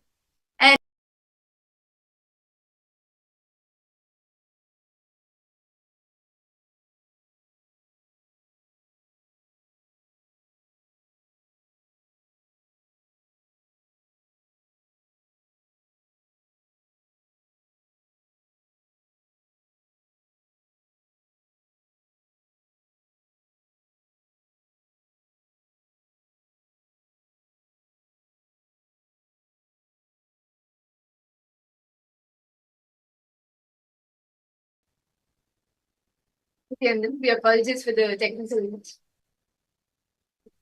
See, actually, just by offering the Pratyaksha Pada Puja, by offering your gratitude, doing the Pada Puja gives you immense, like, it strengthens the Bhakti within you. It consciously strengthens. That is the strength training that Swamiji gives, right?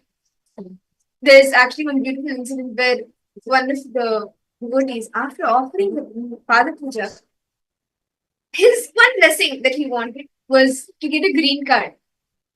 And he, along with many of his other friends and another group, all of them had applied for the green card together. And this devotee, he offered the Pada Puja, he requested for blessings to manifest the green card so he could travel.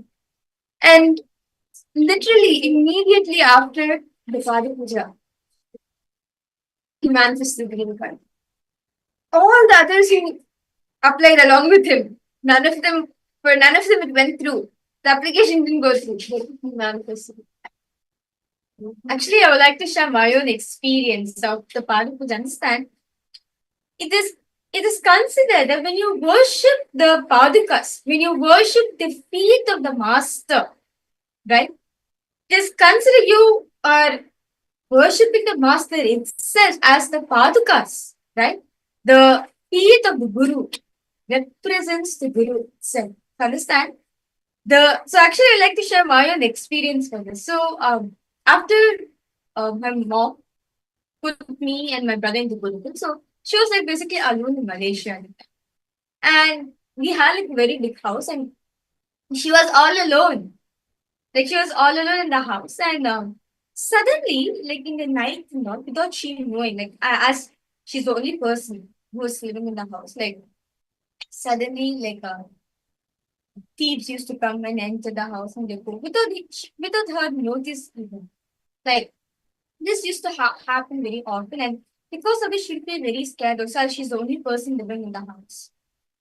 And one of the Sundays, like it's every Sunday in Gurukul to talk to our parents. Okay, so that Sunday I called my mom, and my mom was kind of sad. She was like, "What happened? Like what's happening?" And she was saying to me that I don't feel I'm safe, and I feel I need something more. I was like, okay, go ahead. What is it that you want to manifest? What is it?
Yes. Nithyanandam to all parts. Sorry for the technical. So as I was saying, right? So it was a Sunday, and I called my mom, and she was kind of like, she was in tears, and she was saying to me that I don't live alone in the house, and this house is actually like, oh, like she had many memories in the house. So this house was kind of little dear to her heart, and she didn't want to leave her house and go, but at the same time, she was alone. So she was kind of like sad, and she was like saying that you guys are not really even, and I'm all alone in the house. And I said, wait, who said so? Swamiji is there with you. Like actually in the house, the moment you entered, there was a big photograph of Swamiji. Like literally anyone who enters the house, the first thing they see is Swamiji's photograph.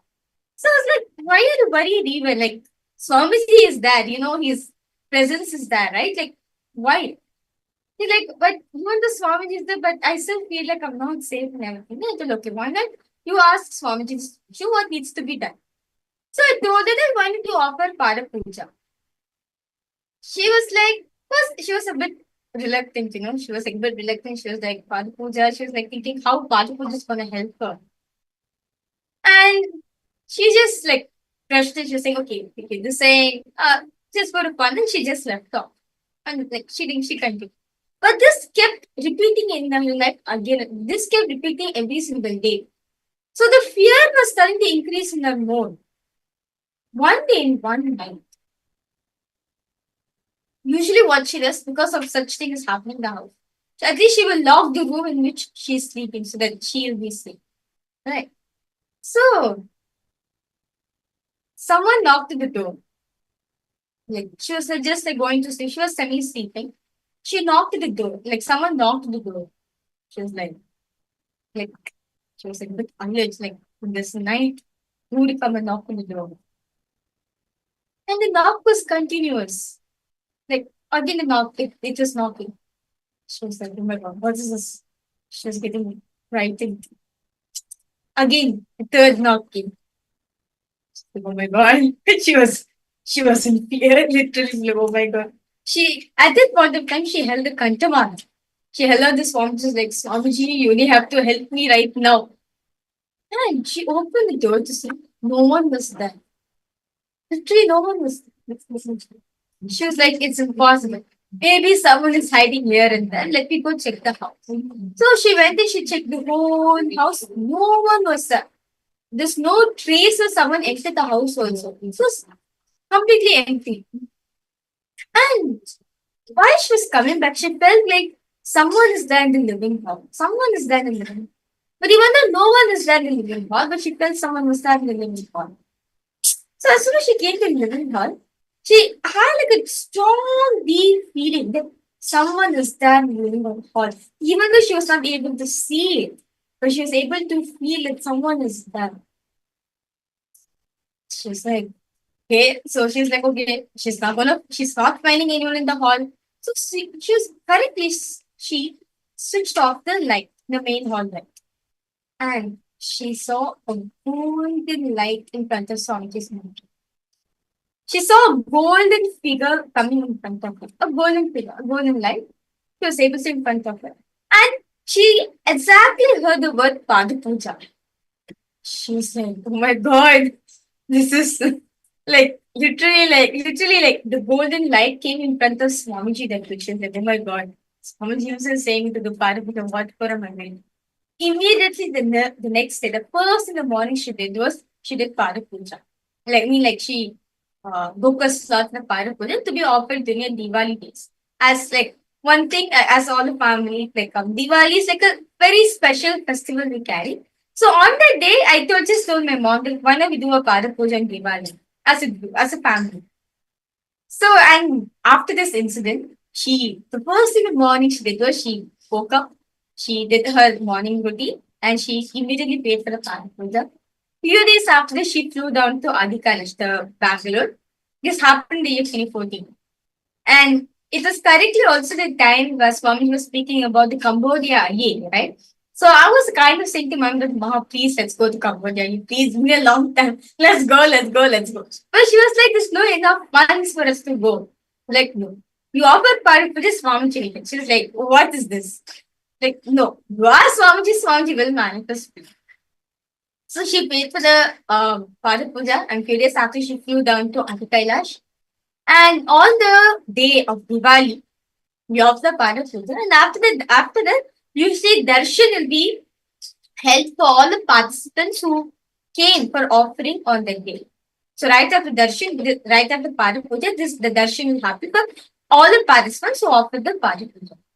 So when my mom went, my mom went to receive the darshan, to receive the blessings from Swamiji. Swamiji asked her, Swamiji asked her, why you didn't listen to me? She was so shocked, because the first time in her life, she could literally feel Swamiji literally answered her prayer. Like she was like, why you didn't listen to me? There are so many ways. I told you to offer the Paramashivoham, but why you didn't listen to me? She was just so shocked. She's like, Swamiji, I'm so sorry, Swamiji. I should never doubted you. And Swamiji said, okay, don't worry, I will take care of him hereafter. And you will manifest the funds also. She offered the Parapuja a week after. Some random agent called her. She's like, ma'am, we have 3 tickets available for you to go to Cambodia.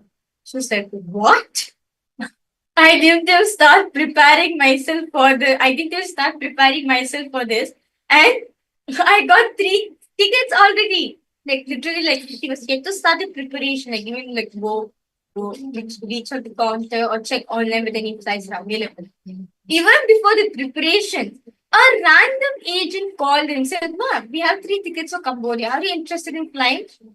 It's like, oh my God, Swamiji, you are the one who manifested this. Understand? When you offer the Pada Sevana, understand? When you're doing the Pada Seva, when you're doing the Pada Puja to Swamiji, any karmas, anything you want to manifest in your life, he takes care. Understand? When you offer whatever you have the best to Swamiji, he showers you with the ultimate thing. That's why Swamiji says, no matter whatever happens in your life, do not stop puja.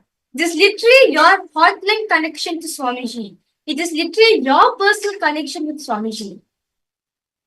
Literally, like, how if you can experience it? Can I request all participants to post? How if you can experience this in their own life? That whenever I sit for puja, I feel as if Swamiji is there with me. I could literally feel Swamiji in me. Can I request all participants to share?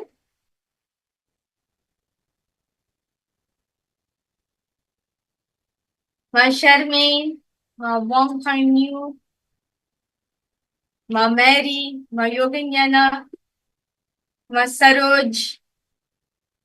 When you understand, like when you just by offering the Pada Puja, like when you're doing your own Pada Puja, like doing the puja to your own Padakas in your Atmalinga, right?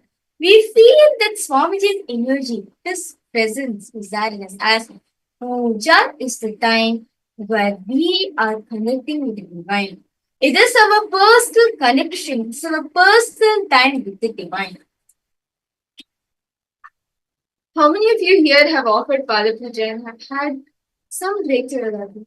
Because, see, actually, when you just do the Pada Puja, you just immersed in the devotion. Whether sometimes many people I've heard that you'll be so resistant to get into spirituality.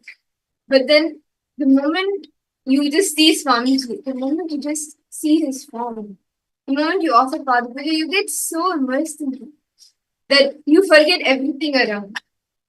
You just get immersed in that space, that moment.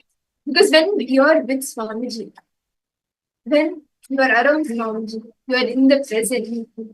Nithyananda Ma Teresa. Nithyananda Ma Teresa. Okay. So you understand, when you just do Pada Puja, offering the Pada Puja is the best way, as Swamiji revealed yesterday. It is the way you can strengthen this. It's the strength training to awaken the Bhakti in you. Just like how you go for the gym to make your body fit. Puja, the worshipping is the way to strengthen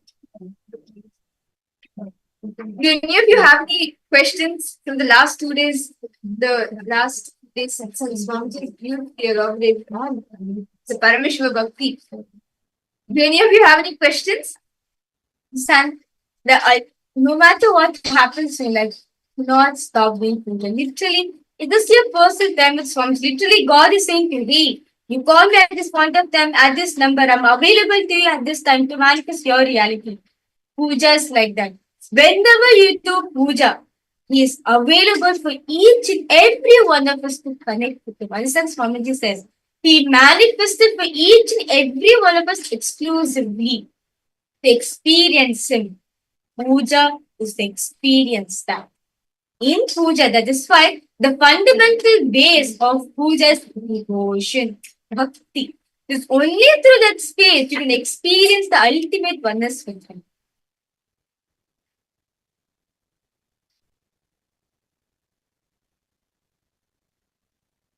And when you are doing the Pada Puja, the Pada Sevanam, just worshipping the feet of the Guru, serving the feet of the Guru, whether you want it or not, you ultimately surrender yourself.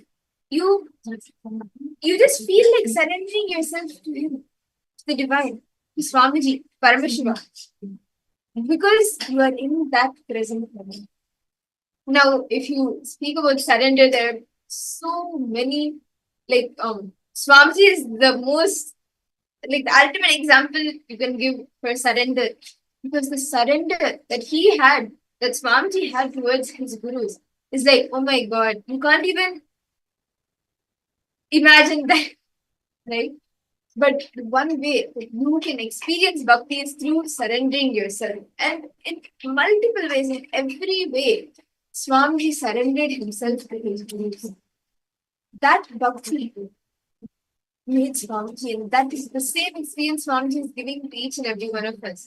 Actually, Swamiji has shared like multiple experiences of his own, of Swamiji's very own experiences, where just by surrendering to the Guru, you can manifest each and everything. Actually, there was this beautiful incident that happened in Swamiji's life, where how many of you have heard the incident where the two sunsets had happened? Swamiji has shared this quite a few times. How many of you have heard this Leela of Swamiji's, where Swamiji was in Dharmagiri Yogeshwara and two sunsets had happened on the same day? Ma Teresa, Ma Irene, Ma Saroj, Ma Irene Levels, Nithyananda, Ma, welcome. Nithyanandam, Razvan, Blaza. Nithyanandam, Razvan, Blaza. Nithyanandam to you, welcome to the program. Requesting if you can come on camera, please. Nithyanandam, Ma Saroj, those are the viewers who are watching us through YouTube and various different social media platforms. Nithyanandam, welcome to all of you. Ma Shulni Durga, Ma Kaili Mom. See, actually, there was this on this one day when this was during the 9 months when Swamiji was with Arunagiri Yogeshwara, and the leelas between Swamiji and Arunagiri Yogeshwara, it is like it is Paramashiva as both the Guru and the disciple, and Swamiji just surrendered himself to Arunagiri Yogeshwara. So one day, for one of the initiations that Arunagiri Yogeshwara wanted to give to Swamiji, Arunagiri Yogeshwara told Swamiji to get a few items for that initiation. And so Swamiji said, okay, and he went to get the items. He went to his grandfather's shop, that was where the items were. He asked for the money to get the items. So he went to his grandfather's shop and he asked for the money. And he got the money, his grandfather gave him the money. But Swamiji thought, okay, let me get a little bit more for some other items as well. So, after speaking to his grandfather, he got a little bit more money. And Swamiji got all the items for the puja. By the time, see, actually, this initiation was supposed to happen before the sunset. By the time Swamiji got all the things, it had already become sunset, and Swamiji went to Arunagiri Yogeshwara. And seeing Karnagiri Vishwara Swamiji, I was like, oh my god, some miss is there. So then, that very moment, Swamiji just decided to let me surrender. Swamiji understood where his miss was. And he just surrendered himself to Karnagiri Vishwara. Completely with Karnagiri Vishwara. And that very moment, when Swamiji surrendered himself to Karnagiri Vishwara, the sun, like, you could actually see the sun again came. Arungi Yogeshwara initiated Swamiji into the initiation, and the sunset again happened. Actually, to go more deeper about this, right? Yes, Nithyanandam, Razwan Reza, welcome. I see actually you joined us from YouTube. Yes, Nithyanandam, nice to see. Could you just introduce yourself? Where are you from? How did you get to know Swamiji? How is your Bhakti with Swamiji?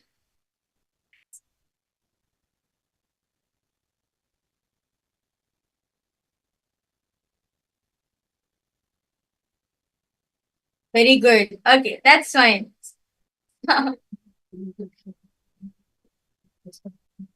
Nice to see you joining. Could you just introduce yourself a little more? Where are you from? Just to get you know. That's it. Not.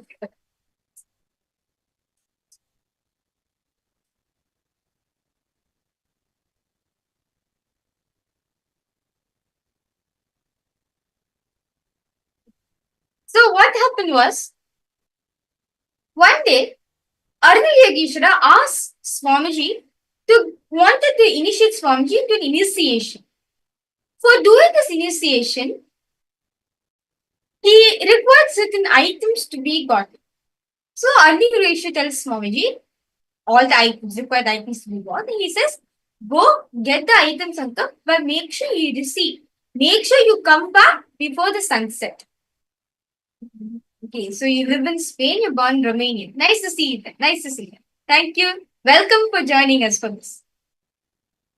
So what happened was, Swamiji goes. So morning he goes. First Swamiji goes to his grandfather. As the grandfather is the one who has like more money and everything, right? So he goes to his grandfather first, and actually, Swamiji actually very beautifully will say how his grandfather will have a cashier. This cashier only will give out the money to everyone. So, and only when Swamiji's grandfather only tells him the amount only, within themselves they'll have an eye-to-eye conversation. An eye-to-eye conversation they'll have. With that only they'll clarify the amount needs to be given, and they give out. So, Swamiji was nagging. Swamiji was standing next to Swamiji's grandfather. Swamiji said, Tata, please give me some amount of money.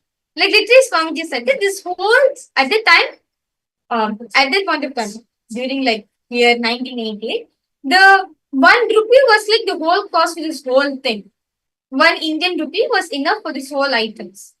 So Swamiji was standing there, and Swamiji was asking, Tata, please, I need some money for my initiation to get few items.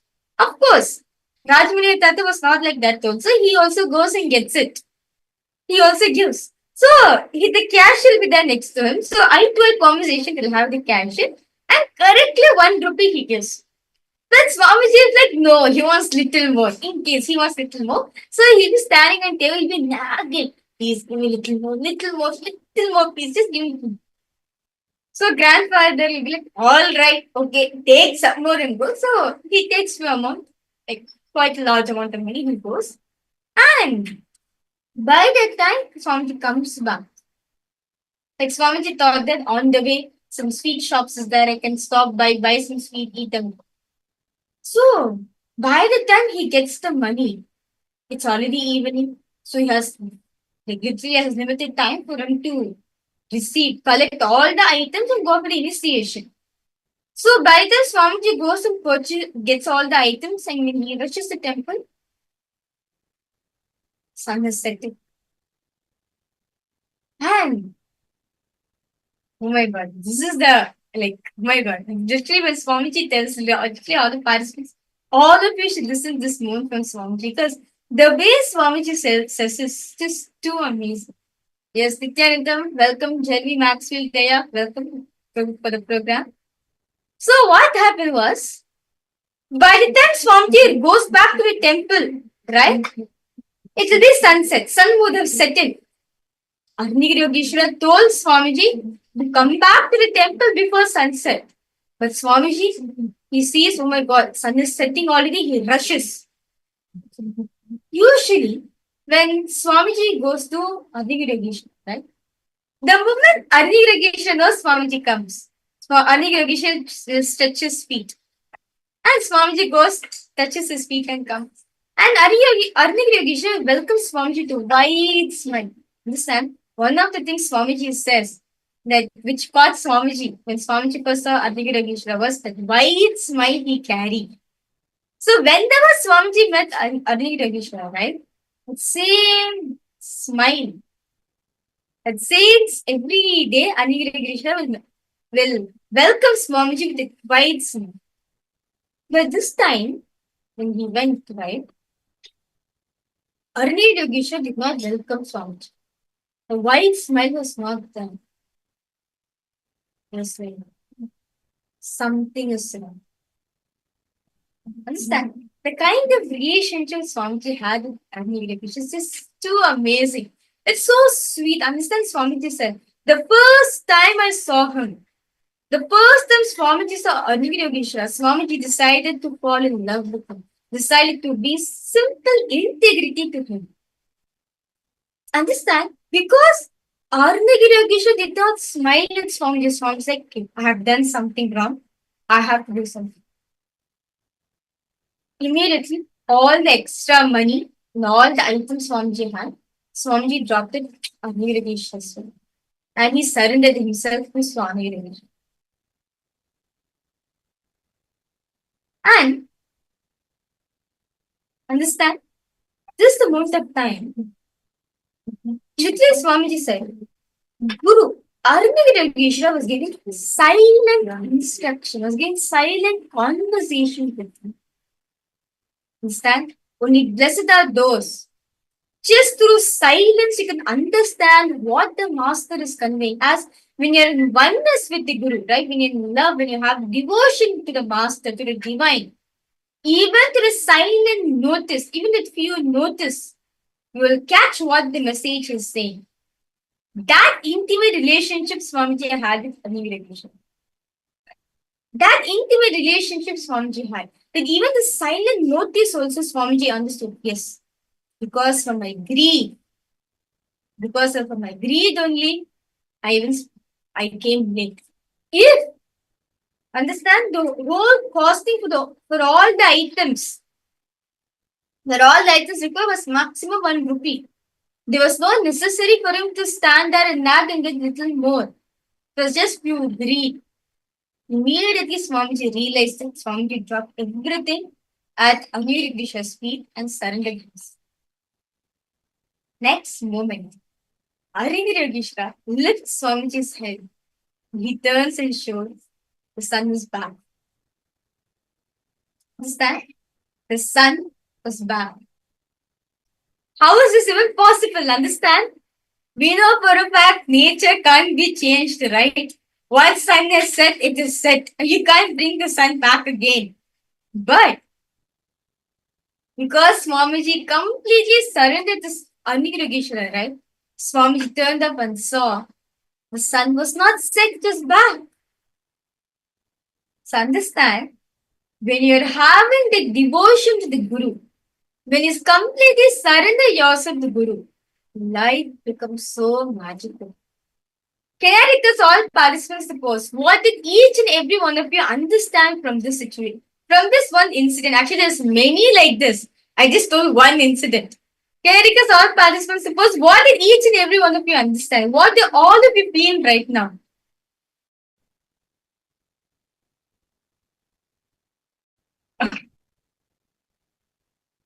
Okay, Ma Teresa, Ma Irene, and even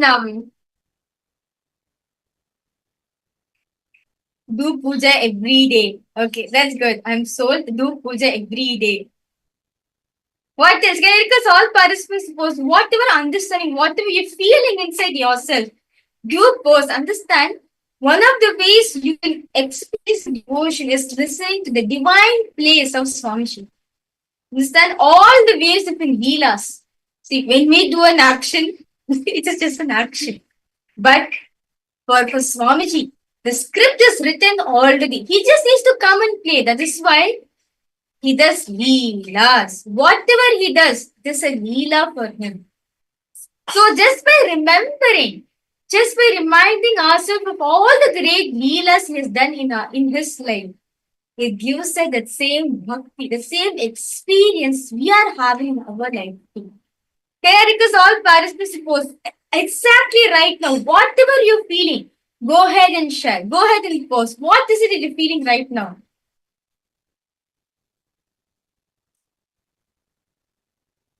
Razvan Blazaya, yes, Nithyananda. I request you to post there. Razvan Blazaya, have you when did you get to know Swamiji? How did you meet Swamiji? Ma Ananda Mahapurna Nithyanandam. I request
Nithyananda, to all the participants, we sincerely apologize for the technical glitch. We all listened to the beautiful experience that Swamiji himself has shared multiple times, where he has surrendered himself to Ardangiri Yogeshwara, to his gurus. And that is just surrendering yourself. The art of Nivedana is just one way out of so many ways that you can experience Bhakti. You can strengthen the Bhakti in you. And with that, let us all now immerse ourselves in Bhakti by doing the Sankirtana, the singing of Swamiji's name, Swamiji's glory. Let us all enter into the Sankirtana. And I request all the participants join along as we sing the glory of Swamiji, the name of Swamiji, the divine name of Swamiji.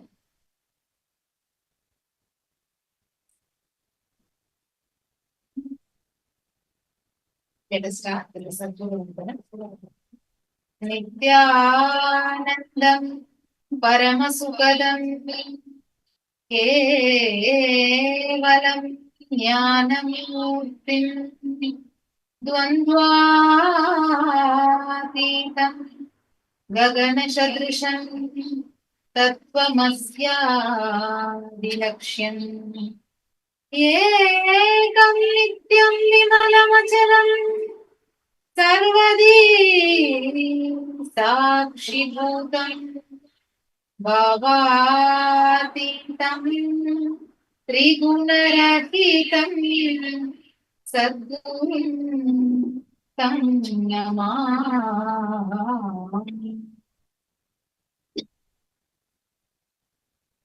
Remember Swamiji in your inner space and sing along as we immerse ourselves in the divine bhajans.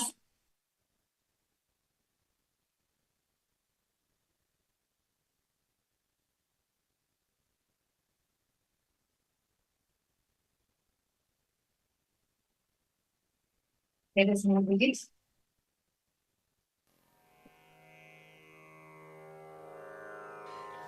Nitya Niteshwara Nitya Niteshwara Nitya Niteshwara Palayama Nitya Niteshwara Nitya Niteshwara Nitya Niteshwara Palayama Nitya Niteshwara Nitya Niteshwara Nitya Niteshwara Palayama Nitya Niteshwara Nitya Niteshwara Nitya Niteshwara Palayama Nitya Niteshwara Niteshwara Anandeshwara Palayama Nitya Niteshwara Nitya Niteshwara Anandeshwara Palayama Nitya Niteshwara Nitya Niteshwara Nitya Niteshwara Palayama Nitya Niteshwara Nitya Niteshwara Nitya Niteshwara Palayama Nitya Niteshwara Nitya Niteshwara Anandeshwara Palayama Nitya Niteshwara Nitya Niteshwara Anandeshwara Palayama Arunachala Shiva Sharanam Sharanam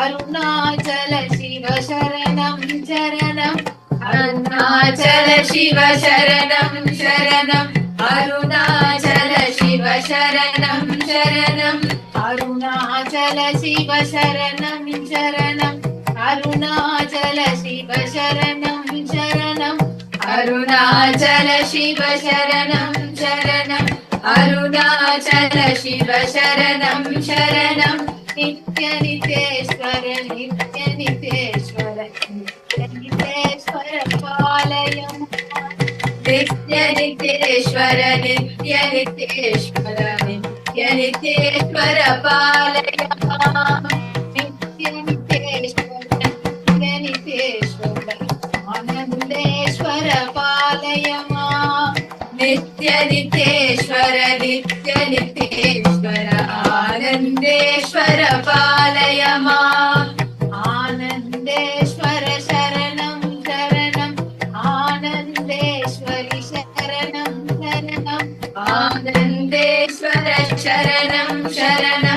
आनन्देश्वरि शरणं शरणम् आनन्देश्वर शरणं शरणम् आनन्देश्वरि शरणं शरणम् आनन्देश्वर शरणं शरणम् आनन्देश्वरि शरणं शरणम् नित्यनितेश्वर नित्यनितेश्वर नित्यनितेश्वर पालय माम् नित्यनितेश्वर नित्यनितेश्वर आनन्देश्वर पालय माम् नित्यनितेश्वर नित्यनितेश्वर नित्यनितेश्वर पालय माम् नित्यनितेश्वर नित्यनितेश्वर आनन्देश्वर पालय माम् मूलाधार चक्रे शरणं शरणं गणपति रूपे शरणं शरणं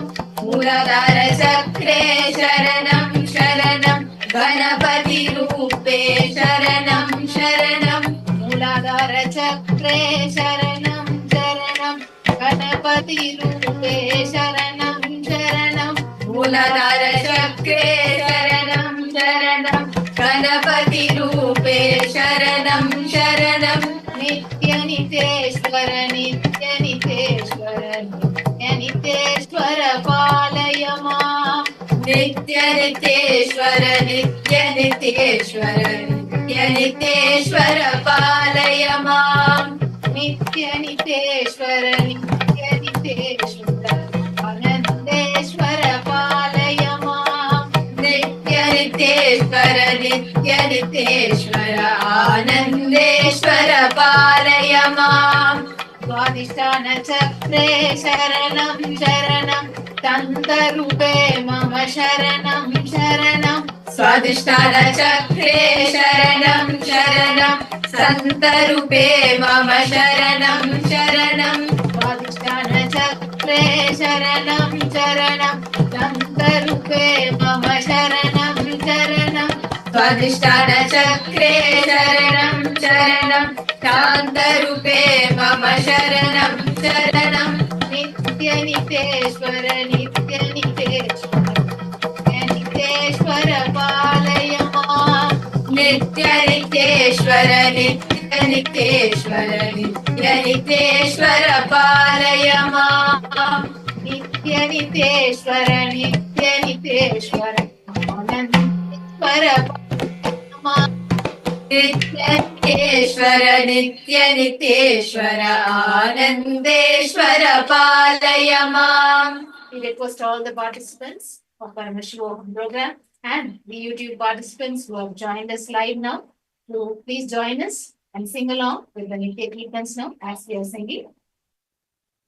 Manipura chakre sharanam charanam surya rupe mama sharanam sharanam Manipura chakre sharanam sharanam surya rupe mama sharanam sharanam Nityaniteshwara Nityaniteshwara Nityaniteshwara palaya maam Nityaniteshwar Nityaniteshwar Nityaniteshwar palaya maam Nityaniteshwara Nityaniteshwara Anandeshwara palaya maam Nityaniteshwar Nityaniteshwar Anandeshwar palaya maam Anahara chakre sharanam sharanam Vishnu rupe mama sharanam sharanam Anahata chakre sharanam sharanam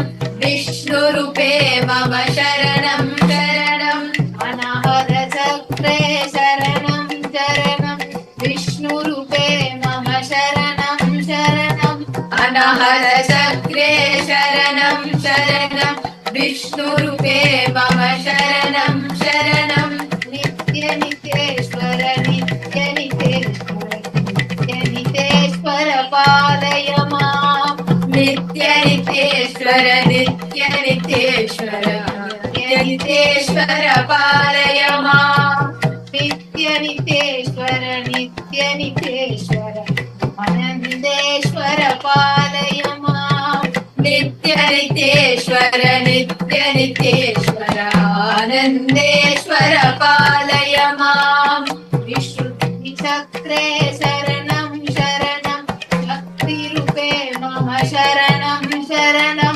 विशुद्धिचक्रे शरणं शरणं शक्तिरूपे मम शरणं शरणं विशुद्धिचक्रे शरणं शरणं शक्तिरूपे मम शरणं शरणं विशुद्धिचक्रे शरणं शरणं शक्तिरूपे मम शरणं शरणं नित्यनित्येश्वर नित्यनित्येश्वर नित्यनित्येश्वर पालय माम् नित्यनित्येश्वर नित्यनित्येश्वर नित्यनित्येश्वर पालय माम् नित्यनित्येश्वर नित्यनित्येश्वर आनन्देश्वर पालय माम् नित्यनित्येश्वर नित्यनित्येश्वर आनन्देश्वर पालय माम्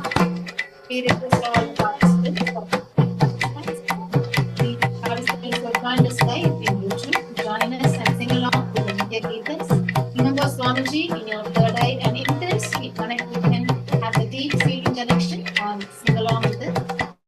Agnya Chakre Sharanam Sharanam Shivarupe Mama Sharanam Sharanam Agnya Chakre Sharanam Sharanam Shivarupe Mama Sharanam Sharanam Agnya Chakre Sharanam Sharanam Shivarupe Mama Sharanam Sharanam Agnya Chakre Sharanam Sharanam Shivarupe Mama Sharanam Sharanam Nityaniteshwara Nityaniteshwara Nityaniteshwara Palaya Maam Nityaniteshwara Nityaniteshwara Nityaniteshwara Palaya Maam Nityaniteshwara Nityaniteshwara Anandeshwara Palaya Maam Nityaniteshwara Nityaniteshwara Anandeshwara Palaya Maam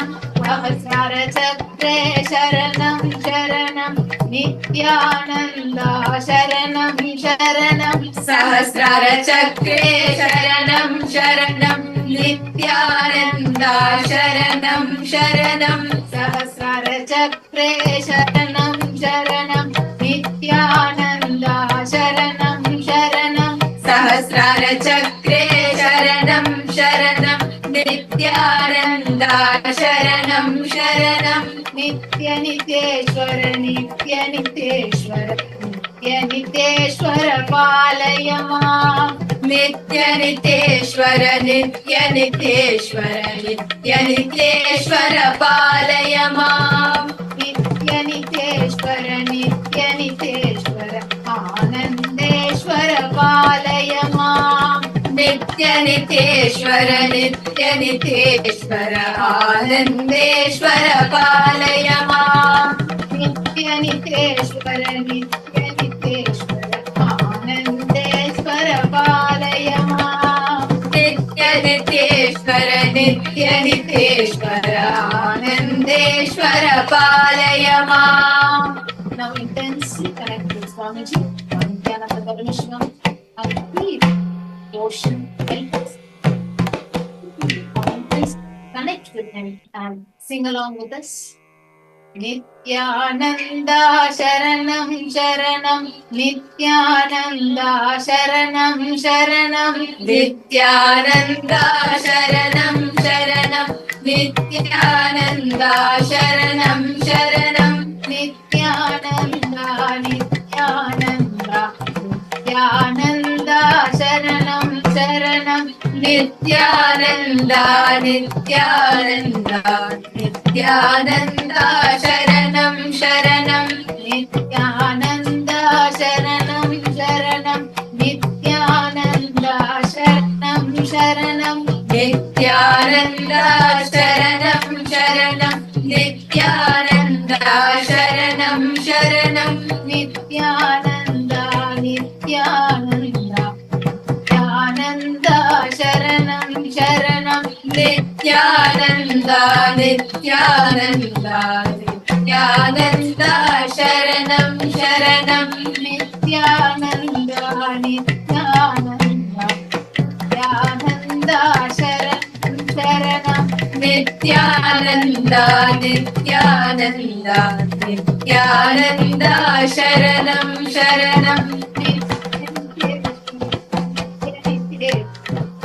Nityaniteshwara Palaya Mam, Nityaniteshwara, Nityaniteshwara, Nityaniteshwara Palaya Mam, Nityaniteshwara, Nityaniteshwara, Anandeshwara Palaya Mam, Nityaniteshwara, Nityaniteshwara, Anandeshwara Palaya Mam, Nityaniteshwara, Nityaniteshwara, Anandeshwara Palaya Mam, Nityaniteshwara, Nityaniteshwara, Anandeshwara Palaya Mam.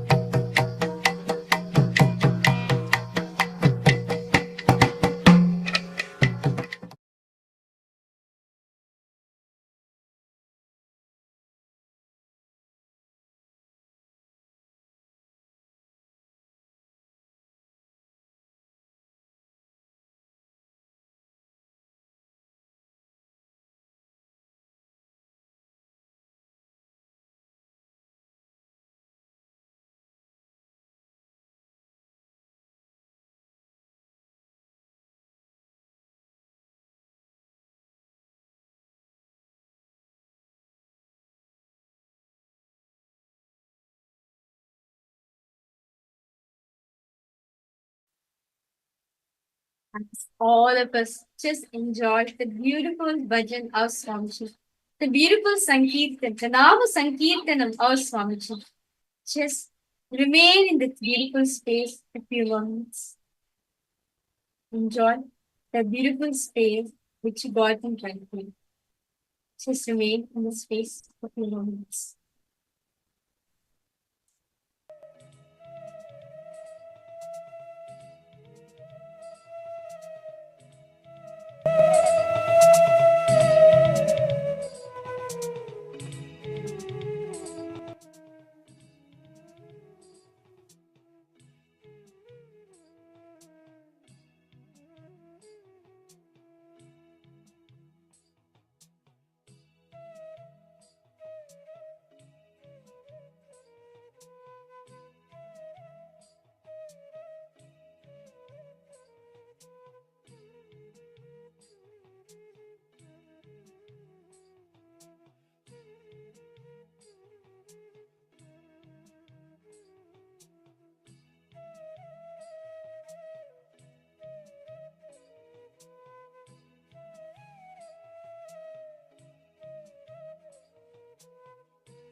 Nithyanandam, to all the participants.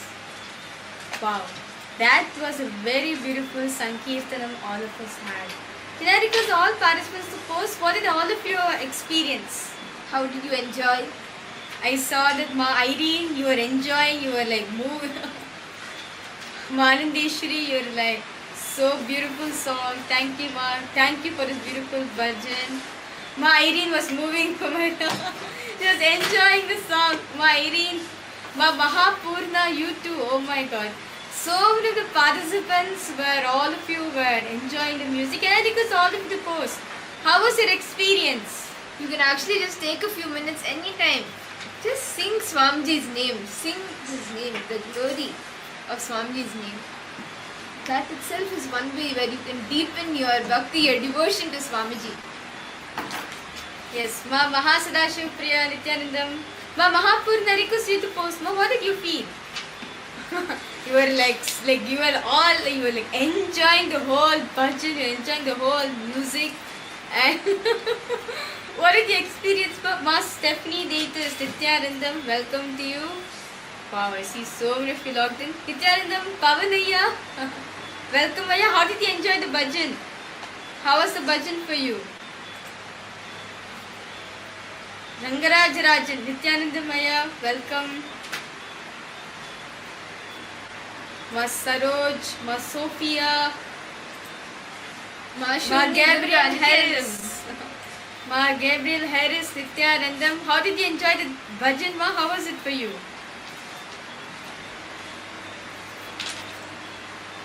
Amazing, lovely, beautiful. It was great. Do you understand? This is for each, understand all the participants, this is for each and every one of us to feel that Swamiji's presence, Swamiji's energy is there in each and every one of us. And just by connecting to that source, through devotion, through your bhakti, you can, you will experience the most ultimate space. And Swamiji beautifully revealed to all of us, right? Just the day before, how Paramashiva Bhakti is you knowing Paramashiva. But Paramashiva Vijnana is Paramashiva himself knowing you. Knowing you is Paramashiva. Like Paramashiva knowing you is Paramashiva Vijnana. And the best way you can experience the Paramashiva Vijnana, where you know, yes, Swamiji knows me. Proudly you can declare, Swamiji knows me, Paramashiva knows me, is by attending, being a part of the Paramashiva Sena, being a part, being Paramashiva's warrior, being a part of the Paramashiva Sena. And for all the participants, you have the chance now. Sign up, put your intention and join the Paramashiva Sena. Because this way, just by joining the Paramashiva Sena, from Paramashiva Bhakti, you can experience the Paramashiva Vijnana also.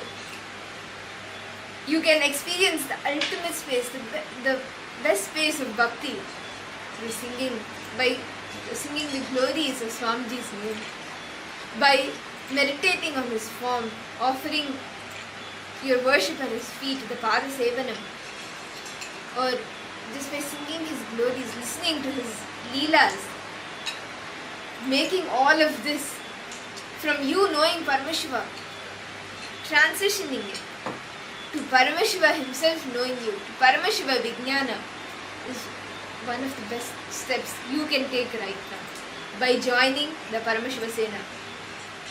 January 13th, the next Paramashiva Sena program is starting and you can be a part of it. You can become a Rajya Sabha member of KAILASA and experience how it is when Paramashiva himself knows you. Proudly you can declare, Paramashiva knows me. How many of you want to experience this? Ma Teresa, Ma Irene, Pavanaya, Rangaraja Rajanaya. I know all of us want to experience this. You always feel, yes, come whatever happens, Swamiji should know that yes, I am there. He should know me. How many of you want to have that experience? Can I request all of you to post a yes in the chat?